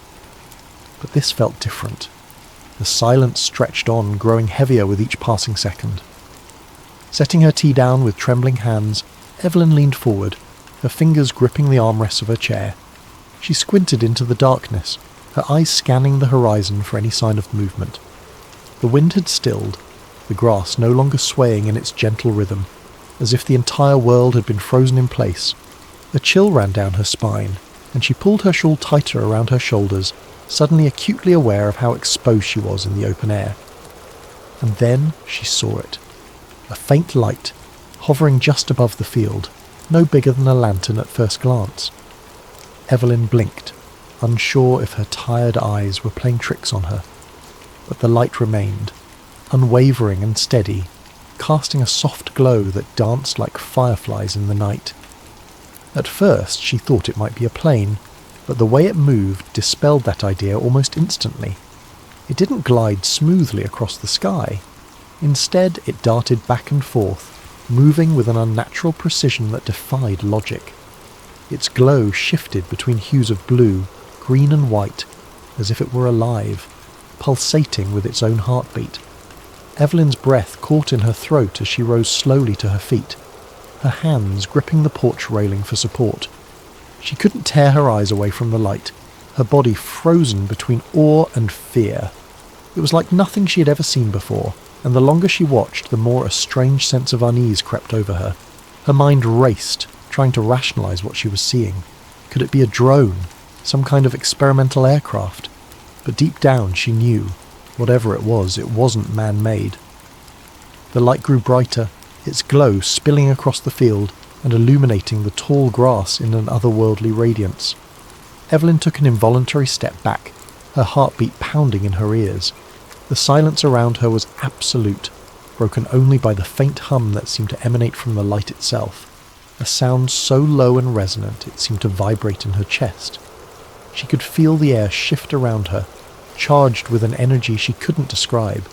It was as if the night itself had come alive, holding its breath along with her, and then, just as suddenly as it had appeared, the light vanished. The field plunged back into darkness, the stars above seeming impossibly dim in the wake of the light's brilliance. Evelyn stood motionless, her eyes scanning the empty expanse before her, searching for any sign of the strange phenomenon, but there was nothing, no trace of the light, no sound to suggest it had ever been there. The crickets remained silent, the air still heavy with an unnatural quiet that made her skin crawl. Her legs felt weak as she stumbled back toward the door, her hands fumbling for the handle. She locked it behind her, as if the simple act could protect her from whatever she had just witnessed.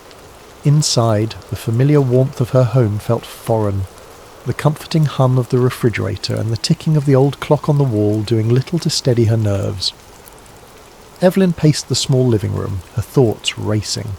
She tried to convince herself it was nothing. A trick of the light, a strange weather phenomenon, or perhaps even an overactive imagination brought on by too much solitude. But the image of the light was burned into her mind, vivid and unrelenting. She checked the windows repeatedly, peering out into the darkness for any sign of the movement. Each creak of the old house made her jump, her pulse quickening as shadows danced in the corners of her vision. She thought about calling someone, her sister perhaps, or one of her colleagues from school. But what would she say? How could she explain what she had seen without sounding like she'd lost her mind? Evelyn spent the rest of the night wide awake, the warm glow of a single lamp her only comfort.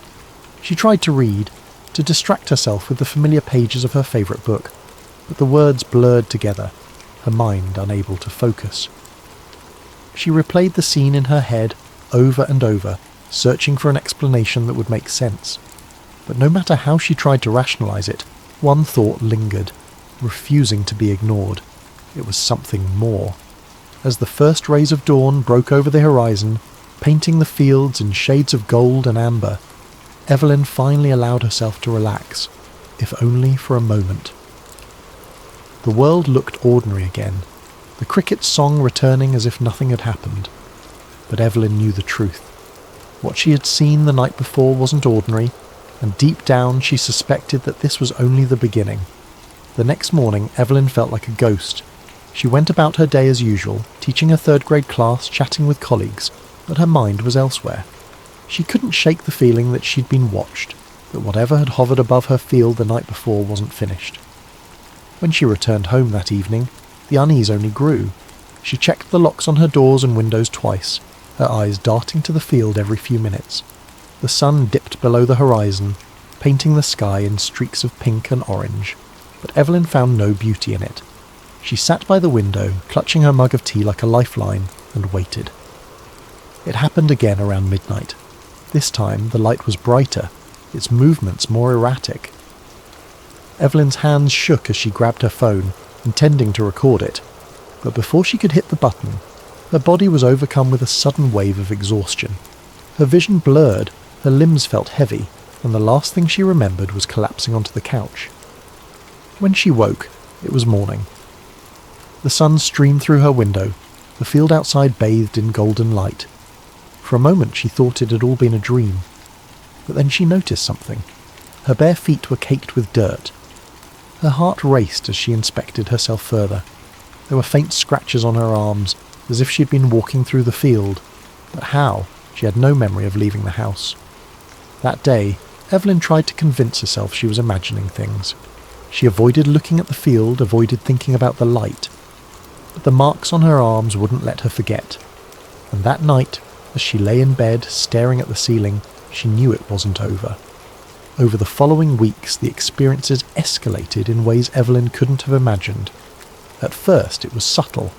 The lights in the sky came more frequently, sometimes appearing in the distance, their glow faint but unmistakable. Each time, they lingered longer, as though they were searching, waiting. Evelyn would watch from the safety of her home, her heart pounding in her chest, telling herself it was nothing she needed to fear. But the lights grew bolder. They began appearing closer, illuminating her fields with an intensity that turned the familiar landscape into something alien and unrecognizable. Their brightness pierced through her curtains, seeping into her sanctuary like an unwelcome intruder. And then there were the marks. She noticed the first one on a cool morning as she stood in front of her bathroom mirror. It was small, perfectly circular, just below her collarbone. It didn't hurt, but its precision unnerved her. Over the following nights, more appeared. On her arms, her legs, even the back of her neck. They were always the same, small, round, and too symmetrical to be accidental. Evelyn tried to rationalise them. Perhaps she'd bumped into something, or maybe it was a strange reaction to a bug bite. But deep down, she knew these explanations didn't hold up. The marks were too deliberate, too uniform. Then there was the humming. It began as a faint noise, so soft she thought it was her imagination. But as the nights went on, it grew louder, more insistent. It wasn't coming from outside, nor was it a sound her house should make. It seemed to emanate from nowhere and everywhere all at once, resonating through the walls, the floor, and even her own body. It wasn't just a noise, it was a feeling, a vibration that settled deep in her chest and made her stomach churn.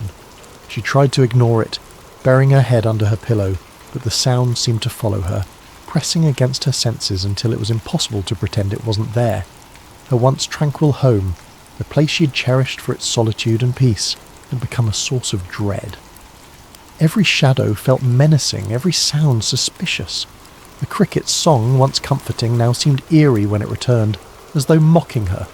The silence that followed the lights was worse, a suffocating stillness that made her feel as though the world outside had ceased to exist. She stopped going out onto her porch at night, afraid of what she might see. Even inside, with the doors locked and the curtains drawn, she felt exposed, as though the walls of her home were no longer a barrier between her and whatever was out there. One particularly cold night, Evelyn sat curled on her couch, her hands gripping a flashlight. She had taken to keeping it with her at all times, a small, futile comfort against the growing darkness that seemed to creep into every corner of her life. She hadn't slept in days, her mind too alert, her body too tense. Her tea sat untouched on the coffee table, its steam curling into the dim light of the room. The humming had started again, faint at first, then gradually building in intensity.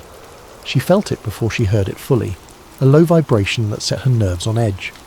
And then the light came. It started as a soft glow in the distance, just like before, but this time it didn't stay outside. The light grew brighter and brighter, spilling through the cracks in her curtains, under the door until it filled the entire room. It wasn't just a glow, it was a presence, overwhelming and impossible to escape.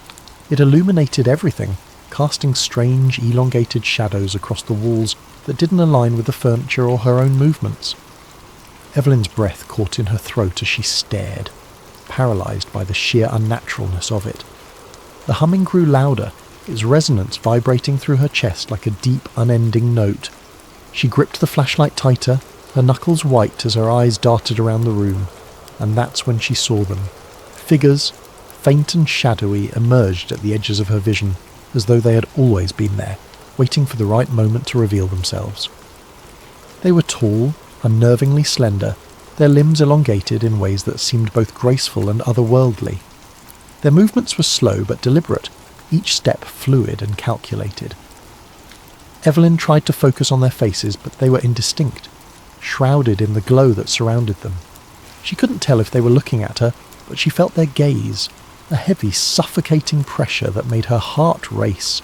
Her instinct was to run, to scream, to do anything to break free of the terror that held her in place, but her body wouldn't obey. It was as if the air around her had thickened, rooting her to the spot. Her flashlight slipped from her hand, clattering to the floor with a dull thud, but she barely noticed. Her breath came in shallow gasps as she watched the figures move closer, their forms becoming sharper, more defined. Evelyn tried to scream, but no sound came out. Her throat constricted, her voice trapped by the overwhelming force of their presence. The humming reached a crescendo, so loud and so deep it felt like her very bones were vibrating. The light pulsed, brighter and brighter, until it was impossible to see anything but white. Tears streamed down her face, and her vision blurred as the pressure around her grew unbearable, and then everything went dark. When Evelyn woke, she was lying on her couch, the flashlight still on the floor beside her. The light was gone, the humming a distant memory.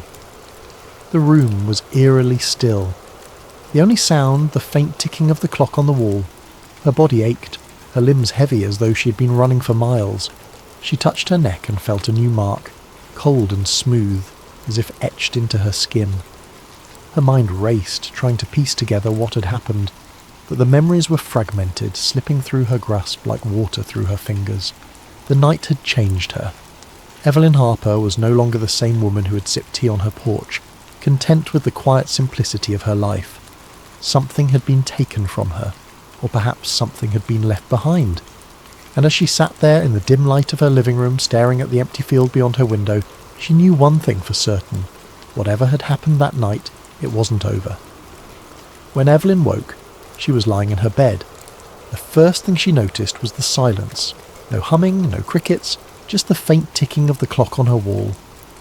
She sat up slowly, her body heavy and sore, and noticed something on her nightstand, a small metallic object. It was unlike anything she had ever seen, its surface smooth and reflective, with intricate patterns etched into it. She didn't remember bringing it home, didn't remember much of anything. Her last clear memory was the light and the figures. Evelyn's life was never the same after that. The visits continued, though she stopped trying to fight them. She started keeping a journal, documenting every detail she could remember. The lights, the humming, the strange sensations. She researched alien abduction stories, finding comfort in the accounts of others who claimed to have experienced similar phenomena.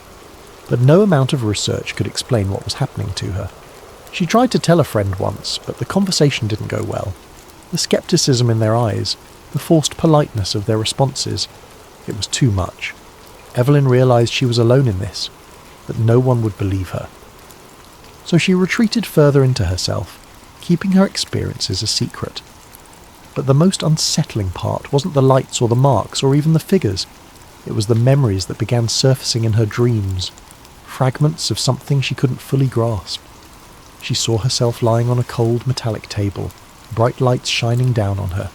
She felt hands, soft, delicate, touching her skin, heard whispers in a language she didn't understand. The dreams felt so real, so vivid, that she often woke up gasping, her heart racing. Evelyn didn't know what they wanted or why they had chosen her, but as time went on, she began to feel a strange sense of acceptance. Whatever was happening, she couldn't stop it. All she could do was endure it and hope that one day she would find answers. Thank you for joining us tonight on Sleep Theories. Evelyn's story is just one of many that remind us how little we truly understand about the world and perhaps the universe around us. May this tale of mystery and wonder lull you into a peaceful sleep, where the boundaries of reality and imagination blur. Sleep well and sweet dreams.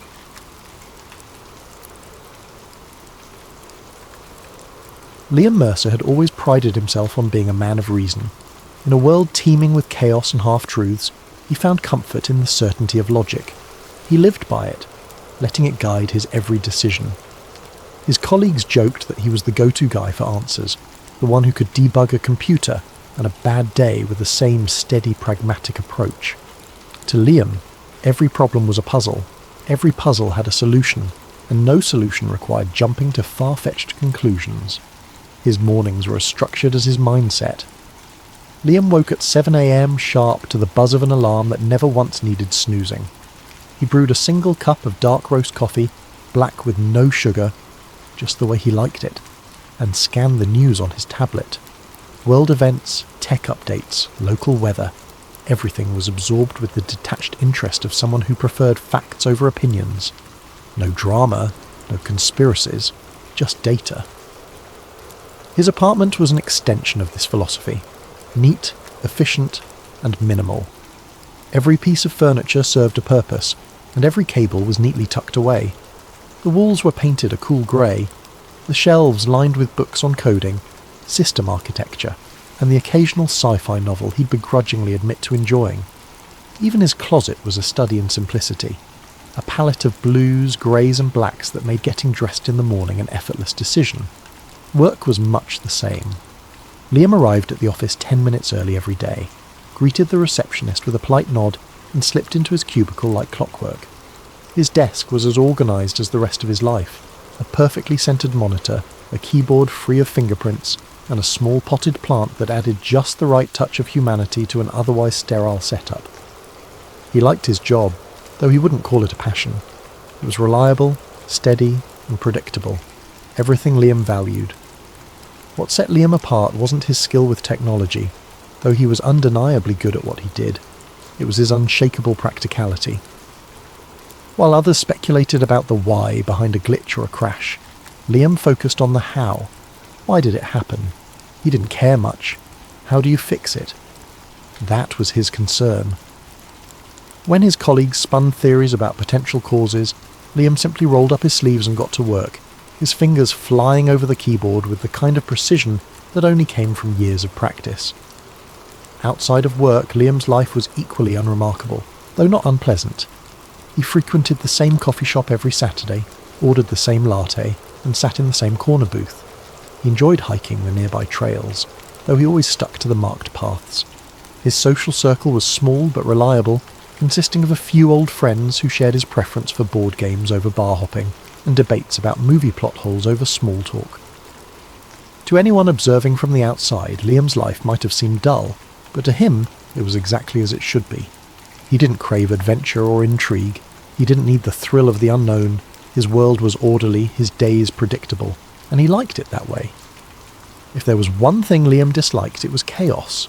Anything that disrupted the carefully constructed rhythm of his life, and that's why the events that followed were so profoundly unsettling.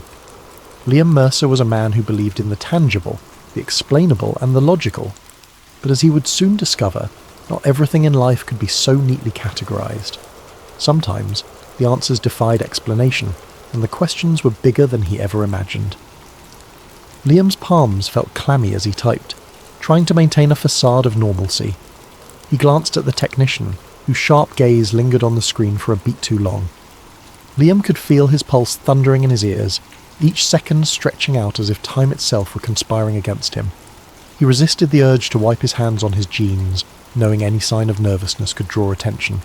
"Good," the technician said curtly, crossing his arms. "Management doesn't like delays." Liam forced a small nod and turned back to the server. He clicked through the routine diagnostic checks, his mind racing in 1,000 different directions. He couldn't unsee what he'd just uncovered. Those diagrams, the logs, the video. It was real. It had to be. Every instinct told him this wasn't just some elaborate prank or experimental concept. The level of detail, the complexity of the data. It was unlike anything he'd encountered in his years of IT work. He glanced at the technician again, his peripheral vision catching the way the man's posture was just a bit too rigid, his fingers tapping a slow rhythm against his arm. Liam kept his movements deliberate, steady, as he pretended to work through the final steps of the server repair. His internal clock told him he'd been in the room too long. Suspicion was the last thing he needed right now. "I'll need a few more minutes," Liam said, keeping his voice neutral. The encryption was layered in a way I didn't expect. The technician's brow furrowed slightly, but he didn't respond. Instead, he leaned against the doorframe, his watchful eyes never leaving Liam. The tension in the room felt suffocating, like an invisible weight pressing down on him. Liam couldn't help but wonder if the technician knew, or at least suspected, what he'd seen. As Liam finished the diagnostics, his thoughts churned. What should he do next? If he left the files alone, he might walk away without further incident. But if this information was as significant as it seemed, was it ethical, or even safe, to pretend he hadn't seen it? He wanted answers, but more than that, he wanted to ensure that whatever this technology was, it wouldn't endanger anyone. "I'll test the backup now," Liam said, his tone as professional as he could muster. He navigated to a safe, generic set of files to perform a routine integrity check. Outwardly, it appeared as though he was tying up loose ends, but inwardly, he was formulating a plan. He couldn't risk trying to extract any of the files here. He was being watched too closely. But if he could memorize key terms or details, perhaps he could research them later. He risked a glance at the technician. The man's eyes had drifted to his phone, his focus momentarily elsewhere. It was a small window of opportunity, but Liam didn't dare waste it. He opened the diagnostic console and quickly typed a few innocuous-looking lines of code, embedding a simple keylogger that would give him remote access to the server once he was off-site. He knew it was a gamble. If anyone noticed the intrusion, it could blow his cover. But the curiosity burning inside him outweighed the risk. "There," Liam said, his voice steady. "The server's stable now. You shouldn't have any more issues." The technician stepped forward, glancing at the monitor. "Good. I'll need you to file a report before you leave. Standard protocol." "Of course," Liam said, already standing and gathering his tools. He kept his expression neutral, even as his mind screamed at him to leave as quickly as possible. The technician escorted him to a small office where he was handed a clipboard with a form to fill out. The questions were standard: details of the issue, steps taken to resolve it, and confirmation of the server's restored functionality. Liam filled it out meticulously, careful not to let his handwriting betray his nerves. When he handed it back, the technician skimmed it briefly before giving a curt nod. "You're clear to go," he said, gesturing toward the exit. Liam forced a smile. "Thanks, let me know if anything else comes up." The walk back through the building felt interminable. He passed through the same security checkpoints, presenting his ID and signing out as required. Every step felt heavier than the last, his stomach twisting with the knowledge of what he'd seen and what he'd done. By the time he reached his car, his hands were trembling. He fumbled with the keys, taking a deep breath to steady himself before sliding into the driver's seat. The drive home was a blur.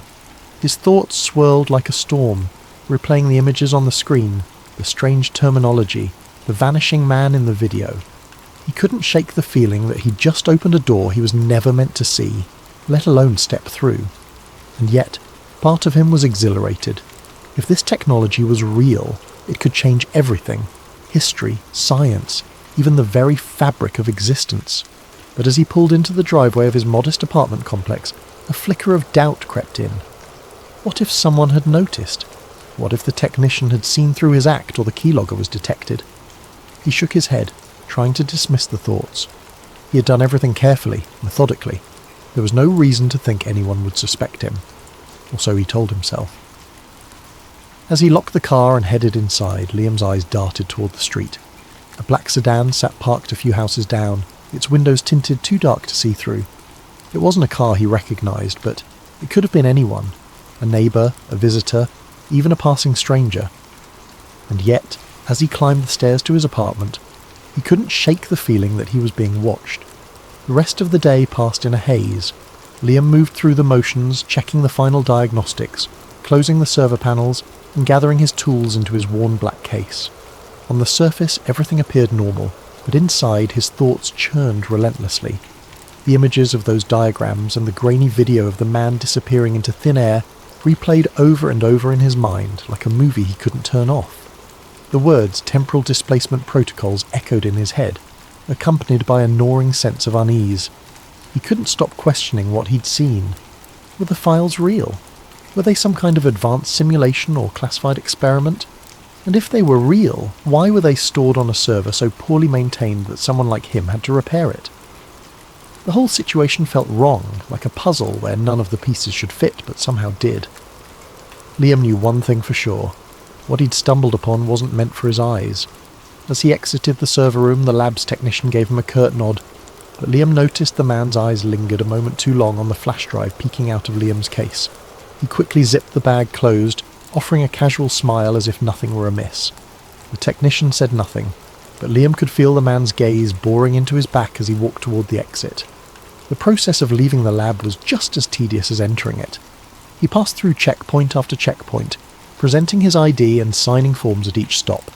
His palms were clammy, and he forced himself to remain calm, to keep his movements slow and deliberate.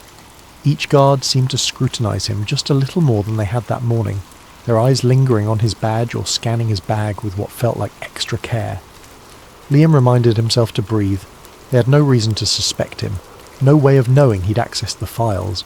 He had done his work, fixed the problem, and left the lab as instructed. At least, that's what it looked like. Finally, after what felt like an eternity, Liam stepped out into the crisp late afternoon air. The sun was beginning to dip below the horizon, casting long shadows across the parking lot.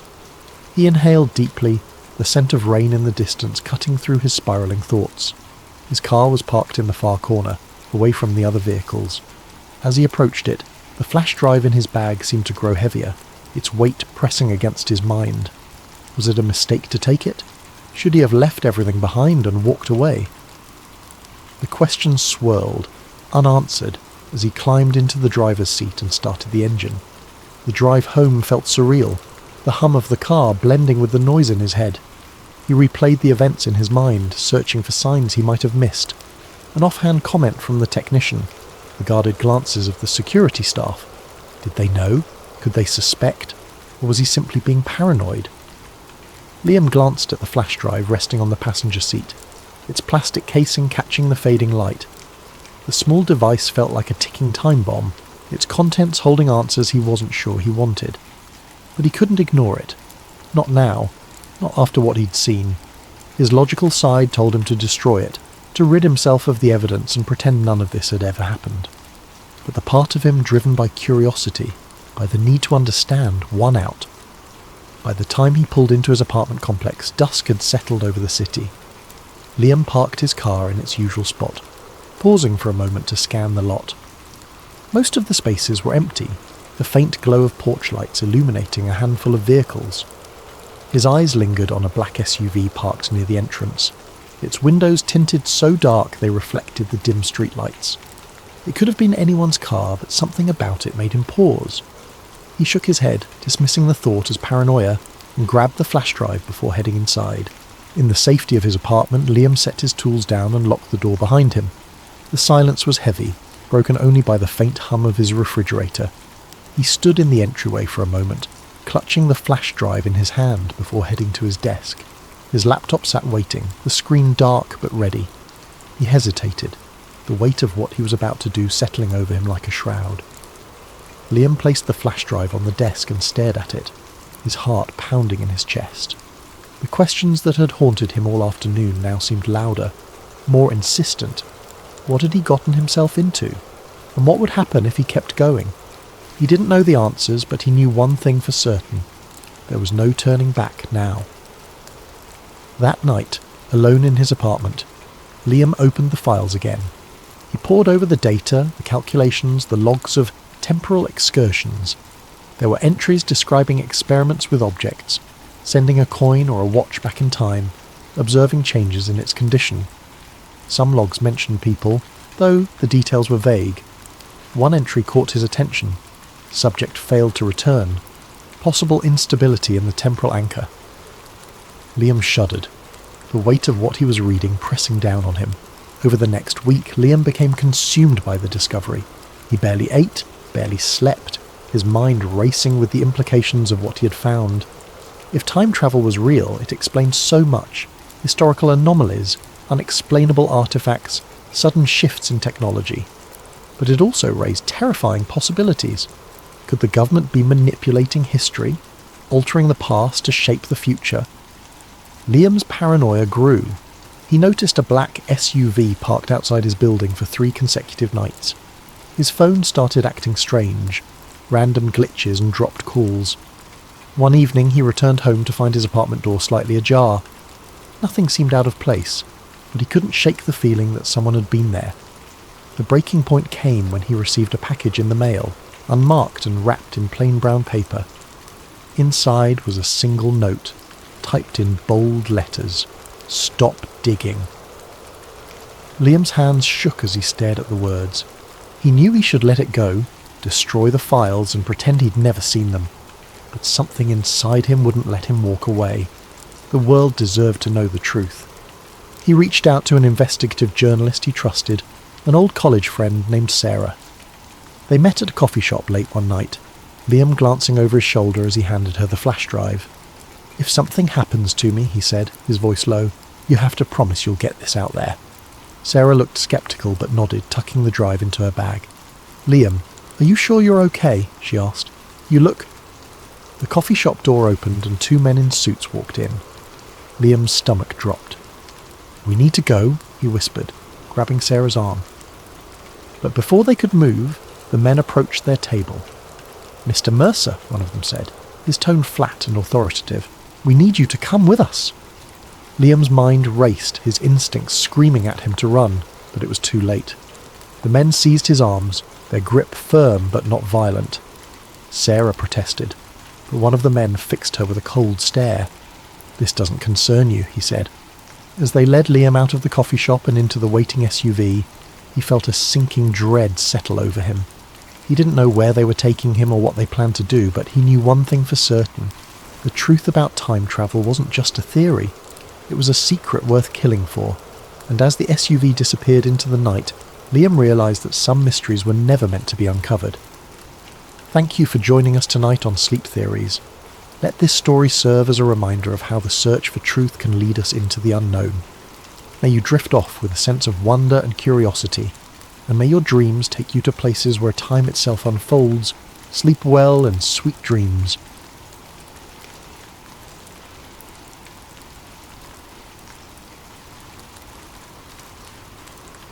Ethan didn't remember a time in his life when he didn't feel out of place.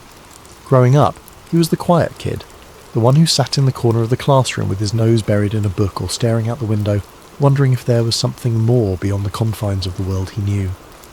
While his friends grew excited about parties, clubs, and futures mapped out in clean, predictable lines, Ethan felt only a creeping dread, an unshakable feeling that something was missing. He'd often felt like he was standing at the edge of something vast, a place beyond his understanding, and he'd wondered if he might accidentally stumble into it one day.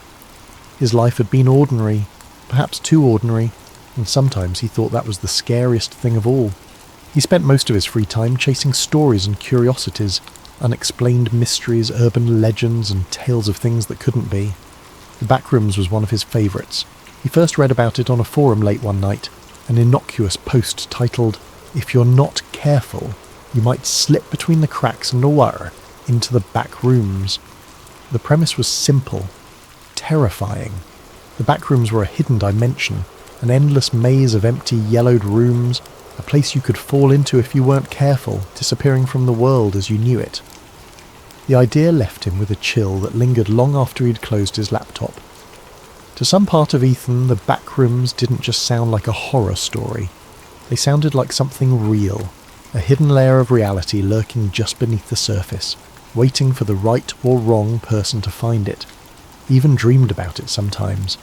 His curiosity deepened into a quiet obsession, and he'd spend hours researching theories, reading accounts from people who claimed to have seen glimpses of it or felt its strange pull in the periphery of their lives.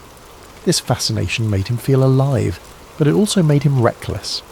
He began to wonder what it would feel like to slip between the cracks himself, to see if a place like the Backrooms could really exist. He'd explore abandoned buildings on weekends, walk the quiet, empty halls of his university late at night, always searching for something just out of reach. It became his ritual, a strange comfort that filled the gap he couldn't explain, that constant need to find something beyond the mundane. It was a normal Thursday afternoon, and Ethan was on his way home from a late night of studying in the library. He was tired, his head aching from hours of staring at his laptop screen. His thoughts were muddled as he waited for the elevator to take him down to the parking lot. When the doors finally slid open, he stepped inside, pressed the button for the ground floor and closed his eyes, leaning against the wall for a moment. That was when it happened. With a sharp jolt, the elevator stopped, sending a shock through Ethan's body and jolting him upright. He opened his eyes, blinking in confusion, but there were no lights, no numbers indicating what floor he was on. Only a dim, sickly yellow glow filtered through the tiny window in the elevator door. Confused, he pressed the door open button, hoping to see something familiar. The doors shuddered open with a creak, revealing a room. Not the parking lot, not even the dimly lit hallway of his university building. Just an empty room with faded, peeling wallpaper and harsh fluorescent lights buzzing overhead. Ethan hesitated, peering out into the strange expanse. The wallpaper was an ugly, sickly yellow, dotted with tiny, unrecognisable stains, and the floor was covered in cheap industrial-grade carpet that looked damp in places. The hum of the lights seemed louder out here, a grating drone that wormed its way into his skull. He felt his stomach churn, a deep primal unease settling over him.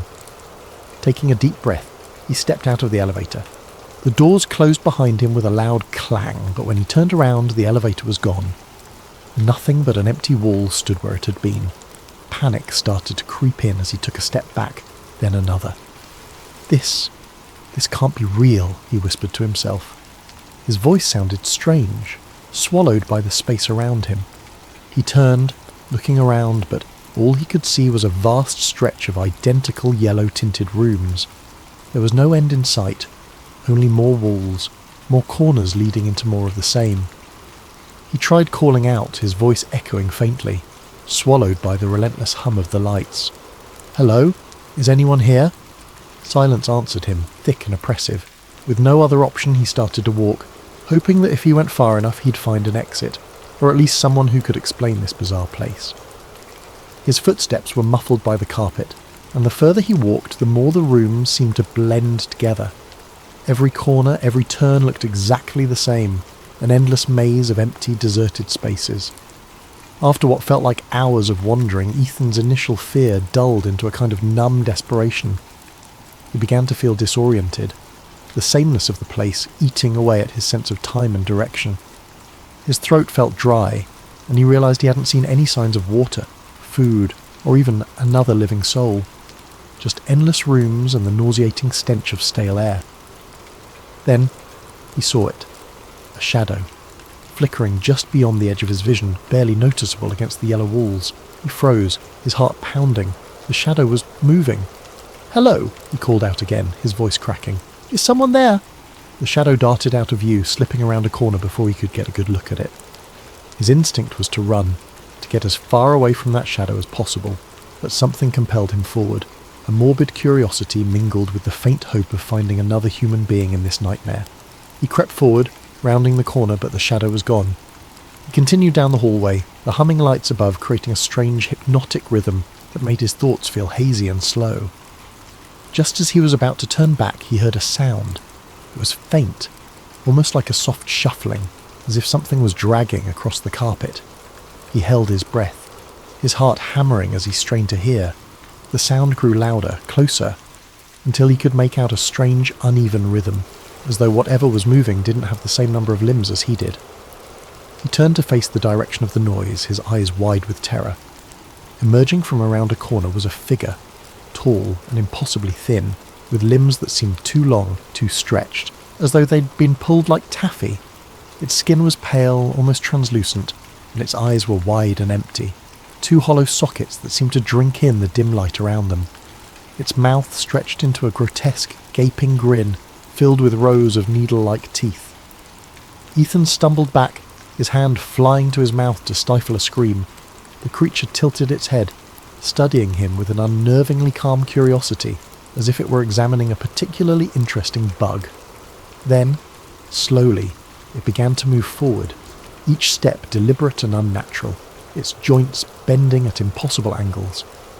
Paralysed by fear, Ethan's mind screamed at him to run, but his legs felt like lead. The creature was only a few feet away now, its twisted form looming over him, filling the space with an overwhelming sense of dread. Finally, his survival instincts kicked in, and he spun on his heel, sprinting back the way he'd come. He could hear it behind him, that terrible shuffling sound as it followed, closing in with an eerie persistence. His breath came in ragged gasps, his heart pounding so loudly it nearly drowned out the hum of the lights. He took random turns, ducking through rooms and around corners, hoping to throw it off his trail, but no matter how far he ran, he could still feel its presence lurking just out of sight. As he rounded another corner, he stumbled into a different room.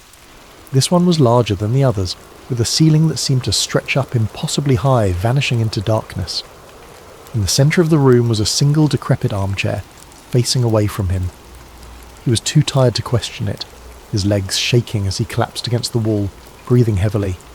For a moment he allowed himself to hope that he had finally lost the creature. But then a voice, a low, raspy whisper, filled the room, coming from somewhere near the armchair. "Why? Did you come here?" Ethan's heart skipped a beat. The voice was quiet, almost gentle, but there was something sinister lurking beneath it, a malevolent edge that made his skin crawl. I don't know how I got here," he managed to stammer, his voice barely a whisper. The armchair creaked, as if someone was shifting in it, though he still couldn't see who or what was sitting there. "No one comes here by accident," the voice replied, a hint of amusement in its tone. "You wanted to be here. You're one of us now." Ethan shook his head, panic rising in his throat. "I don't belong here. I didn't mean to come here." The chair creaked again, and Ethan could feel the thing in it watching him, though he couldn't see its face. The oppressive silence seemed to press in on him, as if the walls themselves were leaning closer, eager to hear what he had to say. "You belong here now," the voice continued, a strange warmth in its tone, like a parent soothing the frightened child. "The back rooms have chosen you. There's no way out." As the words sank in, Ethan felt a cold, hollow emptiness fill his chest. He wanted to scream, to run, but he was too exhausted, too drained by the endless maze of rooms and the oppressive hum of the lights.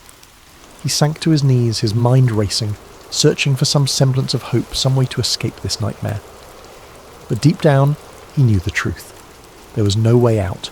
The back rooms were endless, a labyrinth of yellow walls and flickering lights, stretching on forever, trapping him in their suffocating embrace. The thing in the armchair chuckled softly, a sound that echoed off the walls, filling the room with a dark, mocking joy. "Welcome home, Ethan," it whispered. And as the lights flickered above him, casting long shadows that seemed to close in from every corner, Ethan felt himself slipping away, the last fragments of his sanity dissolving into the hum of the fluorescent lights. He was home. After his harrowing escape from the back rooms, Ethan struggled to return to his normal life. He tried to convince himself that it had been a nightmare, the result of exhaustion and a wandering mind. But deep down, he knew the truth. He'd been there, in that endless maze of yellow rooms, the echoing hum of fluorescent lights buzzing in his ears, the creature with the impossibly long limbs hunting him through every corner and corridor. He'd only narrowly escaped, stumbling back through an elevator that had seemed to appear out of nowhere and waking up in the real world as though nothing had happened. Weeks passed, but the back rooms haunted him.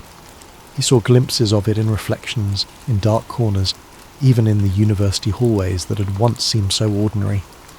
He developed a hyper-awareness, a dread that every corner he turned would lead him back into that yellow, buzzing nightmare. His friends noticed his anxiety, his sleeplessness, but he couldn't bring himself to tell anyone. How could he explain something so surreal, something he could hardly believe himself? He was sure it would get better with time, but his dreams betrayed him. Almost every night he would return to the back rooms in his sleep.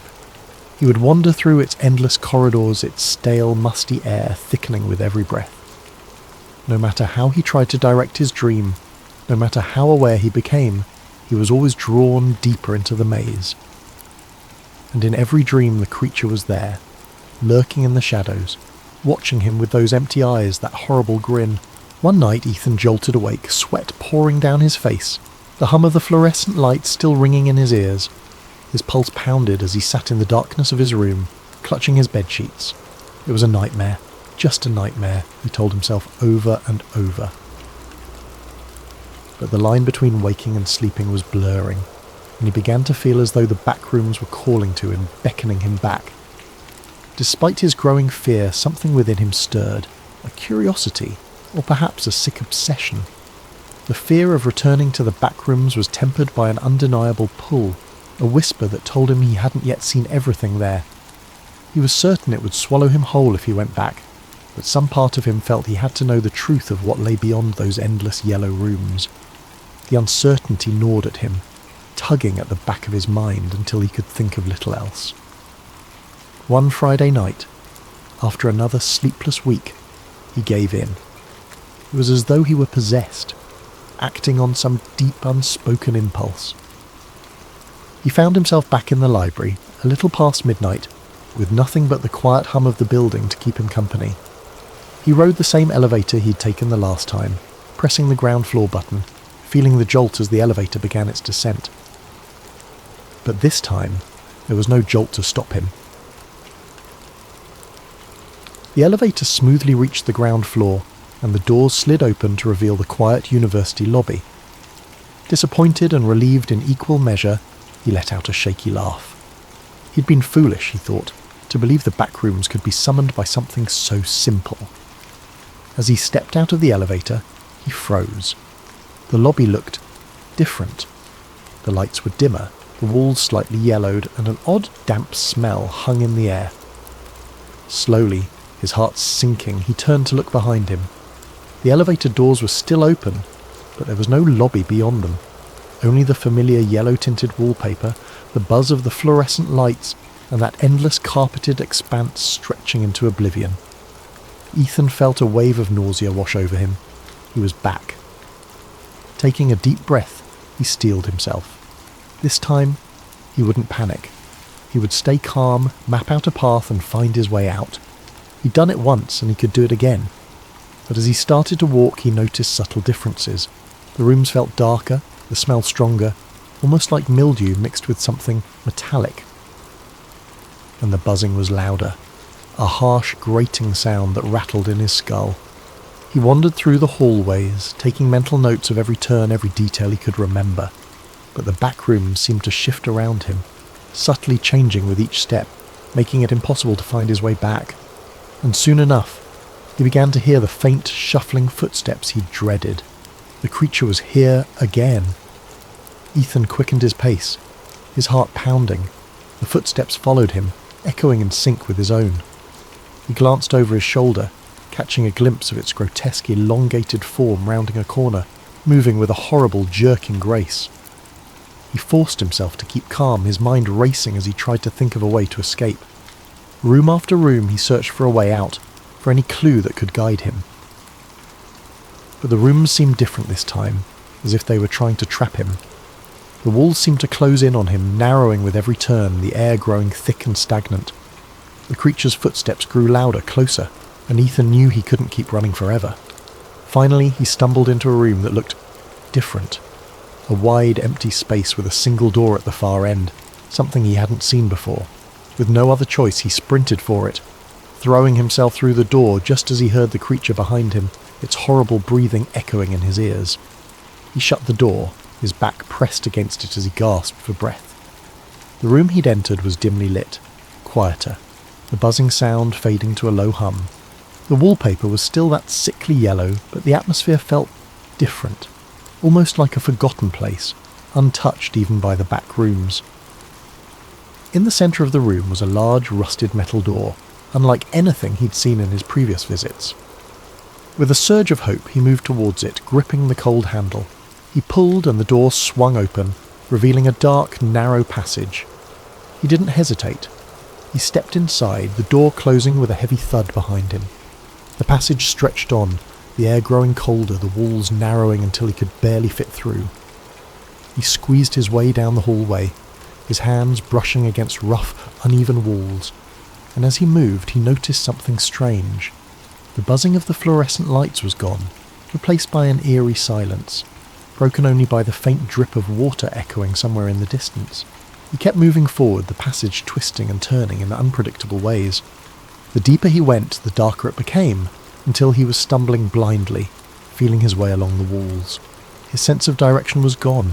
He was deep within the back rooms, deeper than he'd ever been before, in a place that felt hidden, even from the horrors he'd already encountered. Finally, he saw a faint glimmer of light ahead. Desperate, he hurried toward it, his heart racing with hope. As he reached the end of the passage, he found himself standing before another door, this one old and weathered, with strange symbols etched into the wood. With trembling hands he opened it, stepping through into his room, his own bedroom, dimly lit by the first light of dawn. Ethan stared in disbelief, feeling the familiar softness of his carpet beneath his feet, the quiet hum of the city outside his window. He was home, truly home. He took a deep breath, his heart finally beginning to slow. For a long moment, he simply stood there, letting the reality of his escape wash over him. The back rooms had let him go. Somehow, he'd finally escaped. But as he sank onto his bed, exhausted, he couldn't shake the feeling that the back rooms were still with him, lurking in the shadows of his mind. The buzzing of the fluorescent lights, the stale smell, the creature's hollow eyes, all of it haunted him, a presence he could feel even in the safety of his room.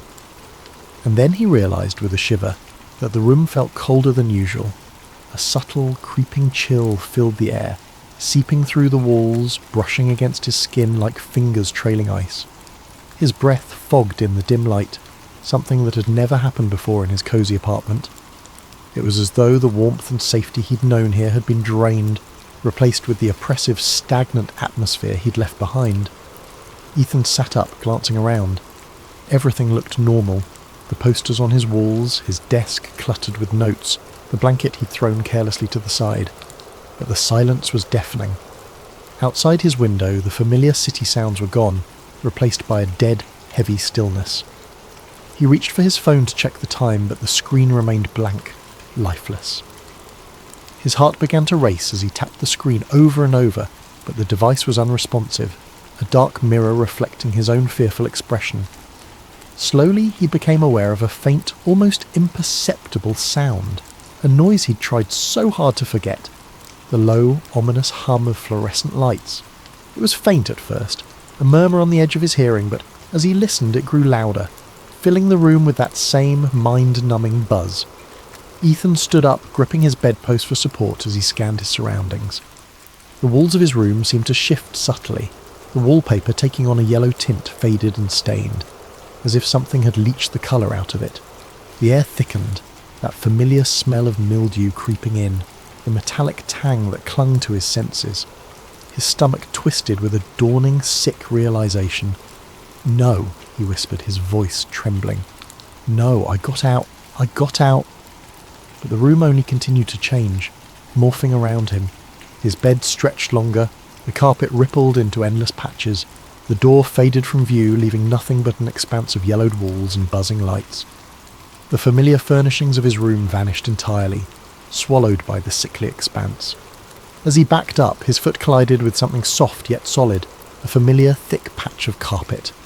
His heart dropped, and he turned, dread curling in his stomach. The backrooms had found him again, and this time, he feared, it would never let him go.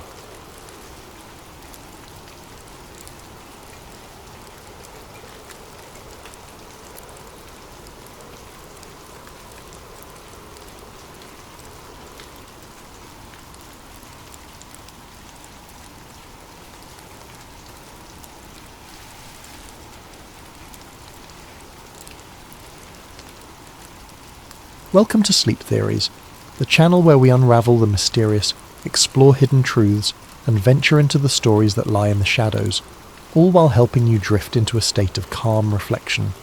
Tonight's story dives into a chilling conspiracy, one that takes us deep into the world of secrets, danger, and the unimaginable. What would happen if someone stumbled upon evidence that one of the darkest moments in modern history was orchestrated from within? As you listen, let me know in the comments where you're tuning in from and what time it is. It's always incredible to see how stories like this connect us across time zones and lives. And if you're new here, don't forget to subscribe to Sleep Theories for more gripping tales of the unknown. Now settle in, relax, and let's begin tonight's story. The house sat at the end of a quiet cul-de-sac, its unassuming facade belying the secrets hidden within. To the neighbours, it was just another home, a brick structure with perfectly trimmed hedges and an American flag fluttering gently in the breeze. But for Evan Marks, a crime scene cleaner who had been called in to clear out the property, this house would become the starting point of a nightmare he could never escape. Evan had been in the business for years. He was good at his job, efficient, thorough, and most importantly, discreet.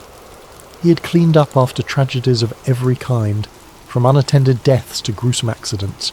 He was used to the silence of empty houses, the weight of loss that hung in the air.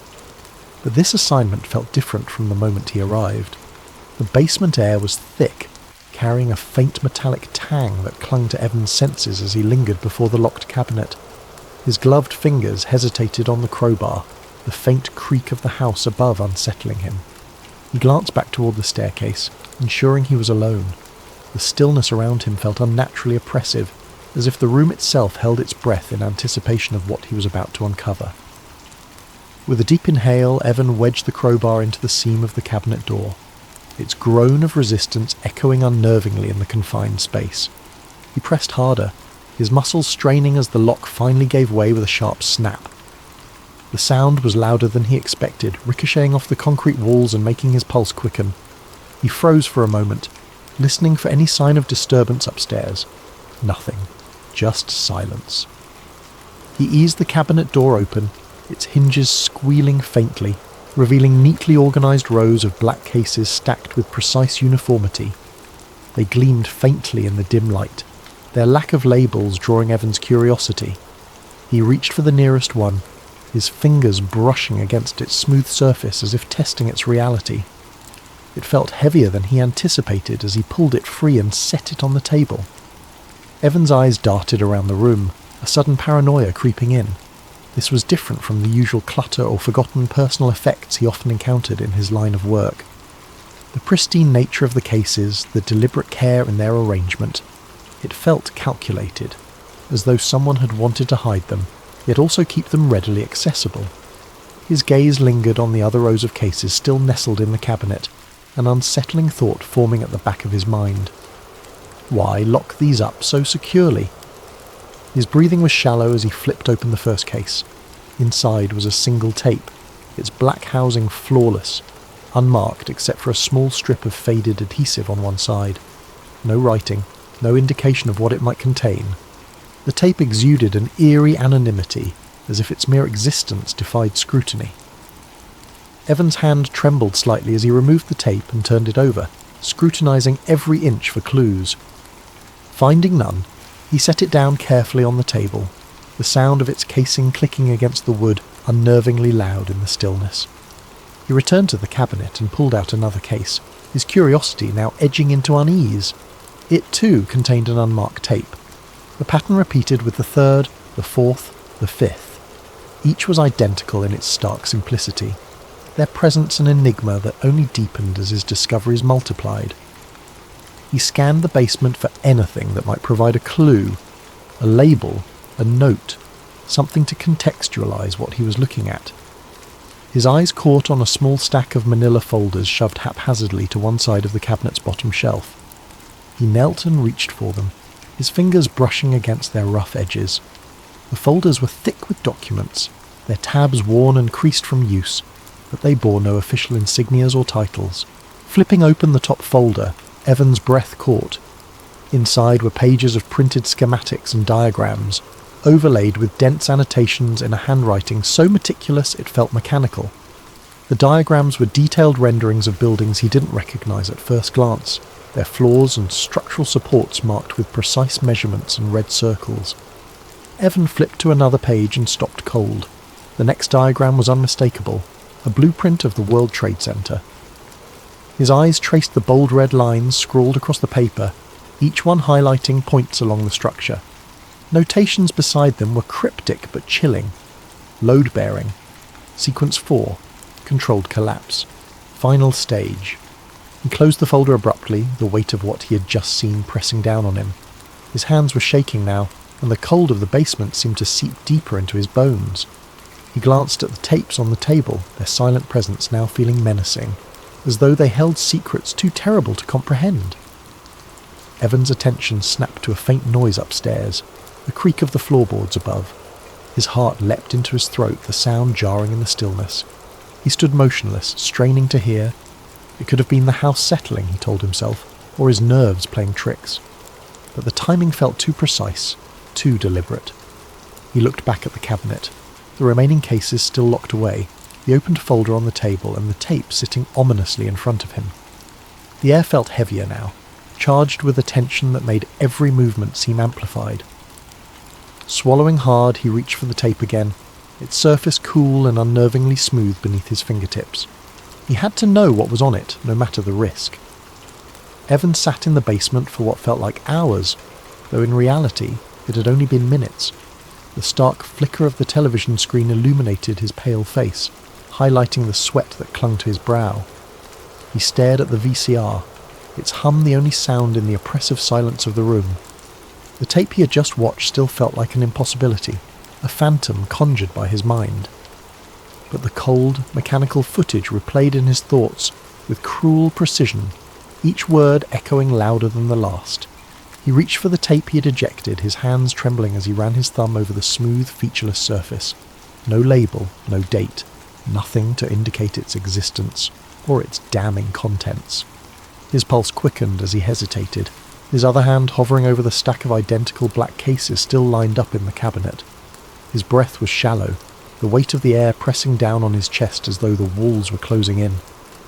Every nerve in his body screamed at him to leave, to run, to abandon this horrifying discovery, but an equally powerful force anchored him to the spot. Curiosity, dread, and a twisted sense of obligation to uncover the truth. He reached for another tape, his movements deliberate but unsteady, and slotted it into the VCR. The machine whirred softly as the tape slid into place, and for a moment there was only static. Then the screen came to life again. This time the footage was clearer. The same sterile room appeared, but the faces were different. Engineers, scientists, and men in military uniforms stood clustered around what appeared to be a scale model of the Twin Towers. Evan's throat tightened as he leaned closer to the screen. They were pointing at various flaws of the model, discussing structural vulnerabilities and ideal detonation points. Floors 92 through 98 are the most critical, one of them said, tapping the model with a pen. That's where the charges need to be placed. The initial collapse has to start here, or the entire effect will look wrong. Another nodded, his expression cold and clinical. This has to appear as though the planes alone caused the collapse. Any deviation from the narrative will compromise the entire operation. Evan felt his stomach churn. He recognised the model, the intricate detail mimicking the buildings that had been the centrepiece of the 9/11 tragedy. His mind reeled as the men in the footage continued to speak, their voices detached, as if they were discussing an abstract equation rather than the deaths of thousands. The footage shifted suddenly, cutting to what appeared to be a rehearsal. A mock setup of a building's floor came into view, complete with steel beams and concrete slabs. The camera panned over workers in hard hats, their faces obscured as they wired explosives to the beams. One of them held up a blueprint, its edges curling slightly as he adjusted it for the camera. Evan's heart stopped when he recognised the floor plans for the Twin Towers, their details unmistakable. "We'll run another simulation tomorrow," a voice said off camera. "This time we'll increase the charge. We need to ensure the top floors collapse inward, not outward." The tape ended abruptly, the screen going black. Evan sat frozen, his breath caught in his throat. His hands trembled as he reached for the eject button, the sound of the tape sliding out breaking the suffocating silence. He stared at it for a long moment before setting it carefully on the table next to the first one. His heart thundered in his chest as he glanced at the remaining tapes in the cabinet. Each one was a Pandora's box, holding more damning secrets than he could fathom. He picked another at random, the weight of its anonymous casing heavier now. His fingers fumbled as he opened the case and inserted the tape into the VCR. The room seemed colder, the air thicker as he waited for the static to fade. This tape began with a timestamp in the corner, indicating a date months before September 11th, 2001. The footage showed a warehouse filled with equipment, explosives, crates marked with serial numbers, and rows of blueprints pinned to a corkboard. Men moved methodically, their faces obscured by shadows as they worked. One of them walked toward the camera, his voice audible as he spoke to someone off-screen. "Once we finalise the sequence, we'll distribute the plans to the teams on site," he said. "There's no margin for error. If this fails, the entire operation is compromised." Evan's breath quickened as he recognised the voice. It belonged to a high-ranking official he'd seen countless times in news interviews, speaking with gravitas about the nation's response to the attacks. The footage was damning, undeniable in its implications. It wasn't just a theory, it was a plan, executed with chilling precision and cold indifference. The tape ended, leaving Evan in stunned silence. He didn't move for a long time, the weight of what he'd seen pressing down on him like a physical force. His mind raced with questions, but one thought stood above the rest. This couldn't be ignored. He couldn't walk away from what he'd discovered. With shaking hands, he ejected the tape and placed it in a duffel bag he'd brought for the cleanup. He hesitated, staring at the remaining tapes in the cabinet. Taking all of them felt impossible. There were too many, and each one added weight to both the bag and the decision he was making. But leaving them behind was unthinkable. He worked quickly, carefully placing the tapes into the bag. Each one felt heavier than the last, their blank cases carrying the unbearable weight of truth. By the time the bag was full, Evan's chest felt tight, his breath shallow as he glanced around the basement one last time. The cabinets now stood empty, their secrets stripped away, but the room felt no less oppressive. As he slung the duffel bag over his shoulder and ascended the basement stairs, the house seemed to shift around him. Every creak of the floorboards felt like a warning, every shadow like a pair of eyes watching his every move. He moved as quickly and quietly as he could, his ears straining for any sound beyond the rhythmic pounding of his own heart. By the time he reached the front door, his nerves were frayed, his body tense with the expectation of an unseen threat. He stepped outside into the cold night air, the duffel bag heavy against his side. The weight wasn't just physical. It was the weight of responsibility, of knowledge that could change everything. He loaded the bag into his car, his hands trembling as he slid into the driver's seat. The house loomed behind him, its dark windows staring back like empty eyes. He didn't look back as he started the engine and drove away, the tapes in his trunk feeling like both a lifeline and a curse. For days, Evan wrestled with what to do. He watched the tapes over and over, each viewing solidifying the horrifying reality of what he'd uncovered. He tried to research the officials in the footage, piecing together their roles and connections. The more he learned, the deeper the conspiracy seemed to go. It wasn't just about the towers, it was about power, control, and the lengths to which people would go to maintain it. Every thread he pulled unravelled more questions than answers, revealing a web of deceit that stretched beyond anything he could have imagined. Evan's paranoia grew with each passing day. He began to notice the world around him in sharp, unsettling detail. Cars idling near his apartment lingered longer than they should have. Strangers seemed to hover too close when he walked through the streets. Even his phone calls took on an eerie quality, filled with unexplained bursts of static and echoing silences. His internet searches slowed to a crawl, often cutting out entirely when he tried to access certain websites. At first, he dismissed these occurrences as coincidences, but the evidence mounted too quickly to ignore. He was being watched. The weight of the tapes, hidden beneath his bed, became unbearable. At night, he lay awake, staring at the ceiling, his mind racing with the knowledge that he had become a liability to forces far beyond his understanding. Each creak of the floorboards, each rustle of wind against the windows, sent jolts of adrenaline through his body. The walls of his apartment seemed to close in on him, their shadows darker, their corners sharper, as if the building itself was complicit in his unease. But Evan couldn't stop. Despite his fear, a compulsion burned within him, a desperate need to expose the truth.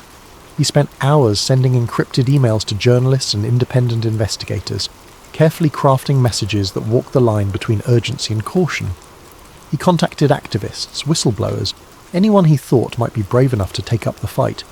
But every time he tried to share what he knew, he hit a wall. Journalists dismissed him as a crackpot, brushing off his claims as the ramblings of a conspiracy theorist. Activists showed initial interest, but their enthusiasm waned after seeing the tapes. The fear in their eyes was unmistakable, their refusals laced with apologies and thinly veiled panic. It became clear to Evan that the tapes were radioactive. The few who had the courage to listen seemed to sense the danger of knowing too much. "This is bigger than you or me," one journalist said in a hushed voice over a coffee shop table. "If what you're saying is true, they'll come for you. And if you drag me into it, they'll come for me too." Evan's isolation deepened. He avoided his usual haunts, stayed away from friends and family, and rarely ventured outside during daylight hours. His life became a cycle of paranoia and determination, his every move calculated to avoid detection. But no matter how careful he was, he couldn't shake the feeling that the net was tightening around him. The first undeniable sign came late one night. Evan had been sitting at his desk reviewing a list of names he'd found in the tapes when the room was flooded with an intense blinding light. His heart leaped into his throat as he scrambled to the window. A black SUV idled on the street below, its headlights glaring up at him like unblinking eyes. Two men in dark suits stood nearby, their silhouettes sharp against the glow. Evan's hands trembled as he pulled the curtains shut, his mind racing. He knew this wasn't a coincidence. They had found him, or at least they were close. He began to devise a plan, hurriedly packing the tapes into a duffel bag and scattering them across multiple hiding spots. Some were tucked into storage lockers he rented under false names. Others were hidden in abandoned buildings or buried in the woods outside the city. It wasn't a perfect solution, but it was the best he could manage. He couldn't let them all be found. The final days of Evan's freedom were a blur of fear and frantic preparation. He barely slept, his mind too preoccupied with contingency plans and escape routes. The strangers who loitered near his building seemed to multiply, their faces cold and unrecognisable. Every knock on the door, every ring of his phone sent his pulse racing. He was running out of time, and he knew it. The end came on a quiet evening. Evan had been sitting in his darkened apartment, the duffel bag packed and ready by his side. He had been contemplating his next move, weighing the risks of fleeing the city against the necessity of staying to ensure the tapes reached someone who could expose them. The knock on the door was soft, almost polite. For a brief moment he thought it might be a neighbour or a delivery, but the moment passed, and dread took its place. Evan froze, his body tense as he stared at the door. The knock came again, louder this time, followed by a voice that sent a chill down his spine. "Evan Marks, we know you're in there. Open the door." Panic surged through him. He grabbed the duffel bag and darted toward the fire escape, his mind screaming for him to run. But before he could reach the window, the door burst open with a deafening crash. Figures in black stormed inside, their movements precise and practiced. Evan barely had time to process what was happening before he was tackled to the ground, his face pressed against the rough carpet.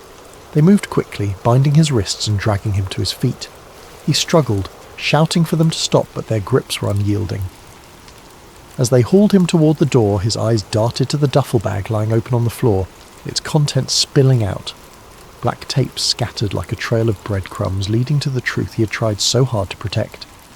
The last thing Evan saw before they pulled a hood over his head was the tapes being gathered by gloved hands, their damning evidence swept away in an instant. He shouted, his voice muffled by the fabric, but it was no use. The world outside was swallowed by darkness as they dragged him into the night. Evan Marks disappeared that evening. The official story was predictable and clean. A fugitive on the run, wanted for a series of white-collar crimes, his whereabouts unknown. News outlets reported his case briefly before moving on, their attention drawn to more palatable headlines. Those who knew him, those who had seen the fear in his eyes and heard the urgency in his voice, knew better. Evan had found something he wasn't meant to find, and he had paid the ultimate price for it. The tapes scattered across the city were never recovered, or so it was claimed. The house he had cleaned, the sterile facade of its secrets, was sold to a new family, its past erased like the man who had uncovered it. Life continued, the world moving forward as it always did, unaware of the shadowy forces that shaped its path. And in the quiet corners of the world, whispers of Evan's story lingered. To some, he was a martyr for truth. To others, a cautionary tale. But to the powers that be, he was simply another loose end tied off and forgotten. Thank you for joining us tonight on Sleep Theories. Let this story remind you of the complexities and mysteries that surround us, and the courage it takes to seek the truth. As you drift off, may your dreams be filled with questions, wonder, and the resilience to face the unknown. Sleep well, and sweet dreams.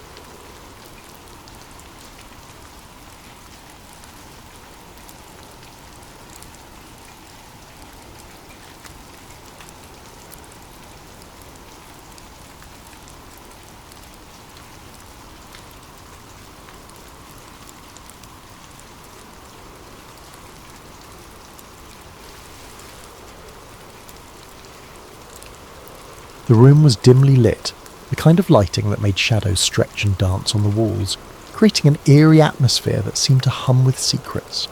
The air was thick with the scent of old paper and stale coffee, a testament to the long hours spent in this small cluttered office. The woman sitting at the desk was young, perhaps too young for the weight of the world she was about to uncover. Her name was Agent Sarah Jensen, a low-level operative in the behavioral science unit of the FBI. She had joined the Bureau with dreams of making a difference, of catching the bad guys and bringing justice to the victims. But now, as she stared at the files spread out before her, she couldn't shake the feeling that she had stumbled into something far darker than she had ever imagined. Before we dive into this twisted tale, I want to take a moment to ask you, yes, you watching this right now, where in the world are you tuning in from? What time is it where you are? Drop a comment below and let me know. And if you're new here, welcome to Sleep Theories, where we explore the shadows of history, the mysteries that lurk in the corners of our world, and the stories that keep you up at night. Don't forget to hit that subscribe button and ring the notification bell so you never miss a deep dive into the unknown. Now, let's get back to Sarah's story. It had started innocently enough. A routine audit of old case files, a task assigned to her because, as her supervisor had put it, "You're the new guy, Jensen. You get the grunt work." Sarah hadn't minded. She was eager to prove herself, to show that she was more than just a rookie. The assignment seemed mundane at first, just another bureaucratic chore to check off the list. But as she sat at her desk, the faint hum of the office's fluorescent lights buzzing overhead, she began to sift through the dusty folders. The files were old, their edges frayed, the paper yellowed with age. Some of them smelled faintly of mildew, as if they had been stored in a basement or forgotten corner of the archives for decades. She opened the first folder, her fingers brushing against the brittle pages, and began to read. At first, it was all standard fare: case summaries, psychological evaluations, and notes from interrogations. But then, something caught her eye. A series of case files from the late 1970s, all marked with the same cryptic designation: Project Mindscape. The name alone sent a chill down her spine. It was stamped in bold black letters across the top of each file, accompanied by a string of numbers and letters that seemed to serve as some kind of code. She had never heard of it before, and yet there it was, staring back at her like a ghost from the past. The name felt ominous, almost theatrical, as if it had been plucked from the pages of a dystopian novel. What was Project Mindscape, and why had it been buried so deep within the Bureau's archives? Curiosity got the better of her. She pulled the first file closer, her eyes scanning the contents. The pages were filled with psychological profiles, detailed notes on criminal behaviour, and what appeared to be experimental protocols. The language was clinical, detached, but there was something unsettling about the way it was written. Phrases like behavioural modification, suggestibility enhancement, and controlled aggression jumped out at her. At first, Sarah thought it was just another research project, something the behavioural science unit had conducted to better understand the criminal mind. After all, the BSU was known for its pioneering work in criminal profiling. But as she read further, her unease grew. The notes spoke of subjects who'd been reprogrammed to carry out specific actions, their free will seemingly overridden by some unseen force. There were detailed accounts of experiments involving hypnosis, sensory deprivation, and even electroconvulsive therapy. The goal, it seemed, was to break down the subject's psyche and rebuild it according to a predetermined blueprint. Sarah's stomach churned as she read about the methods used to achieve this: prolonged isolation, sleep deprivation, and the administration of drugs designed to induce paranoia and disorientation. The files described how these techniques were used to create a state of heightened suggestibility, making the subjects more susceptible to external commands. And then there were the names, real names, of real criminals, some of whom had become infamous for their heinous acts. Sarah's hands trembled as she turned the pages. She recognised some of them immediately: Ted Bundy, John Wayne Gacy, Richard Ramirez, serial killers whose crimes had shocked the nation. But according to these files, their actions hadn't been entirely their own. They had been manipulated, groomed, and controlled by shadowy figures within the FBI itself. The files suggested that these men had been selected for their psychological vulnerabilities, their capacity for violence, and their willingness to follow orders. They had been subjected to a series of experiments designed to amplify their darkest impulses, turning them into weapons to be wielded by those in power. Sarah's mind raced as she tried to process what she was reading. It was as if the Bureau had been playing God, using these men as pawns in some twisted experiment. The files contained detailed timelines showing how each subject had been monitored and manipulated over the course of several years. There were notes on their childhoods, their relationships, and their criminal histories, all of which had been meticulously analysed to identify the most effective methods of control. The more she read, the more she realised that these weren't just case files, they were blueprints for creating killers. She flipped through the pages, her heart pounding in her chest. There were photographs too, grainy black and white images of men strapped to chairs, their eyes vacant, their faces twisted in agony as electrodes were attached to their skulls. Other photos showed subjects being subjected to sensory deprivation tanks, their bodies floating in dark soundproof chambers. The images were haunting, almost surreal, like something out of a nightmare. Sarah couldn't tear her eyes away. She felt as though she had stumbled into a hidden world, a world where the lines between good and evil, justice and tyranny, had been blurred beyond recognition. As she continued to read, she found herself drawn to a particular section of the file. It was a transcript of an interview with one of the subjects, a man whose name had been redacted. The interviewer's questions were cold and methodical, designed to elicit specific responses. The subject's answers, on the other hand, were fragmented, almost incoherent, as if he were struggling to piece together his own thoughts. At one point, the interviewer asked, "Do you know why you're here?" The subject paused for a long moment before responding, I don't know, I can't remember. It's like someone else is in control." Sarah's breath caught in her throat. She flipped to the next page, her eyes scanning the text. The interviewer continued to press the subject, asking him to describe his thoughts and feelings. The subject's responses grew increasingly erratic, his words laced with confusion and fear. "I can hear them," he said at one point. "They're always there, in the back of my mind, telling me what to do. I can't stop them, I can't..." His voice trailed off and the transcript ended abruptly. She closed the file, her hands shaking. The room felt colder now, the air heavy with the weight of what she had just read. She glanced around, half expecting to see someone watching her, but the office was empty. The only sound was the faint hum of the computer and the ticking of the clock on the wall. She took a deep breath, trying to steady her nerves. She had to keep going. She had to find out more. Over the next few hours, Sarah worked her way through the rest of the files, her unease growing with each passing minute. The more she read, the more she realised that Project Mindscape wasn't just a historical curiosity, it was a living, breathing operation. The files contained references to ongoing experiments, to new subjects being recruited and tested. There were memos signed by high-ranking officials authorising the use of advanced psychological techniques on convicted criminals. There were reports of secret facilities hidden away in remote locations where these experiments were carried out. And then there were the results, reports of criminals who had been released back into society, only to commit even more heinous acts that seemed almost orchestrated. Sarah's mind raced as she tried to make sense of it all. How deep did this go? How many people all were involved, and who exactly was pulling the strings? She knew she had stumbled onto something massive, something that could shake the very foundations of the Bureau. But she also knew that she couldn't do this alone. She needed help. She needed to tell someone. But who could she trust? If what she was reading was true, then the very people she worked for were involved in this nightmare. She thought about going to the media, but she knew how that would end. She'd be discredited, labelled a conspiracy theorist, or worse. No, she had to be careful. She had to gather more evidence, build a case that couldn't be ignored. Little did she know, her discovery had already set something in motion.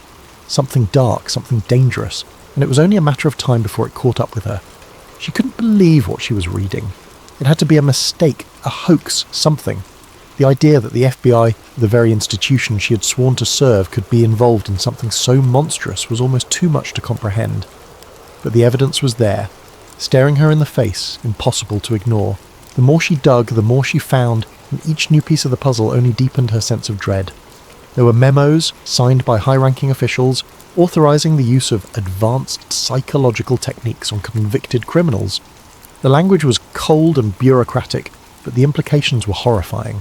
Phrases like enhanced interrogation protocols and behavioural recalibration were used to describe what amounted to systematic psychological torture.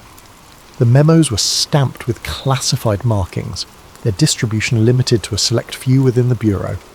Sarah's hands trembled as she held them, the weight of their contents pressing down on her.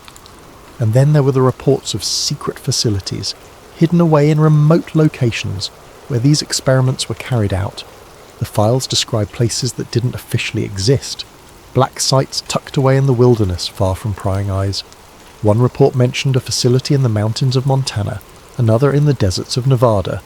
The descriptions were vague, but the details that did emerge were chilling. The facilities were equipped with state-of-the-art technology, including devices designed to monitor and manipulate brain activity. There were references to isolation chambers and sensory deprivation tanks, tools used to break down the subject's sense of self and make them more susceptible to external control. But it was the photographs that haunted her the most. Grainy black and white images of men strapped to chairs, their eyes vacant, their faces twisted in agony as electrodes were attached to their skulls. The photos were stark and clinical, devoid of any emotion, but the suffering they depicted was undeniable. Some of the subjects were barely recognisable as human, their bodies emaciated, their expressions hollow.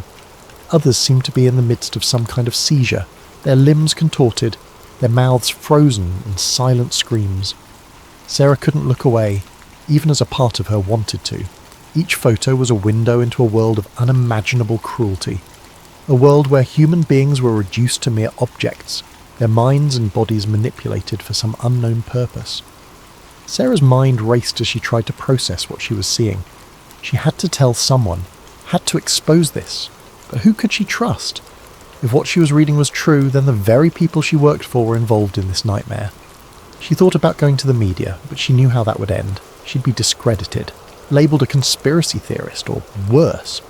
No, she had to be careful. She had to gather more evidence, build a case that couldn't be ignored. She couldn't afford to make a single misstep.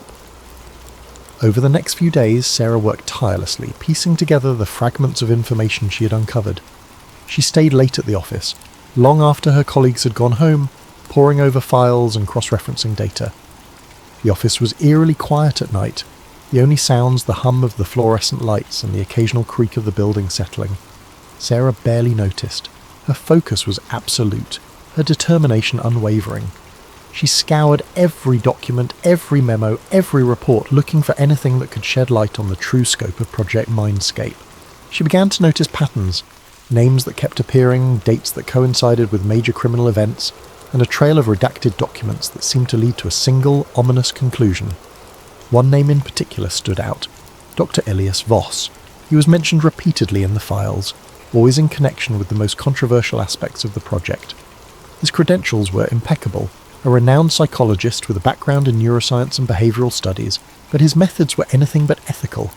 The files described him as the architect of the program, the driving force behind its most extreme experiments.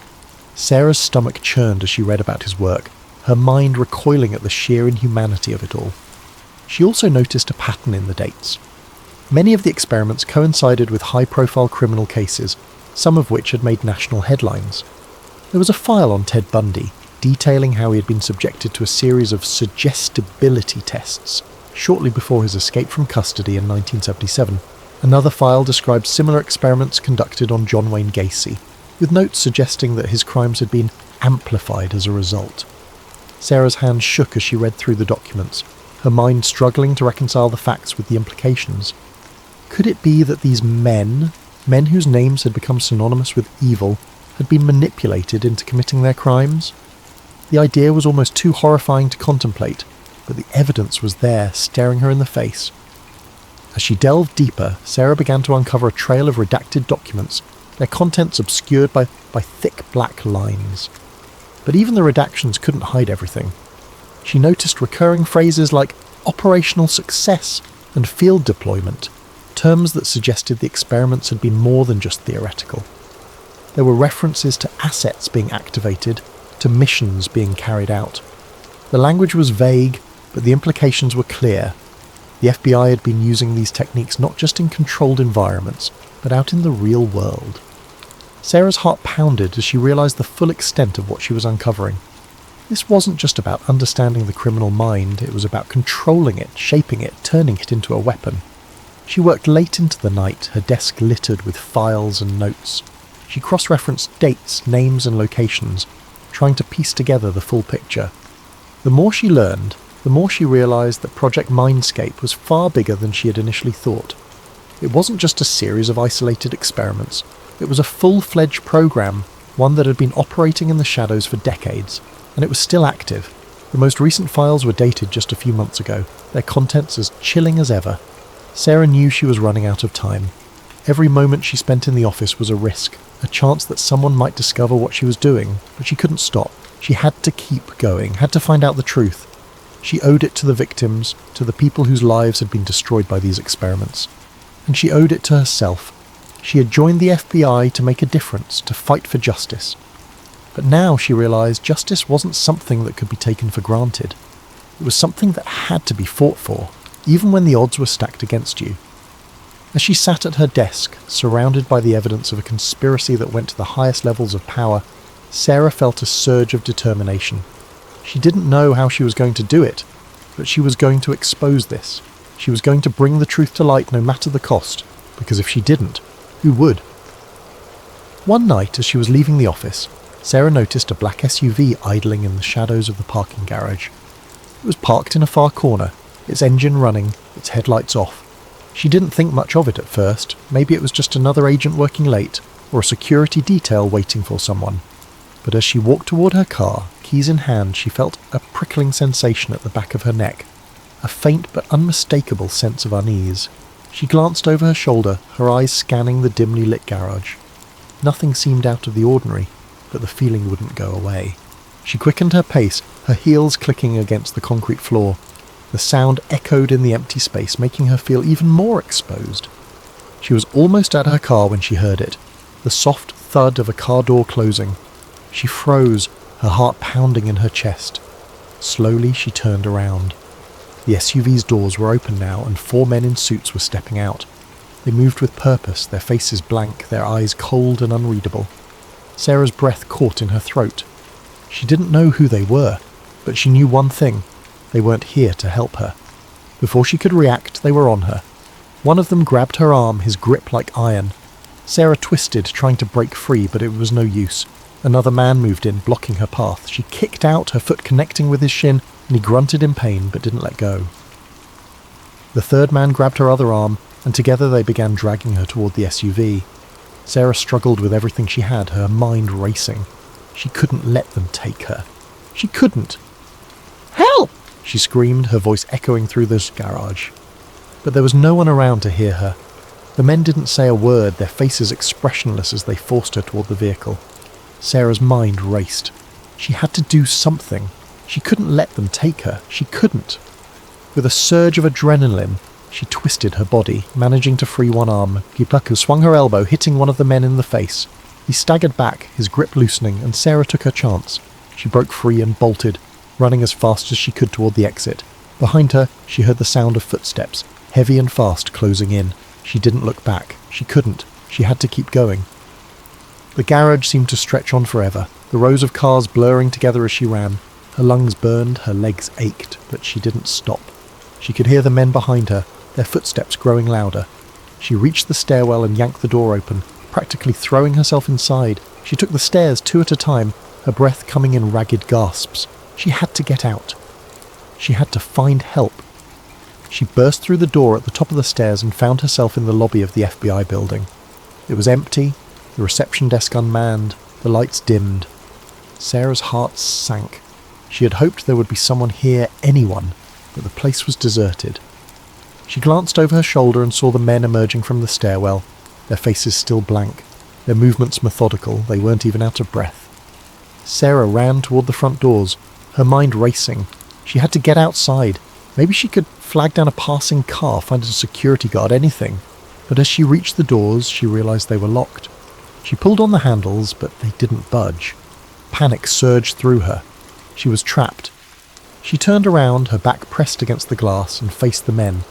They were closing in, their movements slow and deliberate, like predators stalking their prey. Sarah's mind raced. She had to think of something. She couldn't let them take her. She couldn't. One of the men reached into his jacket, and for a moment, Sarah thought he was going to pull out a gun. But instead, he pulled out a small device no bigger than a remote control. He pressed a button and a high-pitched whine filled the air. Sarah clapped her hands over her ears, but the sound seemed to penetrate her soul, making her vision blur and her legs give out beneath her. She collapsed to the floor, her body trembling, her mind spinning. The men were on her in an instant, their hands grabbing her, lifting her off the ground. Sarah tried to fight, but her limbs felt heavy, unresponsive. The world around her seemed to tilt and sway, the edges of her vision darkening. She felt herself being carried, the sound of the men's footsteps echoing in her ears. And then everything went black. When she woke up, she was in a room. A white, sterile room with no windows and a single door. The walls seemed to pulse with a faint, almost imperceptible hum, like the room itself was alive. She tried to sit up, but her body felt weak, her limbs like lead. Her head throbbed, her thoughts muddled and disjointed. She blinked, trying to clear her vision, but the room remained blurry, the edges of her consciousness frayed. And then she saw them, the same men from the garage, standing over her, their faces now masked by some kind of device. The masks were sleek and featureless, with only a faint glow emanating from where their eyes should have been. One of them held a syringe filled with a clear liquid, the needle glinting in the harsh light of the room. Sarah tried to scream, to beg, to do anything, but no sound came out. Her throat felt dry, her voice trapped somewhere deep inside her. The man with the syringe stepped forward, his movements slow and deliberate. Sarah tried to move, to fight, but her body wouldn't obey. She could only watch as the needle pierced her skin, the cold liquid flooding her veins. The last thing she remembered was the sensation of something foreign spreading through her body, a cold, creeping numbness that seemed to seep into her very soul. And then, nothing. When she woke up again, she was different. She could feel it deep in her bones. Her thoughts were no longer her own. There was a voice in her head, whispering to her, guiding her. Well, it wasn't loud, not at first, but it was insistent. A constant presence that she couldn't ignore. It told her to do things, terrible things. At first she resisted, clinging to the remnants of her old self, the person she had been before. But the voice was relentless. It grew louder, more insistent, until she could no longer tell where it ended, and she began. She became a puppet a tool for the very people she had sought to expose. They used her to carry out crimes, to manipulate others, to further their own agenda. She was no longer Sarah Jensen, FBI agent. She was something else, something broken, something dangerous. And as she sat in that white room, staring at her reflection in the cold, unyielding walls, she realised the truth. She had become one of them, a product of Project Mindscape, a monster. But even monsters have moments of clarity, and in those moments, Sarah vowed to fight back, to expose the truth no matter the cost, because if she didn't, who would? So what do you think? Could the FBI really have been involved in something this sinister? Could some of the most notorious criminals in history have been manipulated into committing their crimes? Or is this just the stuff of nightmares, a conspiracy theory born from the shadows of our darkest fears?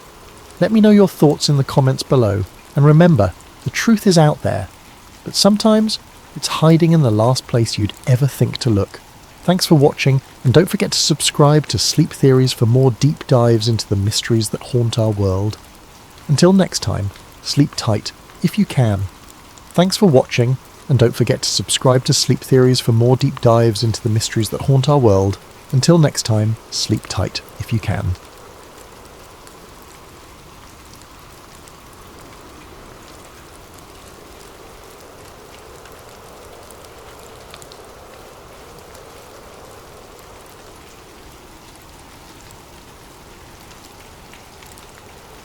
Jacob Grant wasn't the kind of man who sought out adventure.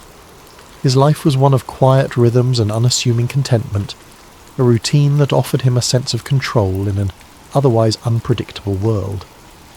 As the librarian of a quaint New England town, his days were steeped in the smell of old books and the soft hum of fluorescent lights. He loved the orderly comfort of his job, organising card catalogues, helping a young reader find their next favourite story, and watching the sunbeam patterns shift across the reading tables as the hours passed. Every morning began the same way. Jacob would wake at precisely 6:30 a.m, brew a pot of coffee, and retrieve the local paper from the front porch of his small, weathered home. He found a certain solace in the rustling of the pages, the way the ink stained his fingers, and the familiar cadence of small-town headlines. A local charity drive, the annual Fall Festival, a feature on Mrs. Patterson's award-winning garden. He read every article, not because he was particularly invested, but because it was part of the ritual, a tether to the predictable. Afternoons were spent among the towering shelves of the library, a building as old and storied as the books it housed. Jacob knew every corner of the place, the creak in the third step of the back staircase, the spot where the afternoon sun hit the stained glass window just right, the faint scent of mildew in the history section. He had worked there for over a decade and felt a sense of quiet pride in his role as the town's unofficial gatekeeper of knowledge. The library was more than his workplace, it was his sanctuary. The soft murmur of patrons, the rhythmic clatter of the card catalogue drawers, and the occasional distant thud of a book being reshelved created a symphony of sounds that Jacob found deeply comforting. It was a place where time seemed to slow, where the chaos of the outside world could be left at the door. Jacob took great pleasure in guiding patrons through the labyrinth of stories, often recommending books he himself had loved. His eyes would light up as he described a plot twist or a particularly poetic passage, and for those brief moments his quiet demeanour would bloom into enthusiasm. Evenings were his time to unwind. After the library closed, Jacob would return to his modest home, a cosy bungalow adorned with ivy climbing its weathered brick facade. He'd prepare a simple dinner, usually something like soup or a grilled cheese sandwich, and settle into his favourite armchair with a novel. On warmer nights he might take a leisurely stroll through the quiet streets, nodding politely to neighbours who sat on their porches or walked their dogs. He loved the way the town transformed under the glow of the streetlights, the way the stillness of the night amplified the sound of his footsteps on the pavement. Jacob's weekends were equally unremarkable, filled with small pleasures that he had come to cherish. A Saturday morning visit to the farmer's market for fresh produce, an afternoon spent tinkering with the old clock in his living room, a hobby he had picked up from his late grandfather. Sundays were for church, not out of deep religious conviction, but because he enjoyed the sense of community and the familiar rhythm of the service. He wasn't lonely, not exactly. Jacob had friends, though his relationships were more cordial than close. He preferred to keep people at arm's length, finding comfort in the solitude that allowed him to retreat into his thoughts and his books. He was the kind of man who blended into the background, who was known but not truly known, a reliable fixture in the town but never the centre of its stories. And yet there was a part of Jacob that yearned for something more, though he rarely acknowledged it. Sometimes as he walked through the quiet town or shelved books in the library, he felt a faint tug of curiosity, a whisper of longing for something beyond the predictable. It wasn't dissatisfaction exactly, but an itch he couldn't quite scratch, a sense that there might be more to the world than the comfortable bubble he'd built for himself. Jacob didn't think of himself as the adventurous type. He didn't chase after excitement or seek out the unknown. But life has a way of finding you when you least expect it, of pulling you into the extraordinary when you're content to remain in the ordinary. Jacob Grant's quiet, predictable life was about to be turned upside down, and he had no idea how much everything was about to change. It began on a chilly autumn afternoon. The air was crisp, the kind that made the leaves crunch underfoot as Jacob walked to work. He had always loved the quiet charm of his town, with its cobblestone streets and ivy-covered buildings. It was the kind of place where everyone knew everyone else, where secrets were few and far between, or so he thought. That day, as he arrived at the library, he found a small, unmarked package sitting on the steps. It was plain, wrapped in brown paper with no return address, and his name was scrawled across it in uneven handwriting. Frowning, Jacob picked it up, his fingers brushing against the coarse paper. He assumed it was a donation. People often dropped off books for the library, but something about this package felt different. Curiosity burned brighter than caution as Jacob carefully carried the package to the library's back office, a dimly lit room cluttered with forgotten tomes and dusty archives. The quiet hum of the building seemed to amplify his unease as he set the package on the desk, the weight of it sending an unexplainable chill through him. His hands trembled slightly as he peeled back the brown paper wrapping, revealing a worn leather-bound notebook. Its age was evident, the edges frayed, the leather cracked in places. The faint outline of an eagle clutching an unfamiliar insignia was embossed on the cover, faded but unmistakably deliberate. It wasn't any symbol Jacob had seen before, and its presence seemed to carry an unspoken gravity. Tucked into the front of the notebook was a folded piece of paper. The words scrawled across it in bold, uneven letters sent a shiver down his spine. "Do not ignore this." Jacob stared at the message for a long moment, his breath shallow. His first instinct was to laugh it off, to tell himself it was some elaborate prank. But there was something about the notebook, its weight, its smell, the tangible history that radiated from it, that made the warning impossible to dismiss. Taking a steadying breath, he unfolded the notebook's brittle cover and began flipping through its pages. What greeted him was a chaotic maze of handwritten notes, precise diagrams, and what appeared to be official documents. The handwriting varied in style and intensity, some pages neatly scripted, others frantic and scrawled as though written in haste. Many of the documents bore stamps and seals. Top secret, classified, and eyes only were repeated throughout. Jacob felt his pulse quicken. These weren't the kind of words you found in old notebooks left lying around. As he scanned the pages, certain terms leapt out at him like fragments of a dark puzzle. Operation Paperclip, V2 rockets, biological warfare research, intelligence collaboration. Diagrams of rockets and chemical compounds were interspersed with lists of names, some neatly typed, others scratched into the margins as though added later. The notes told a story, a fragmented, haunting story about an operation conducted by the US government in the shadow of World War II. Jacob leaned closer, his fingers tracing over faded ink as he pieced together what the notebook described. According to the notes, Operation Paperclip was a covert program orchestrated in the late 1940s. Its aim was to recruit German scientists, engineers and technicians, many of whom had worked for the Nazi regime. These men weren't just scientists, they were individuals with ties to atrocities, the architects of devastating weapons and experiments, and yet they were quietly brought to the United States to work on cutting-edge technology, their pasts swept under the rug in the name of progress. Jacob's stomach churned as he read descriptions of their contributions, the development of V2 rockets, early missile systems, and even projects that hinted at more sinister undertakings: biological research, psychological manipulation.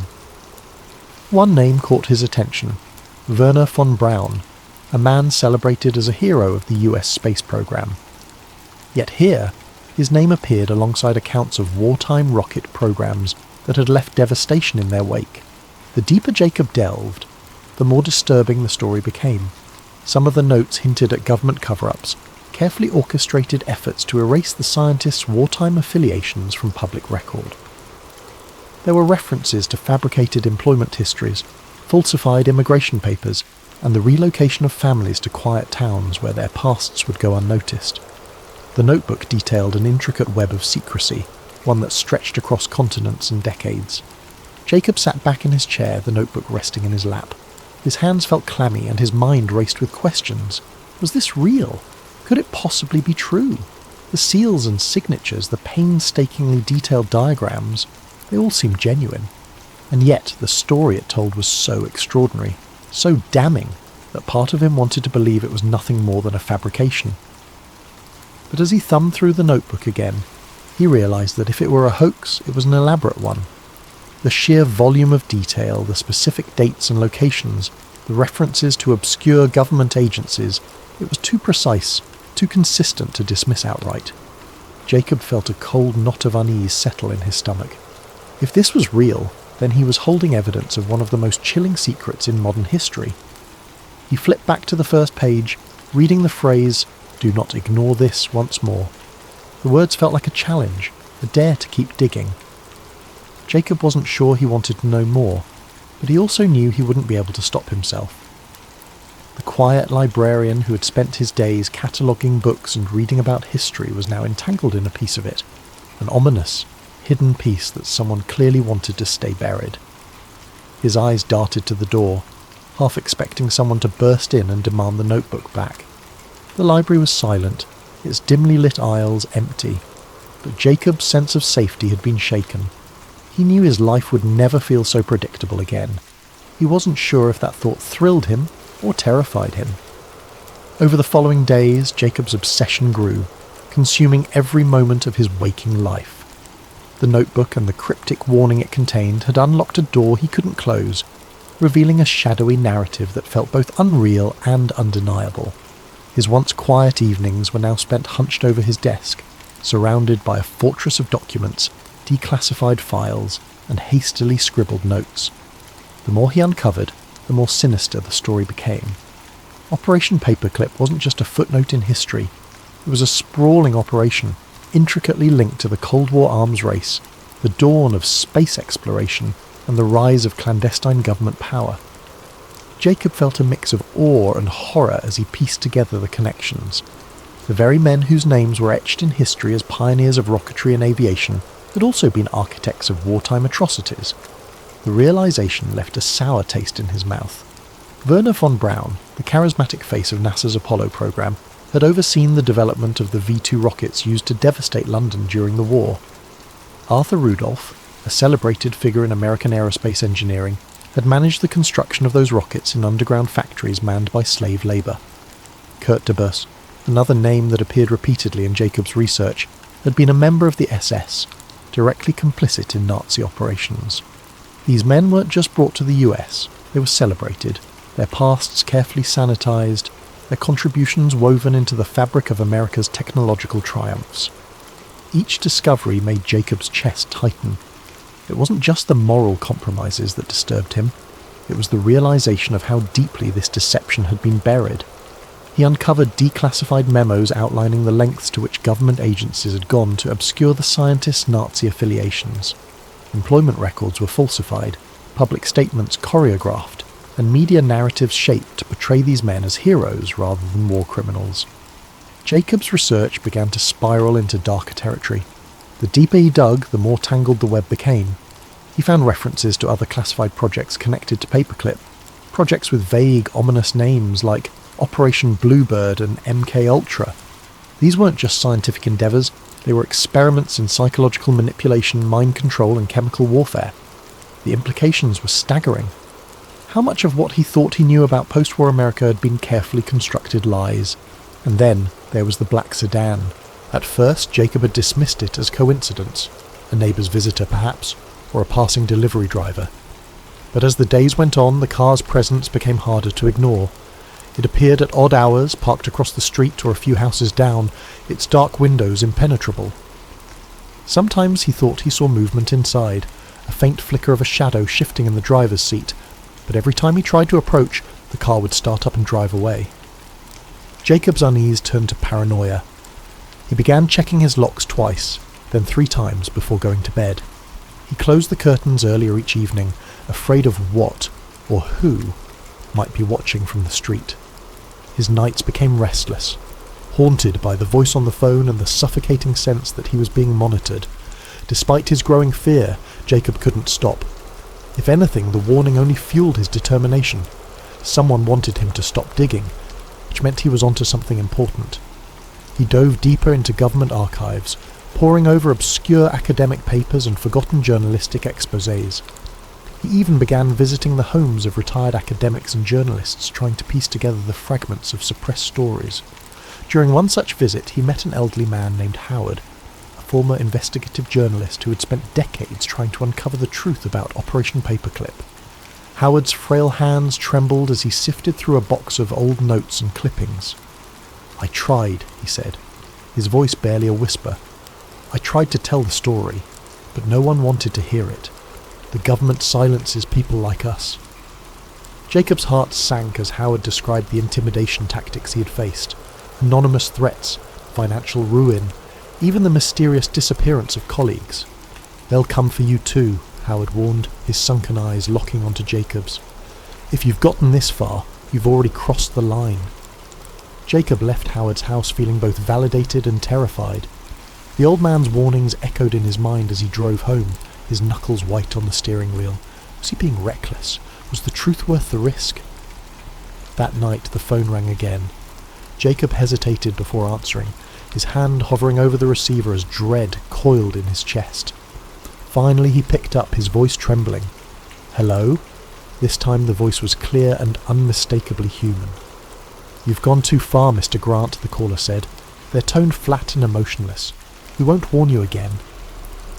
The line went dead. Jacob stared at the phone in his hand, his heart pounding in his ears. He had never given his name to anyone connected to his research. Whoever was behind this knew far more about him than he was comfortable with. Panic set in. He began frantically backing up his research, scanning documents and saving them to multiple hard drives.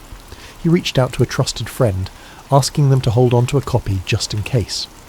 But even as he tried to secure his findings, a nagging sense of futility gnawed at him. He was up against forces far more powerful than he could comprehend, let alone fight. The next morning, the black sedan was gone. For a brief moment, Jacob felt a flicker of relief, until he noticed the small envelope slipped under his front door. His hands shook as he opened it, revealing a single sheet of paper, typed in bold letters with the words, "This is your last chance." Jacob sat down, the weight of the message crushing him. He realized he had 2 choices: stop everything, destroy his research, and return to his quiet life, or push forward, knowing full well the danger that awaited. He stared at the notebook on his desk, its pages a silent challenge. In the end, Jacob chose truth over safety. 2 nights later, Jacob vanished. His home was left undisturbed, the lights still on, a mug of tea cooling on the kitchen counter. The notebook was gone, as were the files he had collected. The only clue to his fate was a faint tyre track in the gravel outside his home, leading into the dark. Jacob's disappearance would never be investigated. To the world, he was just another librarian who had quietly slipped away. But those who knew him best whispered of the secrets he'd uncovered, of the lengths he had gone to expose the truth. In the weeks that followed, whispers began to circulate in the town. Some said Jacob had simply left, tired of his quiet life. Others believed he had uncovered something dangerous, something that had cost him his freedom, or worse. The truth, like the secrets he had uncovered, remained hidden in the shadows. Thank you for joining us tonight on Sleep Theories. Let this story of secrets and disappearances remind us of the mysteries that linger in the corners of history, waiting to be uncovered. Sleep well, and may your dreams be filled with wonder and curiosity. Sweet dreams.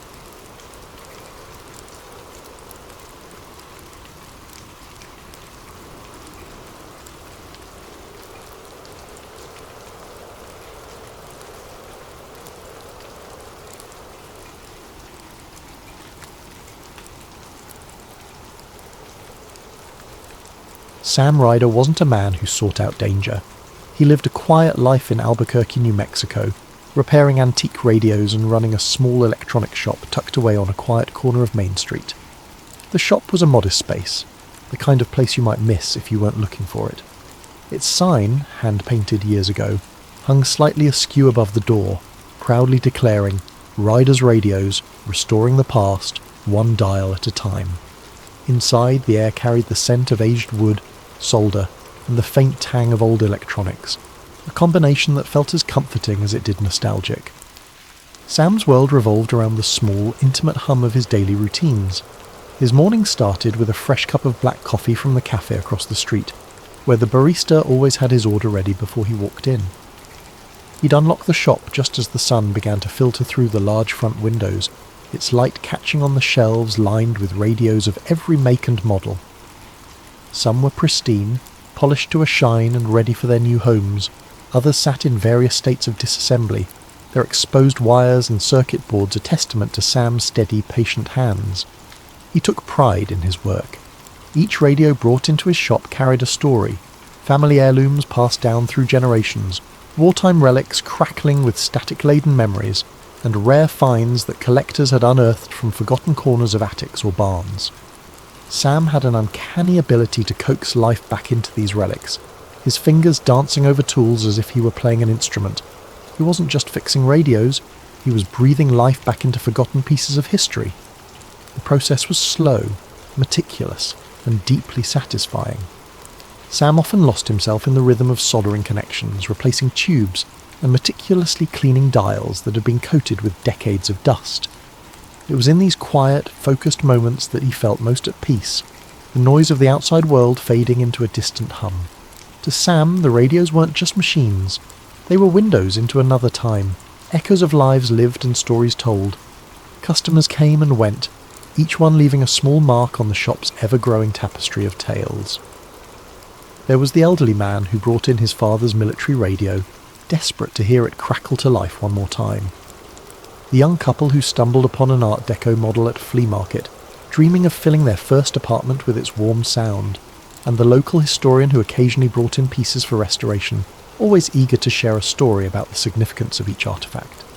Sam listened to these stories with genuine interest, his quiet demeanour putting people at ease.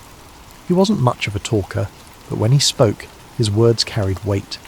He'd learned long ago that sometimes people just wanted to be heard, to know that their memories mattered to someone else, and in his own small way, Sam was helping preserve those memories, ensuring they wouldn't be lost to the static of time.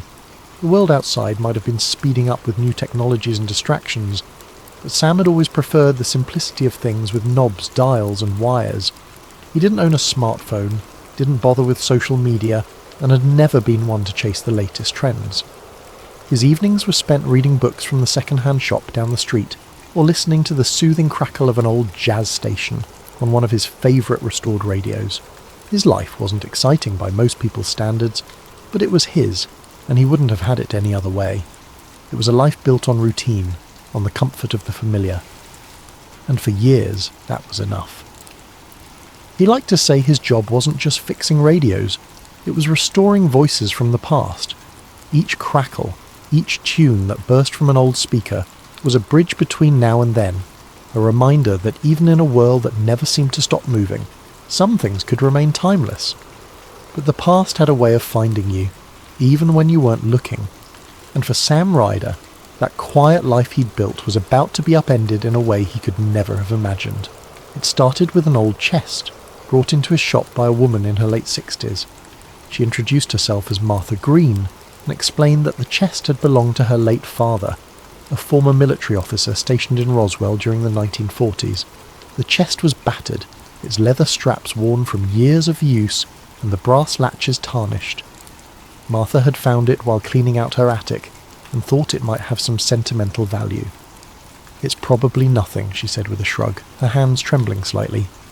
"But my father always said this chest held his most important papers. I just can't bring myself to open it." Sam assured her he'd handle it carefully, though he wasn't sure why she thought an electronics repairman was the right person for the job. Still, he wasn't one to turn away a curious project. After Martha left, he set the chest on his workbench and examined it under the glow of a desk lamp. The lock was old, a simple mechanism that gave way with a firm twist of a screwdriver. Inside, Sam found an assortment of yellowed documents, photographs, and a small stack of reel-to-reel tapes. The papers were fragile, the edges crumbling as he carefully sifted through them. Most were mundane: personnel files, supply logs, handwritten notes that seemed to outline daily routines at an Air Force base. But then he found the folder. It was labelled Project Aurora Confidential in bold stamped letters. Sam's heart skipped a beat as he opened it, his eyes scanning the contents. There were diagrams of aircraft that didn't look like anything he'd ever seen, with sleek, curved designs that defied conventional engineering. Accompanying the diagrams were technical notes, filled with jargon and equations he didn't understand. And then there were the photos, black and white images, slightly blurred, showing what appeared to be a crash site in the desert.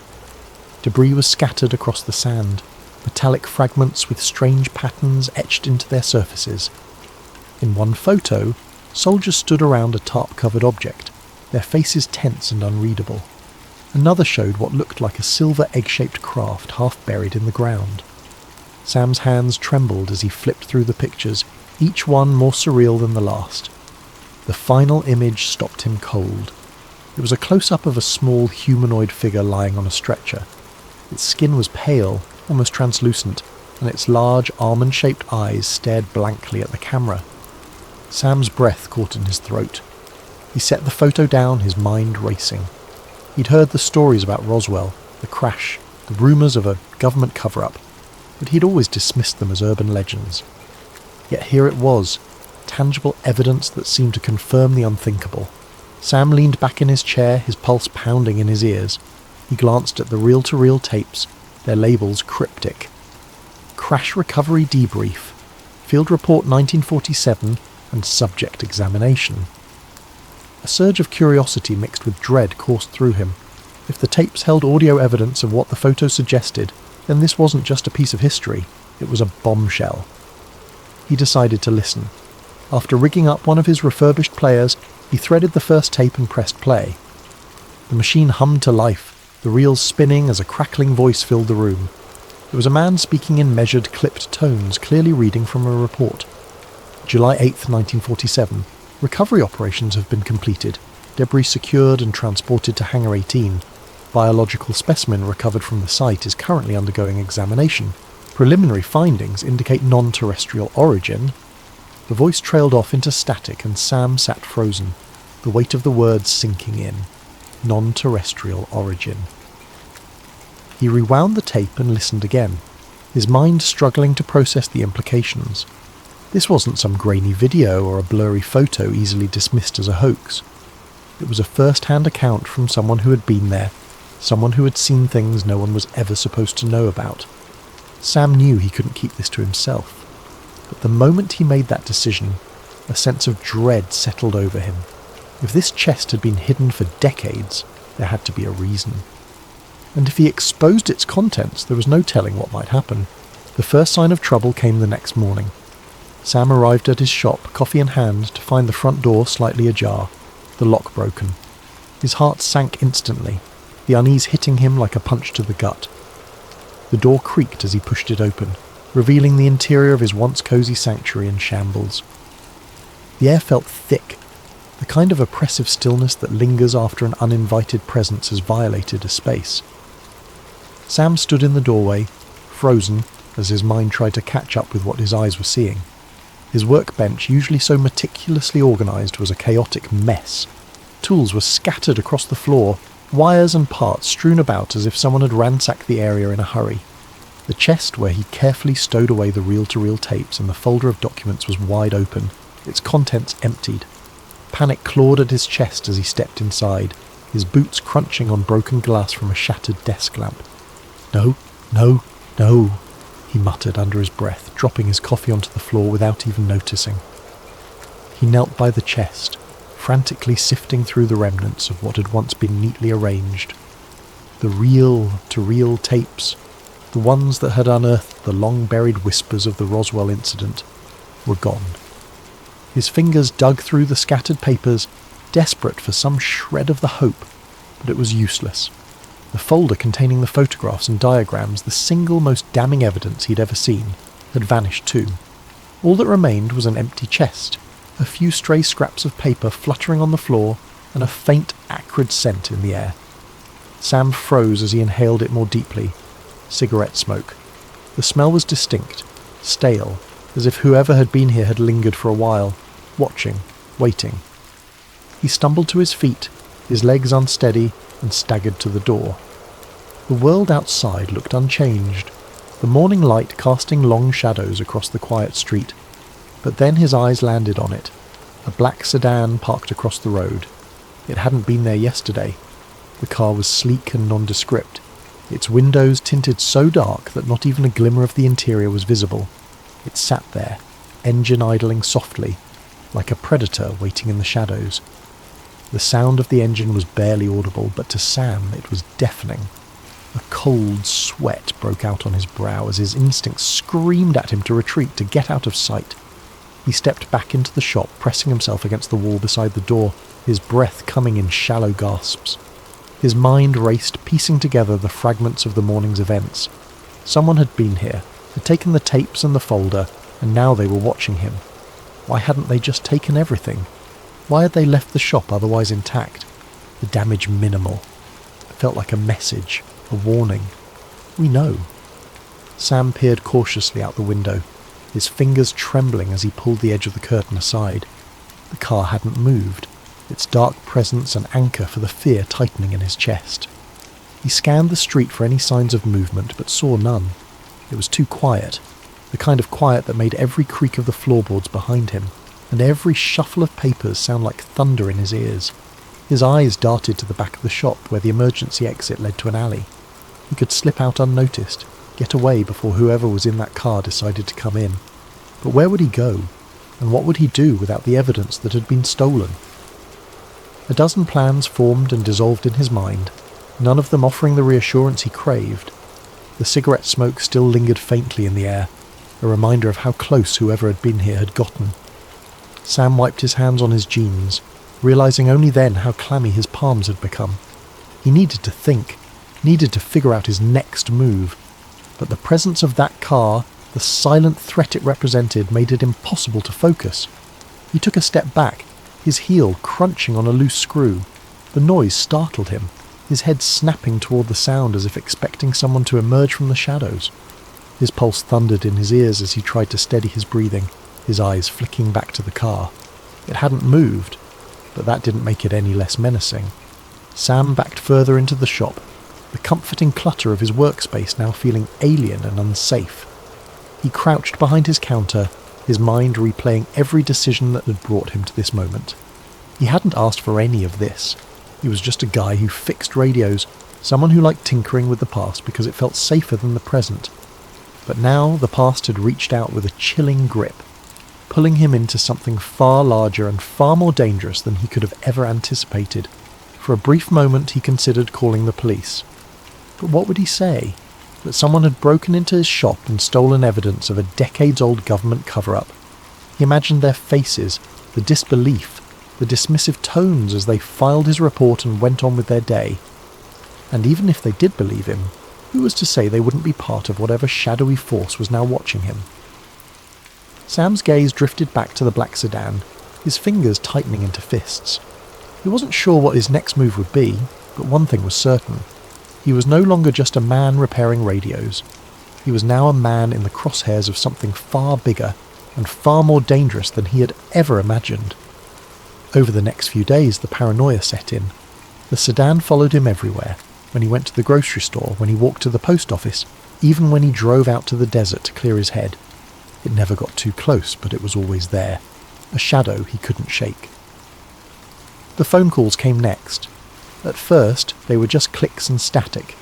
Then came the voice, a low, measured tone that never identified itself. "You've seen too much," it said one night, the words sending a chill down Sam's spine. "Leave it alone." Sam tried to tell himself it was just a coincidence, a prank, but deep down, he knew better. Someone knew what he had found, and they wanted to make sure it stayed buried. He considered going to the police, but what would he say? That he had uncovered proof of a decades-old government cover-up involving aliens? They'd laugh him out of the station. Desperate, Sam turned to the only person he could trust, Martha Green. She was as shocked as he was when he told her what had happened, her hands trembling as she held one of the few photos he'd managed to copy before the chest was ransacked. "My father always said he had secrets," she whispered, her voice heavy with regret. "But I never imagined this." Together they devised a plan. Martha had connections with a journalist in Santa Fe, someone with a reputation for uncovering government scandals. They would pass the evidence along anonymously, let someone else take the risk of exposing the truth. But the closer they got to Santa Fe, the more Sam felt the walls closing in. The sedan was still following them, its headlights a constant reminder that they weren't alone. Every mile felt like a gamble, every turn a chance for their pursuers to close the gap. When they reached the meeting spot, a diner on the outskirts of the city, Sam's hands were slick with sweat. The journalist was waiting in a corner booth, a man in his 40s with a worn leather jacket and sharp eyes. Sam handed over the envelope containing the copied photos and notes, his heart pounding as he explained what had happened. The journalist nodded grimly, tucking the envelope into his jacket. "This is big," he said. "But you need to be careful. If they're already watching you, they won't stop just because you gave me this." Sam nodded, his throat tight. He knew the man was right. Even as he left the diner, the weight of the truth he'd uncovered hung over him like a storm cloud. The drive back to Albuquerque was tense, every shadow on the road feeling like a threat. When Sam finally reached his apartment, he locked the door behind him and sat in the dark, his thoughts racing. He didn't know what the future held, but one thing was certain: the truth was out there now, and no matter what happened, he had done his part to make sure it couldn't be buried again. Thank you for spending your evening with us on Sleep Theories. As you drift off to sleep, let this story remind you that some mysteries are too big to stay hidden forever. Sleep well, and sweet dreams.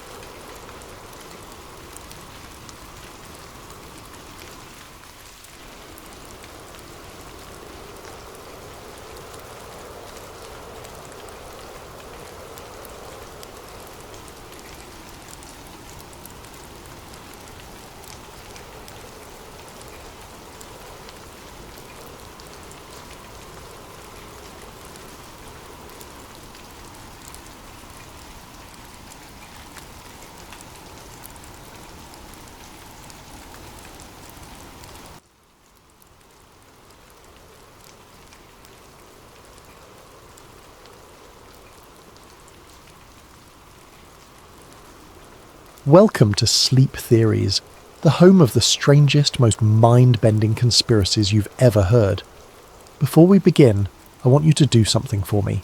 Drop a comment below, tell me where you're listening from and what time it is right now. It's always fascinating to see where people are tuning in from, especially at these late hours. And if you haven't already, hit that subscribe button, because tonight we're diving into a story that will leave you questioning everything. A story about a man who spent his life chasing the unknown, until the unknown finally found him. The obsession started young. Before he was known online, before the long nights chasing shadows across the desert, before the footage that no one could explain, he was just a kid staring at the stars. His father had been a pilot, and though he rarely spoke of what he saw up there were nights when the boy would catch him sitting in silence by the window looking out into the dark. One night, when he was 10 years old, he woke to find his father standing outside in the backyard, barefoot in the damp grass, staring at the sky. The glow of a distant street lamp barely reached him, casting him as a silhouette against the night.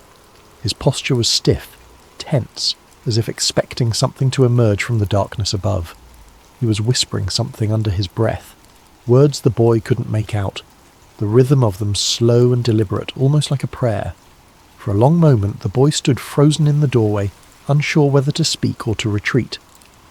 The air felt strange, charged in a way he didn't have the words for yet.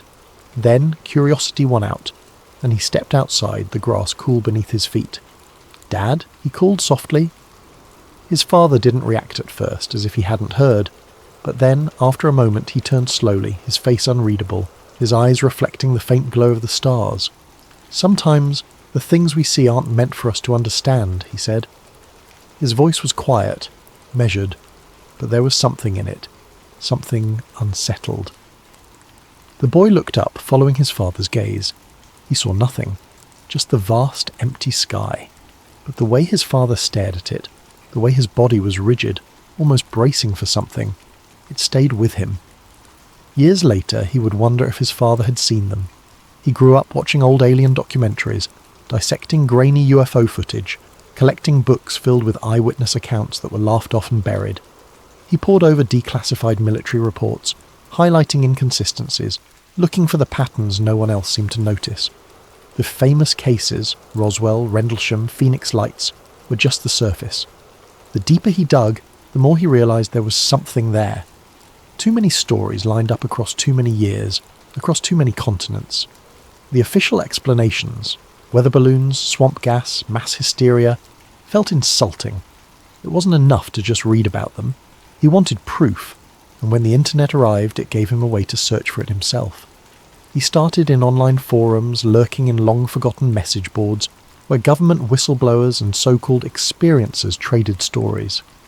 He followed anonymous leaks, blurry images posted in the dead of night, threads that would vanish hours after being created. The more he learned, the more he believed. By the time he turned 22, he had dropped out of college, pouring what little money he had into camera equipment, night vision gear, radio scanners.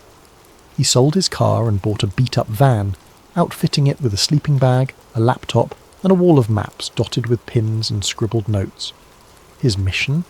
To capture what the government didn't want people to see, to prove that something was out there. At first, his findings were small, a distant light in the sky, shifting direction in a way no known aircraft should. A low-frequency hum in the desert, felt in his bones more than heard. A shadow in the treetops moving against the wind. Things that could be explained away. Things that could be dismissed. He knew what people would say. Drones. Planes. Your mind playing tricks on you. He posted them anyway. His audience was small at first. Just a handful of die-hard UFO believers and late-night wanderers. But slowly it grew. His videos were raw, unpolished. But there was something different about them. He wasn't just reading old reports. He was out there, searching, hunting, capturing something, even if he didn't fully understand what. Then the encounters became more frequent. At first he thought it was just luck, that he had gotten better at tracking them, better at finding the right places at the right times. But then it started happening when he wasn't looking. He would be driving through the desert when his radio would suddenly cut out, replaced by static and strange rhythmic beeping. His cameras would glitch, their footage turning into unreadable fragments, except for a single frame, one that didn't match anything before or after. Lights in the sky that had always been distant began appearing closer. He told himself it was progress. He told himself it meant he was getting closer to the truth, but in the back of his mind a question began to form. Was he the one chasing them, or were they leading him somewhere? Case number 1, the Texas incident. It was just outside of Marfa, Texas. A barren stretch of road. Nothing for miles except the occasional gas station long past closing hours. The land stretched endlessly in every direction, flat and open. The kind of place where you could see headlights coming from miles away, where the sky pressed down like a vast empty canvas. He had heard about the Marfa lights, strange glowing orbs that appeared in the desert, sometimes floating, sometimes zipping across the sky at impossible speeds. He had been sceptical. A local legend, one that had been dismissed as reflections of headlights or atmospheric conditions, but the reports went back decades, before cars, before highways, before explanations. Something about this place made people see things. He arrived just before midnight, the desert air cool and silent, the wind barely a whisper against the dry earth. He set up his cameras, adjusting the focus, double-checking his battery levels. He had spent years doing this, setting up in the middle of nowhere, waiting for something that most people would call impossible. Most nights, he got nothing. Just endless sky, the occasional plane blinking lazily across the blackness. But this night was different. He didn't see them at first. He felt them. A strange pressure in the air, like a storm was about to break, but there were no clouds, no wind. His skin prickled, a crawling sensation along his arms, the back of his neck. Then, just past midnight, the lights appeared. At first they were distant, flickering along the horizon like distant stars that had come loose from the sky. Small, shifting points of light, moving too smoothly, too deliberately to be mistaken for anything natural. He steadied his camera, zooming in, his pulse quickening. But then, they moved closer, not drifting, not flickering, moving, directly toward him. One moment they were in the distance, hanging low over the desert. The next, they shot toward him, cutting across the sky with impossible speed, their movements too precise, too intelligent. His breath caught. He stumbled backward, gripping his camera tightly, his fingers fumbling to adjust the focus. A mistake, because then his van died, not gradually, not sputtering, instantly. The headlights flickered out. The dashboard went dark. The low hum of the engine vanished as if the vehicle had simply ceased to exist. His phone screen glitched, the pixels stretching, distorting into symbols he had never seen before, rows of shifting, unreadable characters, flickering and pulsing in patterns that felt intentional. His camera feed froze, caught on a single frame. He didn't need to check it to know what it was. The lights hovering directly above him. Then the sound came. Not a sound, a feeling. A low, humming vibration filled the air. It wasn't just around him, it was inside him, rattling his ribs, shaking his teeth, pressing against his skull in a way that made his vision blur. His knees buckled, his breath shallow and quick, the weight of it pressing down on his chest like an unseen hand. And just when he thought he couldn't take it anymore, the lights vanished. Not faded, vanished. One blink and they were gone, leaving nothing but an aching silence behind. Then, his van started back up like nothing had happened. The dashboard lights flickered back to life. The engine rumbled, steady and normal. His phone screen returned to its home page, as if it had never glitched at all. He stood there for a long moment, his hands shaking, his mind scrambling to process what had just happened. He forced himself to breathe, to blink, to move, to check the footage. The moment the lights had approached, the entire file was corrupted, static glitches, black frames where there should have been proof. His stomach twisted. This had happened before. Strange interference, missing footage, unexplained malfunctions, but never like this. He replayed it over and over, searching for something, anything, that had survived the interference, but there was nothing, except, at the very end of the footage, just before the file cut to black, a single frame. Blink and you'd miss it. But when he paused, when he zoomed in, he saw it. Not just the lights. A shape barely visible against the night sky. A structure. Something impossibly large, hovering just beyond the reach of his headlights. And then, in the lower sea, not a shape, not a craft, a shadow, a figure, standing just outside the glow of his van, watching him. His heart pounded. He looked up, scanning the desert, the empty road, the endless blackness stretching in every direction. Nothing. No lights, no figures, no signs that anything had been there at all. But it had. His audience believed him. The video racked up millions of views, and people in the comments swore they had seen the same thing, in other places, on other nights. Some claimed they had seen something more. Figures hidden in the darkness, shapes moving in the sky, and others left warnings. They let you see them. That means they wanted you to. It only pushed him further. Case number 2, the abandoned town in Utah. A tip from a follower led him to a ghost town deep in the Utah desert, a place where everyone had left overnight, no explanation. The houses stood empty, furniture still inside, dishes still stacked in sinks, clothes still hanging in closets. The kind of place that looked frozen in time, as if the people had walked out their front doors mid-sentence and never returned. The locals didn't talk about it much. Most wouldn't even say the town's name. The few that did only gave vague, uneasy warnings. It's not empty. Something else is there now. He read the old reports. The last known resident had vanished in 1987. His car still parked outside his home, the keys sitting untouched on the kitchen table. No signs of struggle, no signs of departure, just gone. The town had no history of violence, no reports of contamination, no reason for people to disappear overnight. Yet they did, every single one of them. Some said strange figures had been seen at night, tall and silent, watching from the tree line that bordered the town. Others spoke of strange symbols appearing on the town's abandoned cars and buildings, markings that didn't match any known language. He arrived just after sunset, his camera rolling. The town was deathly silent. No wind, no crickets, not even the distant howl of coyotes that usually roam the desert at night. Just nothing. He moved carefully, stepping through the dusty streets, his breath slow and measured. Every door was open. Every house felt recently abandoned, despite being empty for decades. A layer of dust coated everything, but there were no signs of decay, no broken windows, no collapsing roofs, just stillness. Then, the sky changed. A strange green glow flickered across the horizon, like the northern lights, but lower, closer, rippling in an unnatural rhythmic pulse. His camera picked it up immediately, the lens struggling to adjust, the sensor flickering as if trying to process something it wasn't meant to capture. Then, a shadow moved between the buildings. Not a person, something taller. His breath caught in his throat. The air grew thick, heavy, wrong, as if the atmosphere itself had changed.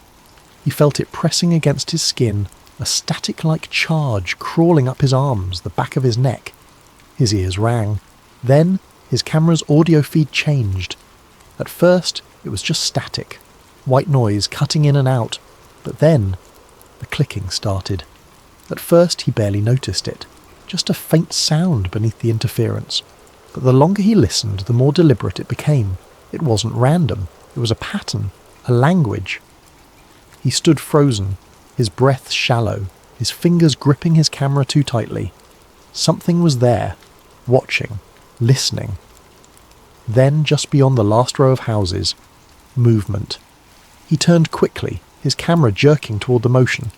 The screen flickered, and there, on the far side of the frame, barely visible, something peered from behind an abandoned house. Two large black eyes, not human, not animal, something else. The footage cut out. His camera shut off completely, the battery instantly drained to zero despite being fully charged minutes before. He fumbled to restart it, his hands shaking. When it finally powered back on, the figure was gone. The town was empty again, but the feeling never left. The moment he got back to civilization, he uploaded the video. He didn't even edit it, just raw, unfiltered proof of what he had seen. Within an hour, the video was taken down. His account was flagged. The footage never reappeared. He tried to re-upload it, tried again and again. Each time, deleted. Someone didn't want it seen. His followers flooded him with messages demanding to know what had happened.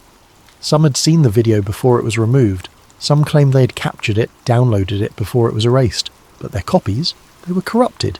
Every file turned to black static. Case number 3, the night.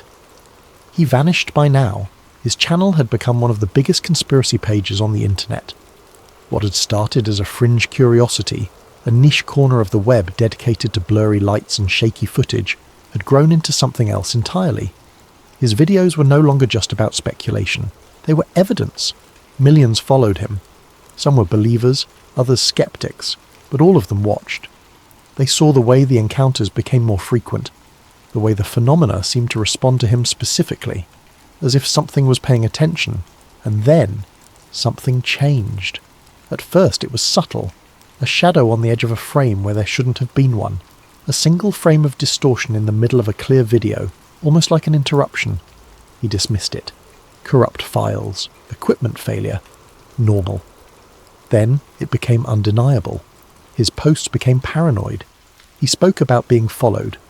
At first it was just a feeling, that nagging prickle on the back of his neck, the sensation that he was never alone. Then he started noticing things. A black sedan parked outside his motel room 3 nights in a row. The same figure in a dark hoodie, appearing in the background of his live streams, just standing in the distance, watching.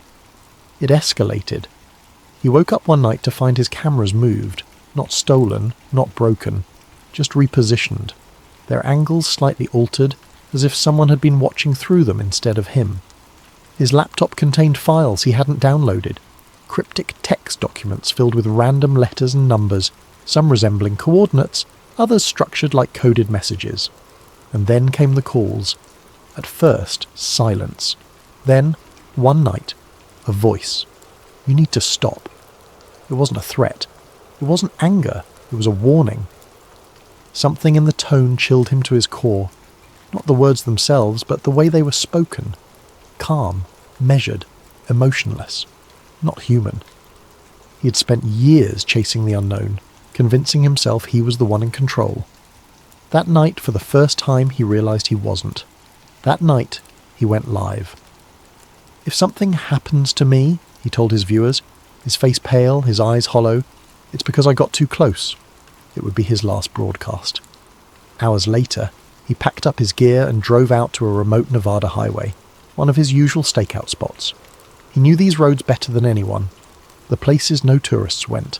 The places where the sky stretched for miles in every direction, unbroken by city lights or civilization. His van rumbled along the empty stretch of asphalt, the headlights carving a path through the blackness.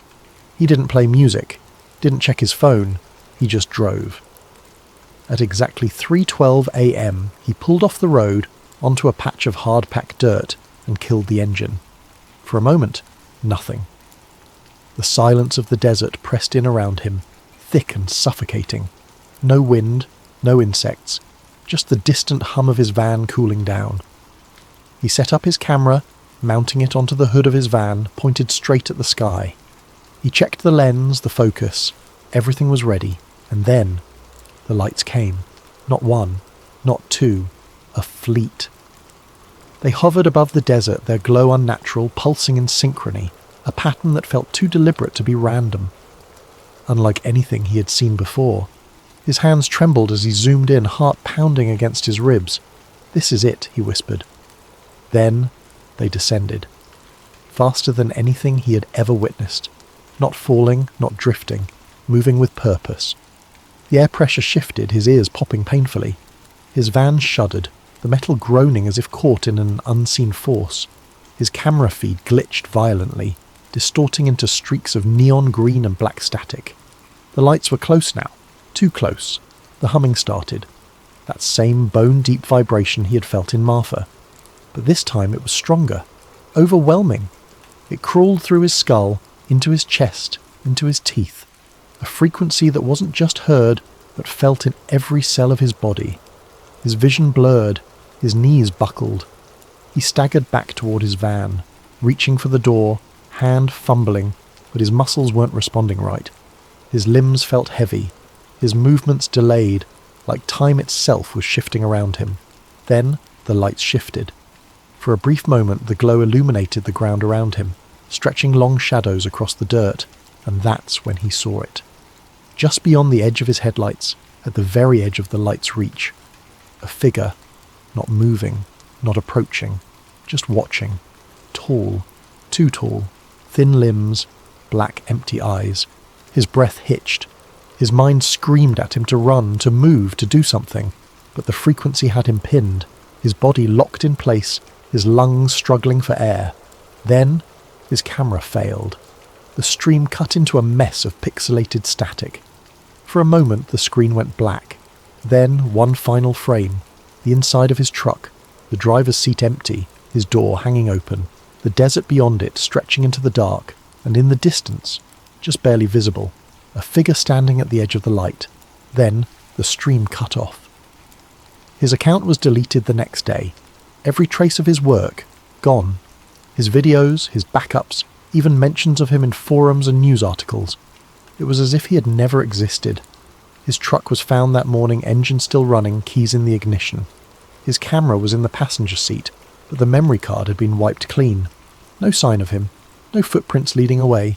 Just gone. People searched. His followers combed the area, retraced his steps, but they found nothing. Some say he was taken, that he got too close and they made sure he never spoke again. Others believe he was warned and went into hiding, erasing himself before they could erase him. But those who watched his videos from the beginning, the ones who knew the pattern, they say he was never supposed to come back, and maybe, just maybe, he didn't. Stay curious, my friends. Keep questioning everything, and remember, sometimes the truth is just a little too dangerous.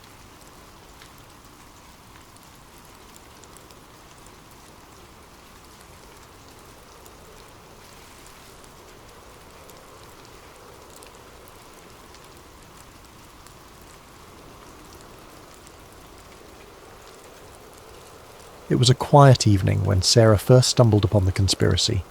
She had been scrolling through her favourite discussion forum, a digital refuge where people from all walks of life shared their curiosity about unsolved mysteries, historical enigmas, and the occasional wild theory.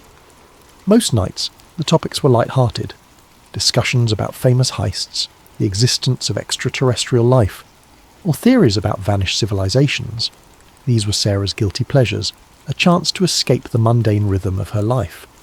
But that particular night, a single thread stopped her mid-scroll. Its title, written in bold letters, read, "The Illuminati, Hiding in Plain Sight." Her curiosity piqued. Sarah clicked on the thread, not expecting much. The Illuminati. Of course, she'd heard the term before. Who hadn't? It was a word that seemed to exist on the fringes of mainstream culture, whispered about in pop songs, joked about on late-night talk shows, and hinted at in the cryptic hand gestures of celebrities. To Sarah, it had always been more of a meme than a reality, a fantastical idea too outlandish to be taken seriously. But there was something about the way the title was phrased, something deliberate that made her pause. It wasn't framed as a joke, it was a question, a challenge to consider what she might have overlooked. The original post wasn't flashy or dramatic. Instead, it was surprisingly measured, almost scholarly. Written by a user who called themselves Truth Seeker, it described years of research into the Illuminati, a name that conjured images of shadowy figures in darkened rooms, plotting the course of the world.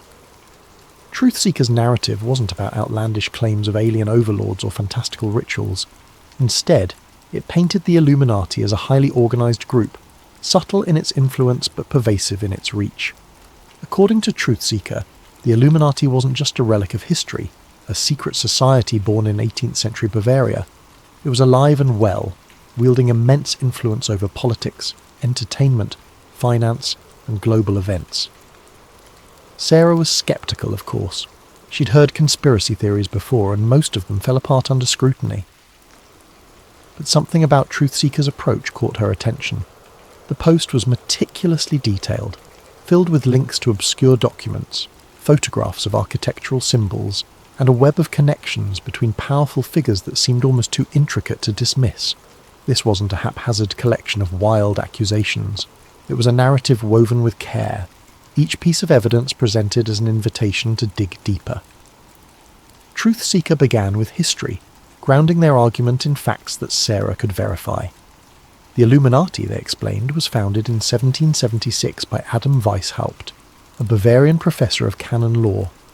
Originally, it was an intellectual movement, a society of thinkers and visionaries dedicated to the ideals of reason, science, and freedom from oppressive institutions.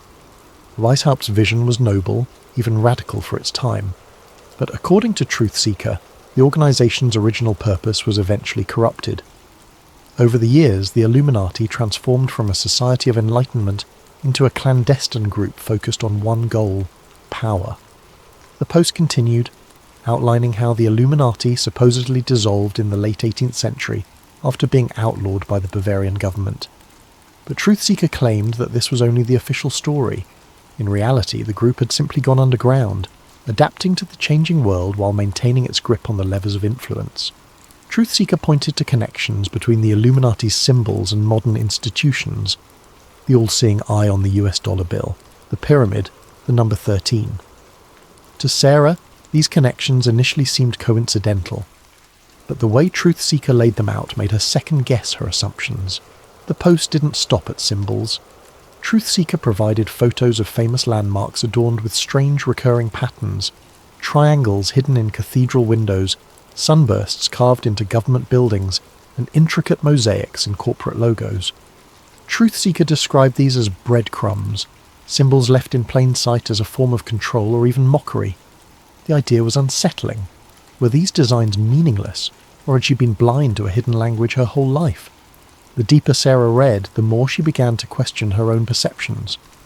Truthseeker mentioned specific events in history, revolutions, economic collapses, wars, that seemed, when viewed through this lens, to follow a disturbing pattern.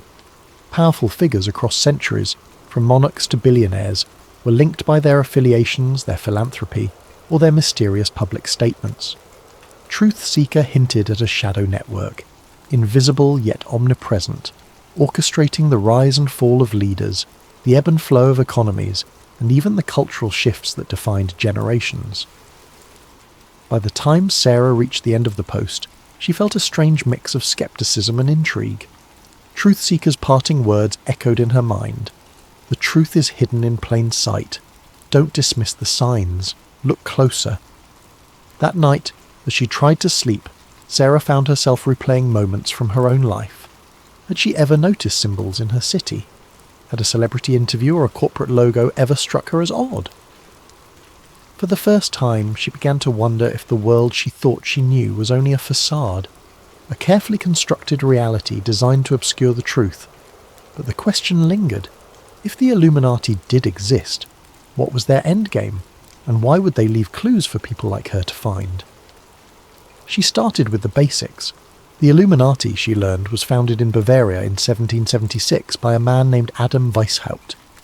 Weishaupt was a professor of canon law and philosophy, a man disillusioned by the grip of religious dogma and authoritarian rule. His vision for the Illuminati was radical for its time, an intellectual movement of thinkers who would promote reason, science, and freedom from oppressive institutions. They called themselves the Enlightened Ones, and their goal was to illuminate the path to a freer, more just society. But as Sarah dug deeper, she began to uncover accounts that painted a much darker picture of the group's evolution. The Illuminati of Weishaupt's time had, according to these theories, become corrupted. Its noble ideals gave way to a hunger for influence and control. Some claim the group had infiltrated powerful institutions, governments, banks, religious organizations, not to reform them, but to manipulate them from within. This wasn't just a society of intellectuals anymore. It was, if the conspiracy held any truth, a shadow government shaping the world to its will. As Sarah delved deeper into her research, she began to notice patterns. There were recurring symbols, the all-seeing eye, the pyramid, the number 13, appearing in places that seemed almost deliberately mundane.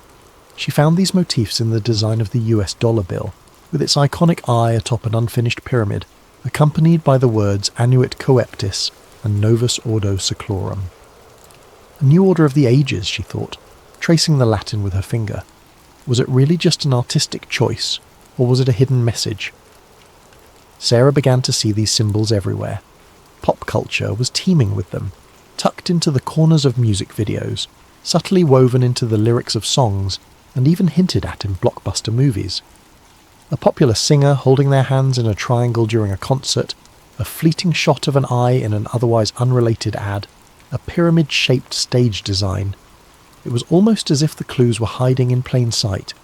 At first she dismissed them as coincidences, but the more she found, the harder it became to ignore. What struck her most was the consistency of these symbols across time and media. How could something so specific appear in both ancient architecture and modern music videos? Sarah started to wonder if there was a deliberate effort to leave these marks behind, like breadcrumbs leading curious minds to a hidden truth. One night, Sarah decided that her digital rabbit hole wasn't enough.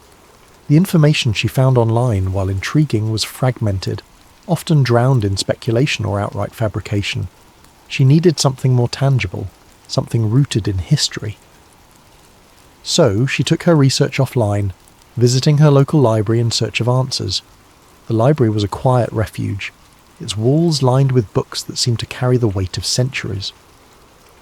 Sarah wandered through the aisles, pulling volumes on secret societies, conspiracy theories, and historical accounts of clandestine organizations.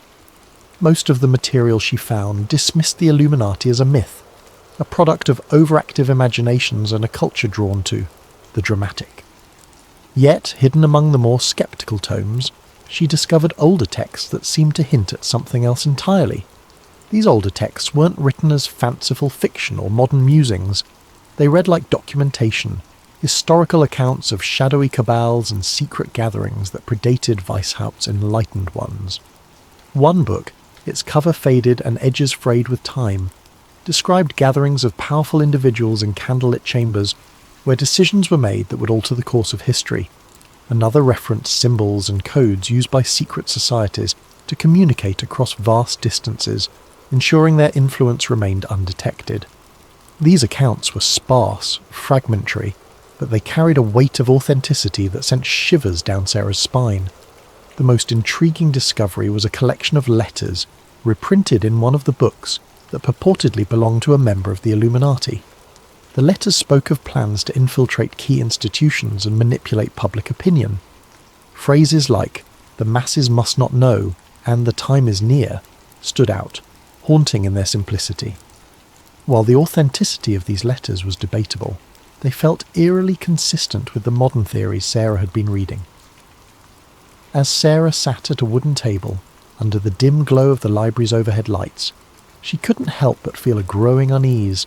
The idea of the Illuminati as a puppet master pulling the strings of society seemed far-fetched, but the patterns, the symbols, the connections, could they really all be coincidence? She thought about the monuments and buildings she passed every day, wondering how many of them bore marks she'd never noticed. She thought about the news, the music, the movies that filled her life. Were they subtly guiding her thoughts and perceptions without her even realizing it? For the first time, Sarah began to wonder if she had already been a part of the narrative all along, an unwitting participant in a grand hidden design. And if that were true, who was writing the script? As the weeks passed, Sarah's obsession deepened, weaving itself into the fabric of her everyday life. She couldn't drive to work without scrutinizing the logos on billboards or storefronts, searching for hidden meanings in their designs. The triangle on one ad, she convinced herself, bore an uncanny resemblance to the pyramid on the dollar bill. Another featured an abstract logo that seemed to form an eye if tilted just right. She couldn't decide if these were deliberate choices by designers, or if her mind was playing tricks on her. Either way, they made her heart race with equal parts fear and exhilaration. Music videos, too, seemed riddled with clues. One particular pop star, known for dramatic performances and bold visuals, made sweeping hand gestures that resembled the shape of an eye. As Sarah replayed the video frame by frame, she noticed subtle details. Symbols etched into the background props, a flickering triangle that appeared for only a split second, lyrics that seemed to echo the same message she'd seen online. It's all connected. Even her conversations with friends started to feel suspicious.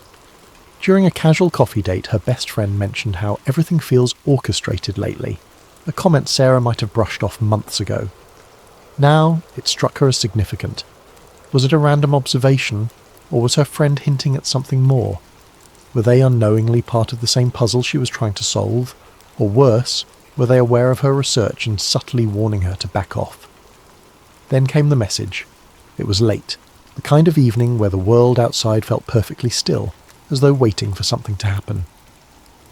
Sarah was sitting on her couch, scrolling through her phone with the TV muted in the background. Her living room was dimly lit, the glow of her screen casting faint shadows on the walls. She wasn't looking for anything in particular, just idly flipping through news headlines and updates on her favourite forums. And then, without warning, her phone vibrated in her hand. The message was from an unknown number. Her first thought was that it might be spam, but the words stopped her cold. "You're asking the right questions. Be careful." Sarah's heart skipped a beat. She stared at the screen, rereading the message until the words blurred. A chill crept up her spine as she glanced around her apartment. The blinds were drawn, but she couldn't shake the feeling that someone might be outside watching her. She stood up and peered through the gap in the curtains. The street was quiet, bathed in the orange glow of the streetlights. A car was parked across the road, its windows dark and reflective, but nothing seemed out of the ordinary. She sat back down, her mind racing. Who could have sent the message? She hadn't shared her phone number on any of the forums she'd been visiting. Her research was confined to books and the anonymity of the internet. Could it really be a prank? Or was it a warning from someone who knew exactly what she was doing? For a brief moment she considered replying, but something held her back. If the sender knew about her research, they might also know more about her than she was comfortable with. What if engaging with them put her in even greater danger? Instead, she deleted the message, as though erasing it from her phone could also erase the unease it had planted in her mind. But the unease didn't go away. That night, as she lay in bed, every sound seemed amplified. The creak of the floorboards, the hum of the refrigerator, the occasional rustle of leaves outside her window. She couldn't stop replaying the message in her head. You're asking the right questions. It felt like validation, proof that her research was leading somewhere. But then there was the warning. Be careful. What exactly was she getting close to, and who didn't want her to find it? In the days that followed, Sarah became more cautious. She avoided the forums she frequented, afraid that whoever had sent the message might be watching her activity. She left her phone on airplane mode whenever she wasn't using it and started unplugging her laptop at night. Even her usual walks around the neighbourhood felt different. She couldn't shake the feeling of being followed, though every time she turned around the streets were as empty as they'd always been. Yet despite her fear, Sarah's curiosity only grew. The message had confirmed what she'd begun to suspect. Her research wasn't just a hobby or a harmless dive into conspiracy theories. There was something real to it, something that someone didn't want her to uncover. And as much as the warning had unsettled her, it also fueled her determination. If she was asking the right questions, then she was closer to the truth than she'd ever been. But how close was too close? And at what point did curiosity become a risk not worth taking? These were the questions that now consumed her, lingering in the corners of her mind as she tried to decide whether to press forward or step back from the edge. The following days brought more strange occurrences. Her internet connection slowed to a crawl whenever she tried to access certain websites. A package arrived at her door, addressed to her but with no return address. Inside was a single piece of paper with a cryptic message. The truth is hidden in the light. Sarah began to feel like she was being watched. Cars seemed to linger outside her apartment longer than they should. Strangers on the street made prolonged eye contact before looking away. At night she could swear she heard faint clicking sounds on her phone line, as if someone was listening in. Despite the fear, she couldn't stop. If anything, the strange events only fueled her determination. She spent hours poring over old documents, looking for connections, for anything that could explain what was happening. And slowly, she began to piece together a narrative. The Illuminati, she learned, wasn't just a group of intellectuals or an idea from the past. It was, according to the theory, an intricate web of influence that spanned centuries. It wasn't about controlling governments or manipulating markets. It was about shaping reality itself. The symbols, the patterns, the coincidences. They weren't mistakes. They were messages, breadcrumbs left for those who were willing to see. One night, Sarah stumbled upon a forum thread that claimed to reveal the structure of the Illuminati. It described a hierarchy, with powerful figures at the top and layers of secrecy below. The thread linked to an encrypted document, supposedly a leaked manifesto. Sarah hesitated.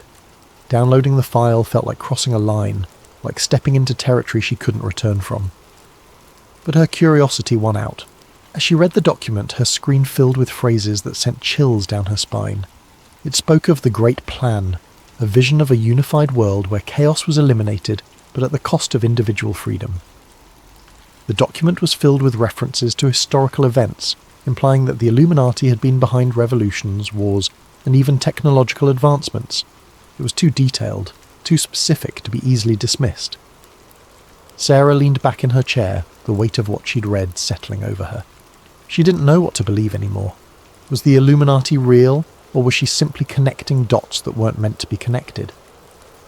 As she stared at the glowing screen, she couldn't shake the feeling that she was standing on the edge of something vast and incomprehensible. Thank you for joining us tonight on Sleep Theories. This is just the beginning of Sarah's journey into the unknown, and we'll continue to explore her story in future episodes. May this tale of secrets and shadows inspire you to reflect, to wonder, and to dream. Sleep well, and let your imagination carry you to places where the mysteries of the world unfold. Sweet dreams.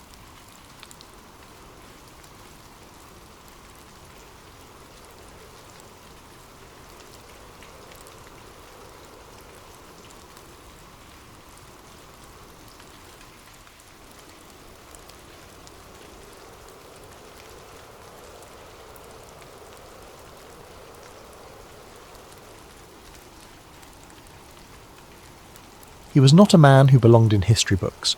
Before his capture, his life had been ordinary, even forgettable, a farmer in a remote village in Manchuria. His days were filled with the rhythmic labour of the fields, his nights with the quiet of a countryside untouched by the encroaching chaos of war. Wei Jiang found solace in the simplicity of his existence. The sun rising over golden crops, the earthy scent of freshly turned soil, the laughter of children playing in the distance. It was a life that, while humble, carried a sense of quiet dignity. But history has a way of claiming the unremarkable, pulling them into its current without warning or mercy. His name was Wei Jiang, and his story was one that could have changed the world, had anyone lived to hear it. The year was 1943, and the war that raged across continents felt like a distant storm to Wei and his neighbours.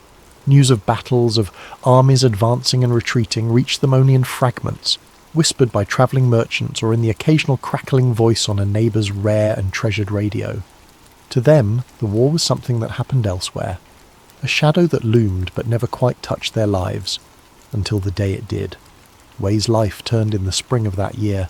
The day began like any other.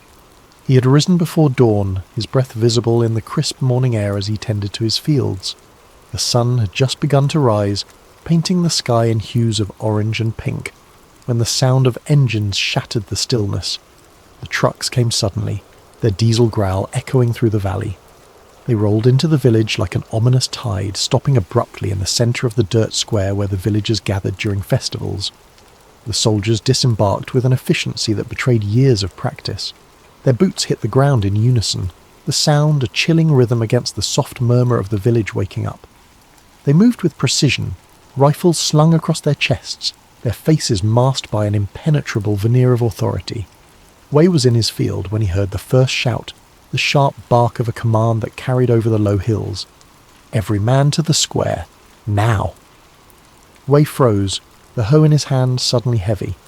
His first instinct was to stay hidden, to crouch low among the crops and hope the soldiers would pass. But the reality of village life had taught him otherwise. Disobedience was not tolerated, not even in the smallest measure. He set the tool down and wiped his hands on his worn trousers, the weight of his every step toward the square feeling heavier than the last. By the time Wei arrived, the square was a scene of chaos barely held together by fear. The soldiers barked orders in sharp, clipped tones, their voices like whips cracking against the stunned villagers. Men were shoved into lines, their protests silenced with the blunt ends of rifles. Women clung to their children, their faces pale with terror, while the elderly looked on with a mixture of helplessness and despair. Wei spotted familiar faces among the crowd, neighbours he had known since childhood, men he had worked alongside in the fields. Their expressions mirrored his own: confusion, fear, and a silent plea for understanding. But the soldiers offered no explanations. They moved methodically, like farmers sorting livestock, pulling men from the crowd and herding them toward the trucks. When one man resisted, shouting about his family, a soldier struck him across the face with the butt of his rifle. The man crumpled to the ground, blood streaming from his nose, and the crowd fell silent. Wei felt a hand on his shoulder, rough and unyielding. He was pushed forward, his feet stumbling over the uneven ground. The soldier behind him muttered something in a language he didn't understand, his tone laced with impatience. Wei didn't resist. He had seen what happened to those who did. Instead, he allowed himself to be led, his mind racing with questions. Where were they being taken? Why? The uncertainty was a gnawing presence coiled tight in his chest.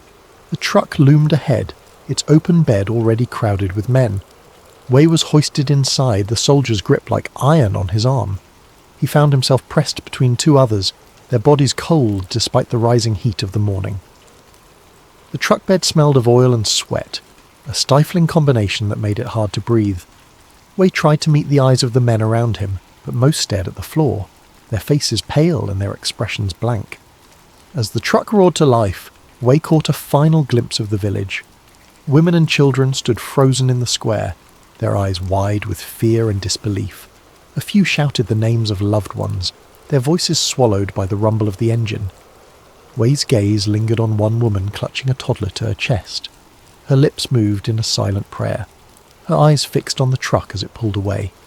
He didn't know her name, but the image of her face would stay with him, etched into his memory like a scar. The journey was long and disorienting. The men were silent, save for the occasional whispered question, or the muffled sob of someone too young to have learned the value of silence. We kept his head down, his mind racing with fragments of thought. He thought of his wife, May, and their small home on the edge of the village. He thought of his fields, now abandoned, the rows of crops that had been his life's work. He thought of the stories he'd heard, the rumours of what happened to men taken like this, and he prayed, for himself, for his village, and for the strength to survive whatever lay ahead. Unit 731 was not marked by a name. To the world, it was a water purification plant, an innocuous facade that belied the horrors within. To Wei, it was hell. The moment the truck stopped and the men were herded through the gates, their fates were sealed. The compound, surrounded by high fences topped with barbed wire, exuded a chilling efficiency. The buildings were stark, their brick walls hiding secrets that would haunt anyone who stepped inside. Soldiers barked orders, their voices sharp against the frigid air while prisoners shuffled forward, their faces pale with fear and exhaustion. The men were stripped of their clothes, their belongings, and their dignity. Every item taken from them was catalogued, their names erased and replaced with numbers. Wei became number 437, a designation that stripped him of the life he'd known and reduced him to an object, a mere tool for the experiments that awaited. He clutched his arms around his bare torso as the cold bit at his skin, trying to suppress the tremble that came more from terror than from the chill. The facility itself was a labyrinth of sterile halls and dimly lit rooms. The smell of antiseptic mixed with the coppery tang of blood lingered in the air, a constant reminder of what took place within those walls. Every step deeper into the compound felt like descending further into a nightmare. The guards, with their cold stares and rifles slung casually over their shoulders, patrolled the corridors like wolves circling prey.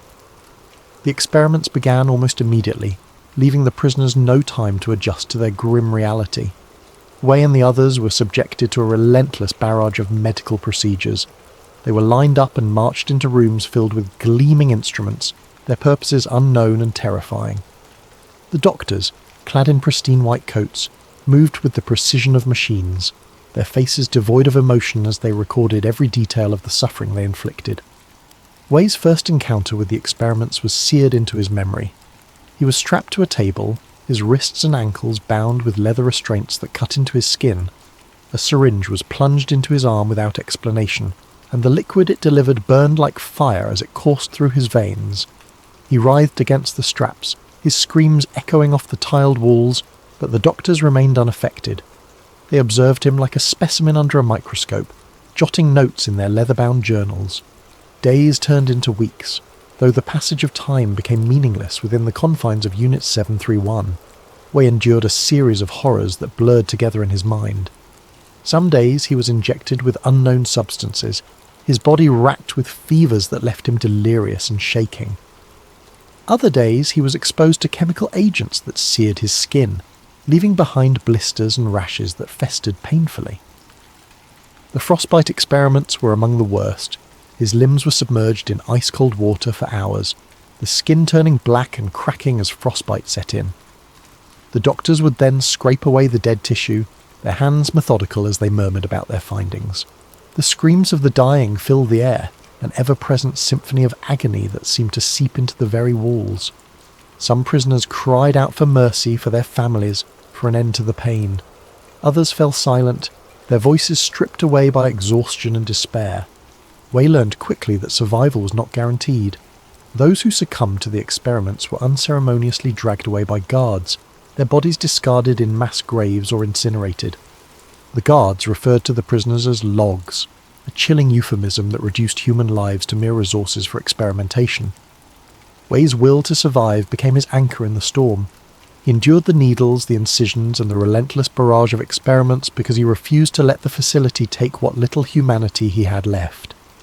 He clung to the memory of his family, his wife's gentle smile, the way her hair caught the sunlight, the laughter of their children as they played in the fields. These memories became his shield against the despair that threatened to consume him.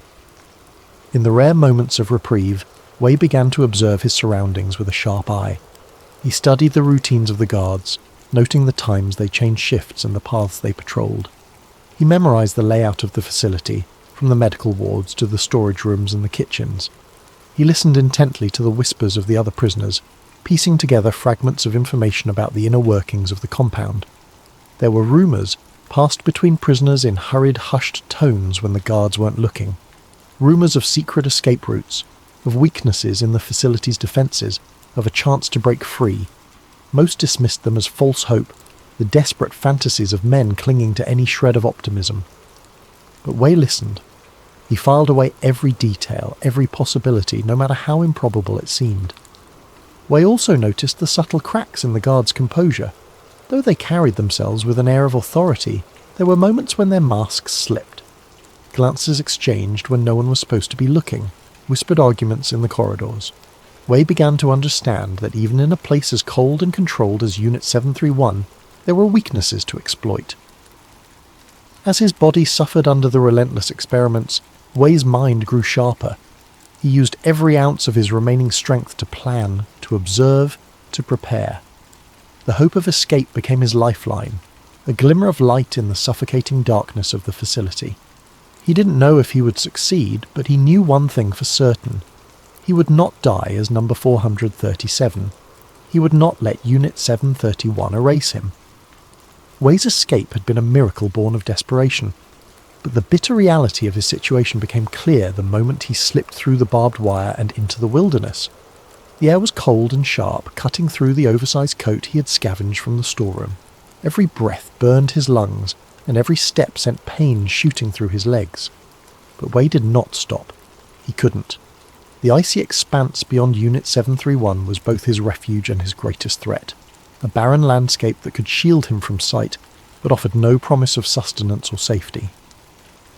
The early morning light cast a faint glow over the snow-covered terrain, revealing a world devoid of landmarks or shelter. Wei pushed forward, the crunch of snow underfoot the only sound breaking the eerie silence. The wind howled intermittently, carrying with it the faint echoes of his time inside the facility. Screams, orders barked in clipped tones, the hum of machinery that never stopped. He shook his head, trying to block out the memories.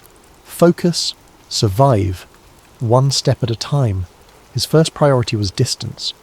Wei knew the guards would discover his absence by sunrise, and when they did, the search would be relentless.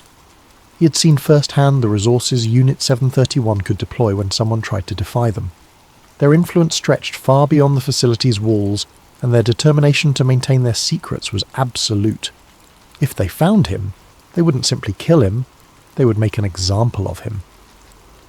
Wei's pace quickened despite the biting cold and the exhaustion clawing at his limbs. His feet slipped in the ill-fitting boots, and the rough terrain made every step a gamble. At times, he stumbled and fell, his frail body crumpling into the snow. Each time, he forced himself to rise, his resolve stronger than his physical weakness. His mind clung to the thought of freedom, the faint hope that someone, somewhere, might listen to his story and expose the truth. By the time the sun reached its peak, Wei had managed to put several miles between himself and the facility. But his body was reaching its limit. Hunger gnawed at his stomach, and his head throbbed with a dull, persistent ache. He scanned the horizon for anything that could provide shelter or sustenance, but the landscape remained unforgiving. Snow and ice stretched endlessly, broken only by the occasional patch of skeletal trees or jagged rocks. Wei pressed on, his mind a blur of exhaustion and determination.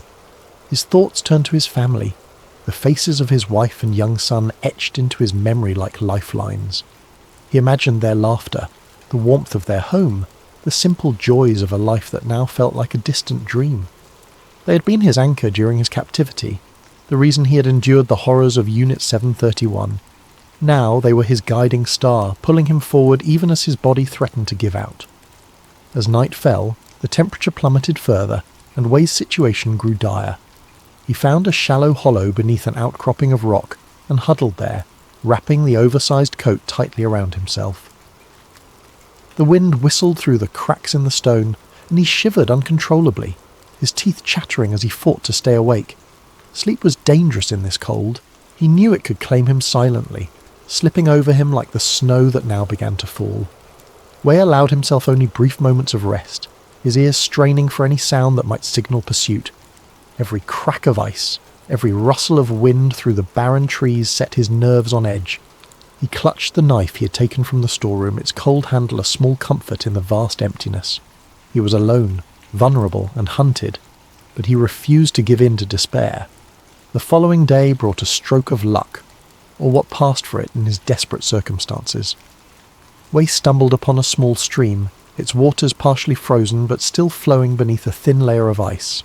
He fell to his knees and chipped at the ice with his knife until he could cup his hands and drink. The water was frigid, sending shocks through his teeth and throat, but it was life. He drank deeply, feeling the faintest flicker of strength return to his limbs. He followed the stream for hours, reasoning that it might lead him to civilization, or at least provide a natural path through the wilderness. The terrain grew slightly less hostile, with patches of forest offering brief respite from the wind. Wei scavenged what he could, bits of bark, frozen berries that were bitter and hard but edible. It wasn't enough to stave off his hunger, but it kept him moving. As the days stretched into a week, Wei's hope wavered. He had no way of knowing how far he had travelled or how close the guards might be. He imagined search parties combing the countryside, their dogs sniffing the air for his scent. The thought terrified him, but it also fueled his determination. He couldn't let them take him back. He couldn't let his story die with him. When he reached the outskirts of a small village, Wei felt a mixture of relief and dread. The sight of smoke rising from chimneys, the faint murmur of voices carried on the wind. It was proof that he had made it out of the wilderness, but it was also a risk. If the villagers were sympathetic to the Japanese authorities, they could turn him in. If the guards were already nearby, they might be watching. Wei hesitated at the edge of the tree line, his instincts at war with his desperation. Eventually, hunger and exhaustion won out. Wei approached the village cautiously, his movements slow and deliberate. He avoided the main road, instead circling around to the back of a small farmhouse on the village's outskirts. The smell of cooking food wafted through the air, and his stomach twisted painfully. He knocked lightly on the door, his heart pounding in his chest. The man who answered was middle-aged, his face weathered by years of hard labour. He regarded Wei with suspicion at first, his eyes narrowing as he took in the stranger's gaunt appearance and tattered clothes. But Wei spoke quickly, his voice trembling as he begged for help. He didn't reveal the full truth of his escape, only saying that he had fled from a prison camp and needed food and shelter. The farmer hesitated, his gaze darting to the empty road beyond his home. Then, with a weary sigh, he stepped aside and motioned for Wei to enter. The warmth of the house was overwhelming after days in the cold, and Wei nearly collapsed as he stepped inside. The farmer's wife brought him a bowl of soup, and he ate greedily, his hands shaking as he lifted the spoon to his mouth.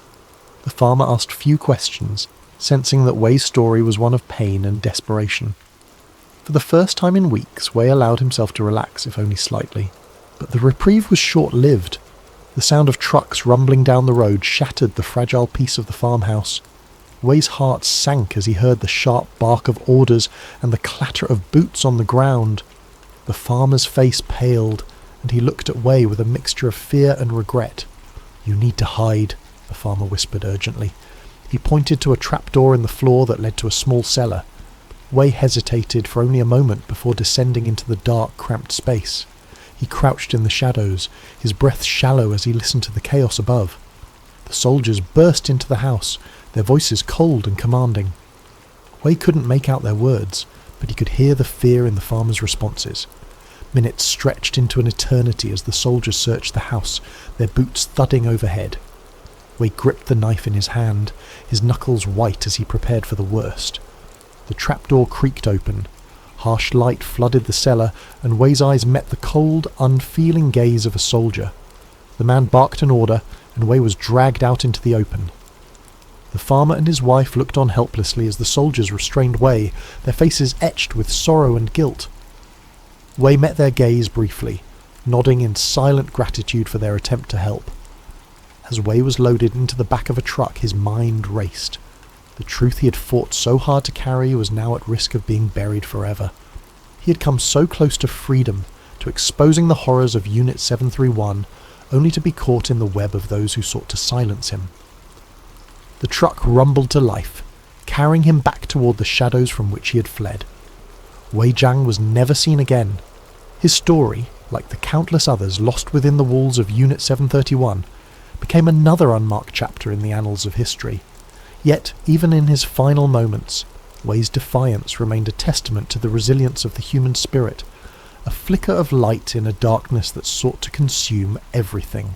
Thank you for listening to tonight's story on sleep theories. As you drift off, let this tale remind you of the courage it takes to seek truth, even in the face of unimaginable odds. Sleep well and sweet dreams.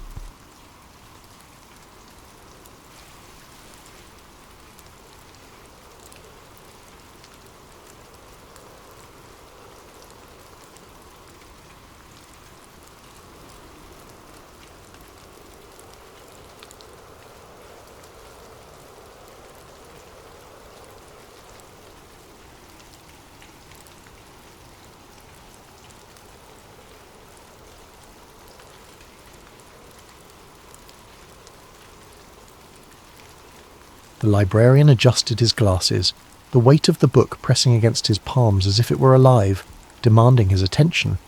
The air around him seemed to grow heavier, the faint hum of the library's fluorescent lights fading into the background. He ran a finger along the edge of the page, feeling the brittle paper threaten to crumble under his touch. The text was dense, written in a dry academic tone, but every so often a sentence would leap out at him, sharp and insistent like a hand reaching out from the past. The book cited sources he had never encountered before, obscure military reports, declassified documents from intelligence agencies, and testimonies from individuals whose names had been scrubbed from history. One passage detailed how Hitler's dental records, used to confirm his death, had been hastily assembled and later contradicted by a Soviet officer who claimed the body they found in the bunker didn't match the Führer's description. Another section referenced a coded message intercepted by Allied forces in the weeks following the war, suggesting a high-ranking Nazi official had been smuggled out of Berlin under the cover of night. The author didn't just speculate. They wove a tapestry of evidence, each thread frayed but still holding together a picture that defied everything the librarian thought he knew. He leaned back in his chair, the wooden legs creaking in protest. His mind raced, piecing together fragments of information he had stumbled upon over the years, a faded photograph tucked inside a donated book, a cryptic diary entry he had once dismissed as fiction, a map of South America with strange annotations in the margins. At the time, they had seemed like curiosities, nothing more, but now they felt like pieces of a puzzle he hadn't realized he was solving. The librarian's hands trembled slightly as he turned the page. A photograph fell out, landing face up on the desk. It was grainy, black and white, and showed a man standing on a dock, his face partially obscured by a hat. The caption beneath it read, "Buenos Aires, 1948. Subject bears a striking resemblance to high-ranking Nazi officials." The librarian's breath caught in his throat. He reached for a magnifying glass from his desk drawer and held it over the image. The man's posture, the angle of his jaw, the way he held himself, it was uncanny. Could it be? Or was his mind playing tricks on him, seeing what he wanted to see? He spent hours poring over the book, his usual routines forgotten. The library grew darker around him as the sun dipped below the horizon, but he barely noticed. He was consumed by the narrative, by the possibility that history had been rewritten, that the truth had been buried beneath layers of denial and deception. The more he read, the more he felt the walls of the library closing in, as if the building itself were alive, guarding its secrets. By the time he reached the final chapter, his heart was pounding. The author's conclusion was bold, unflinching. Hitler had not died in the bunker. He had escaped, vanishing into the shadows of a world eager to move on from the horrors of war. The librarian closed the book slowly, his fingers lingering on the cover as if it might vanish if he let go. He stared at the title, now etched into his mind, and wondered how many others had held this volume, how many had read its claims and dismissed them as fantasy. But he couldn't dismiss it. Not now. The questions swirled in his mind, relentless and unyielding. If it was true, what did it mean? And if it wasn't, Why had someone gone to such lengths to create such a convincing lie? The librarian sat in the growing darkness, the scent of old paper and dust wrapping around him like a shroud. He knew, with a certainty that chilled him to the bone, that this was only the beginning. The shadows he had been chasing for years had just grown longer, darker, and far more dangerous. The librarian's breath hitched, his fingers tightening around the book he was holding. The old man's voice was low, gravelly, carrying a weight that seemed to echo through the empty library. The air between them felt charged, as though the shelves of books around them were leaning in, listening. The librarian hesitated, then stepped closer, his footsteps muffled by the worn carpet. "What do you mean?" he asked, his voice barely above a whisper. He glanced around, half expecting someone else to appear, but the library was silent, save for the faint ticking of the clock above the circulation desk. The old man closed the book in his hands with a soft thud and set it on the table. His fingers, gnarled and spotted with age, lingered on the cover for a moment before he leaned back in his chair. His eyes never left the librarian's, and there was something unsettling about the intensity of his gaze, a kind of quiet desperation, as if he had been waiting for this moment for a very long time. "Words," the old man said slowly, "can lie. They can hide. They can be twisted to fit whatever story someone wants to tell. But people carry the truth in them, even if they don't mean to. You just have to know how to listen." The librarian's mind raced. He wanted to ask more, to demand answers, but something held him back. The old man's presence was unnerving, his words cryptic yet deliberate, as if he were testing the librarian's resolve. "Who are you?" the librarian finally asked, his voice steadier now. "How do you know what I've been looking into?" The old man's lips twitched, the ghost of a smile playing at the corners. "I've been watching you," he said simply. "You've been asking the right questions, but you're asking them of the wrong sources. Books can only take you so far. The real answers, they're out there." He gestured vaguely toward the library's windows where the faint glow of streetlights filtered through the blinds. The librarian's pulse quickened. He pulled out a chair and sat down across from the old man, leaning forward. "If you know something, tell me, please. I've been chasing shadows for years. If there's even a chance that what I've found is true." The old man held up a hand, cutting him off. "I can't give you the answers," he said. "Not here, not like this. But I can point you in the right direction." He reached into the pocket of his coat and pulled out a small folded piece of paper. He slid it across the table, his hand trembling slightly. The librarian stared at it, his heart pounding. He reached for the paper, but the old man's hand shot out, gripping his wrist with surprising strength. The librarian froze, startled by the sudden intensity in the old man's eyes. "Be careful," the old man said, his voice low and urgent. "The truth has a way of destroying those who seek it. Once you start down this path, there's no turning back. Do you understand?" The librarian nodded, though he wasn't entirely sure he did. The old man released his wrist and leaned back, his energy seeming to drain away as quickly as it had flared. He looked tired now, his shoulders slumping, his gaze distant. The librarian unfolded the paper with trembling hands. It was a name, scrawled in shaky handwriting, and an address. Somewhere in the city, a place he didn't recognize. He looked up, questions burning on his tongue, but the old man was already rising from his chair, his movements slow and deliberate. "Wait," the librarian said, standing abruptly. "Who is this? What am I supposed to do with this?" The old man paused, his back to the librarian. "That's up to you," he said. "But remember, stop looking at words, start looking at people." And with that he shuffled away, his footsteps echoing softly as he disappeared into the shadows of the library. The librarian stood there, clutching the piece of paper, his mind a whirlwind of thoughts. The name, the address, the old man's warning, it all felt like a door creaking open, revealing a path he wasn't sure he was ready to take. But he knew, deep down, that he had no choice. The shadows he'd been chasing were no longer just shadows. They had a name now, and he was going to find it. The librarian's knees buckled, but he caught himself on the edge of a nearby table, his fingers gripping the rough wood until his knuckles turned white. The room seemed to close in around him, the walls pressing closer with every ragged breath he took. The photographs on the walls stared back at him like silent witnesses. Hitler in uniform, Hitler with other men whose faces he recognized from history books. Hitler older, frailer, but still unmistakable. And then there was the man in the chair, his presence so overwhelming that it felt like the air itself had thickened around him. The figure leaned forward slightly, his movements slow and deliberate, as if every motion required immense effort.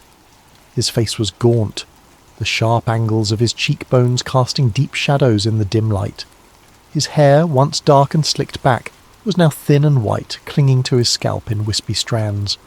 But his eyes, those piercing ice-blue eyes, were the same. They bore into the librarian with an intensity that made him feel like a specimen under a microscope. "You've come a long way," the man said, his voice low and raspy, each word carrying the weight of decades. "I suppose you think you've uncovered something grand, something revelatory." The librarian opened his mouth to speak, but no sound came out. His throat was dry, his tongue heavy.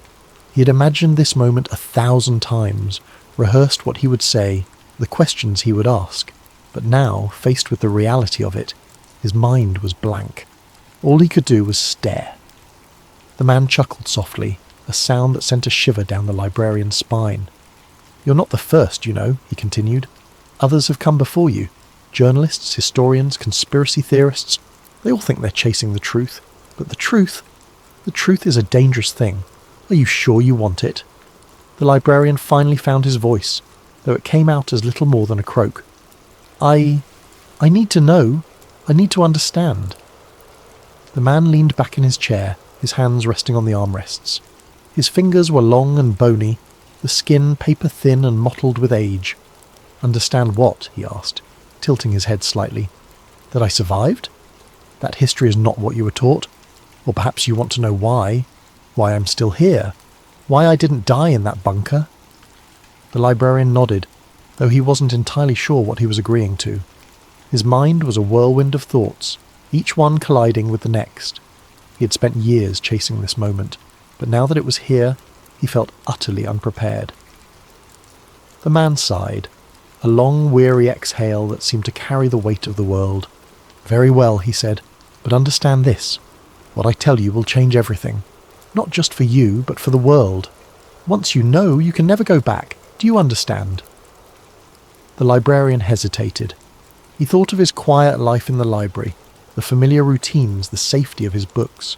He thought of the old man who had set him on this path, the cryptic warnings, the journal filled with secrets. And he thought of the photographs on the walls, the faces staring back at him, demanding to be acknowledged. "I understand," he said, though his voice trembled. The man nodded, as if he had expected nothing less. "Sit," he said, gesturing to a chair across from him. "This will take some time." The librarian obeyed, his legs giving out as he sank into the chair. It was old and creaky, the cushion worn thin, but he barely noticed. His entire focus was on the man in front of him, the man who had haunted his thoughts for so long. "The bunker," the man began, his voice taking on a distant, almost dreamlike quality, was a farce, a stage play for the world to see. The body they found, dental records, the ashes, all of it was a carefully constructed lie. I had help, of course, people who were loyal to me, who understood that my death was necessary for the world to move on. But I was never meant to die. Not then. The librarian's mind raced, trying to process what he was hearing. It was one thing to suspect, to theorize, but to hear it confirmed so matter-of-factly was something else entirely.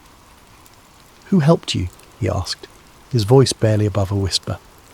The man smiled faintly, the ghost of the charismatic leader he had once been. "You would be surprised," he said. "There were many who believed in the cause, who were willing to risk everything to ensure its survival. Some were high-ranking officials, others were ordinary citizens, but they all shared one thing, a belief that the world was not ready for the truth. And the truth is," the librarian prompted, his heart pounding in his chest. The man's smile faded, replaced by a look of profound sadness. "The truth," he said slowly, "is that the world is not what you think it is. The war, the atrocities, the rise and fall of nations, it's all part of a larger game. A game played by those who pull the strings from the shadows. I was a pawn, just like everyone else, but I saw the board. I understood the game, and that is why I had to disappear. The librarian's head spun. He felt like he was teetering on the edge of a precipice, about to fall into a chasm of revelations he wasn't sure he could handle. "What are you saying?" he asked, his voice trembling. "That the war, that everything, was orchestrated?" The man leaned forward, his eyes locking onto the librarian's with an intensity that made it impossible to look away. "I'm saying," he said, his voice low and urgent, "that the world is not what you think it is. The powers that be, the ones who control the flow of history, they have their own agenda, and they will do whatever it takes to ensure that agenda is fulfilled. I was a tool, a means to an end, and when my usefulness ran out, I was discarded. But I refused to go quietly." The librarian's mind reeled.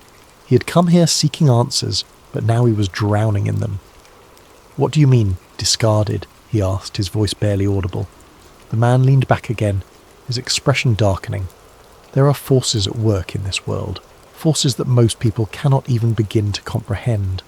They shape history, manipulate events, and control the lives of millions. And when someone becomes a threat to their plans, that person is eliminated. I was supposed to die in that bunker, but I was warned. I had allies, and I escaped." The librarian's hands were shaking now, his entire body trembling with a mixture of fear and disbelief. "Who are these forces?" he asked, his voice cracking. "Who controls the world?" The man's eyes narrowed, and for a moment he looked almost pitying. "You're not ready for that answer," he said. "Not yet, but know this. The world you think you live in is an illusion. The wars, the politics, the rise and fall of nations, it's all a carefully constructed narrative, and those who control the narrative control everything." The librarian felt like he was suffocating, the weight of the man's words pressing down on him like a physical force. "Why are you telling me this?" he asked, his voice barely above a whisper. "Why now?" The man's expression softened, and for the first time he looked almost human. "Because," he said, "you deserve to know.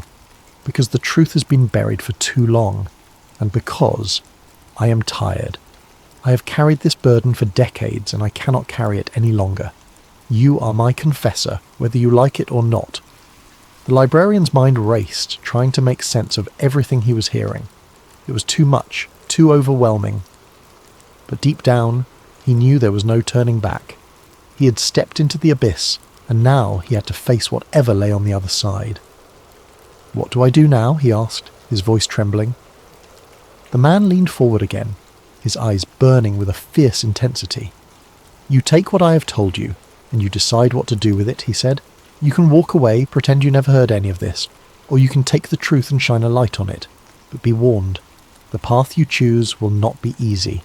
There are those who will stop at nothing to keep the truth buried, and they will not hesitate to destroy anyone who threatens their narrative." The librarian swallowed hard, his heart pounding in his chest. He had spent his life surrounded by books, by stories of the past. But now he was standing at the edge of a story that could change everything, and he had to decide whether to step into it or turn away. The man watched him closely, his expression unreadable. "The choice is yours," he said, "but remember, once you know the truth, you can never go back." The librarian sat in silence, the weight of the man's words pressing down on him like a physical force. He'd come here seeking answers, but now he realized that the answers were only the beginning. The truth was a labyrinth, and he was standing at its entrance, unsure if he had the courage to step inside. But one thing was certain, his life would never be the same. If you're still here, still listening, tell me, was it real? Could history be nothing more than a carefully crafted illusion? Could the past be rewritten, reshaped, hidden in plain sight? Let me know what you think in the comments, and don't forget to subscribe to Sleep Theories for more stories that linger in the spaces between truth and fiction. Sleep well, if you can.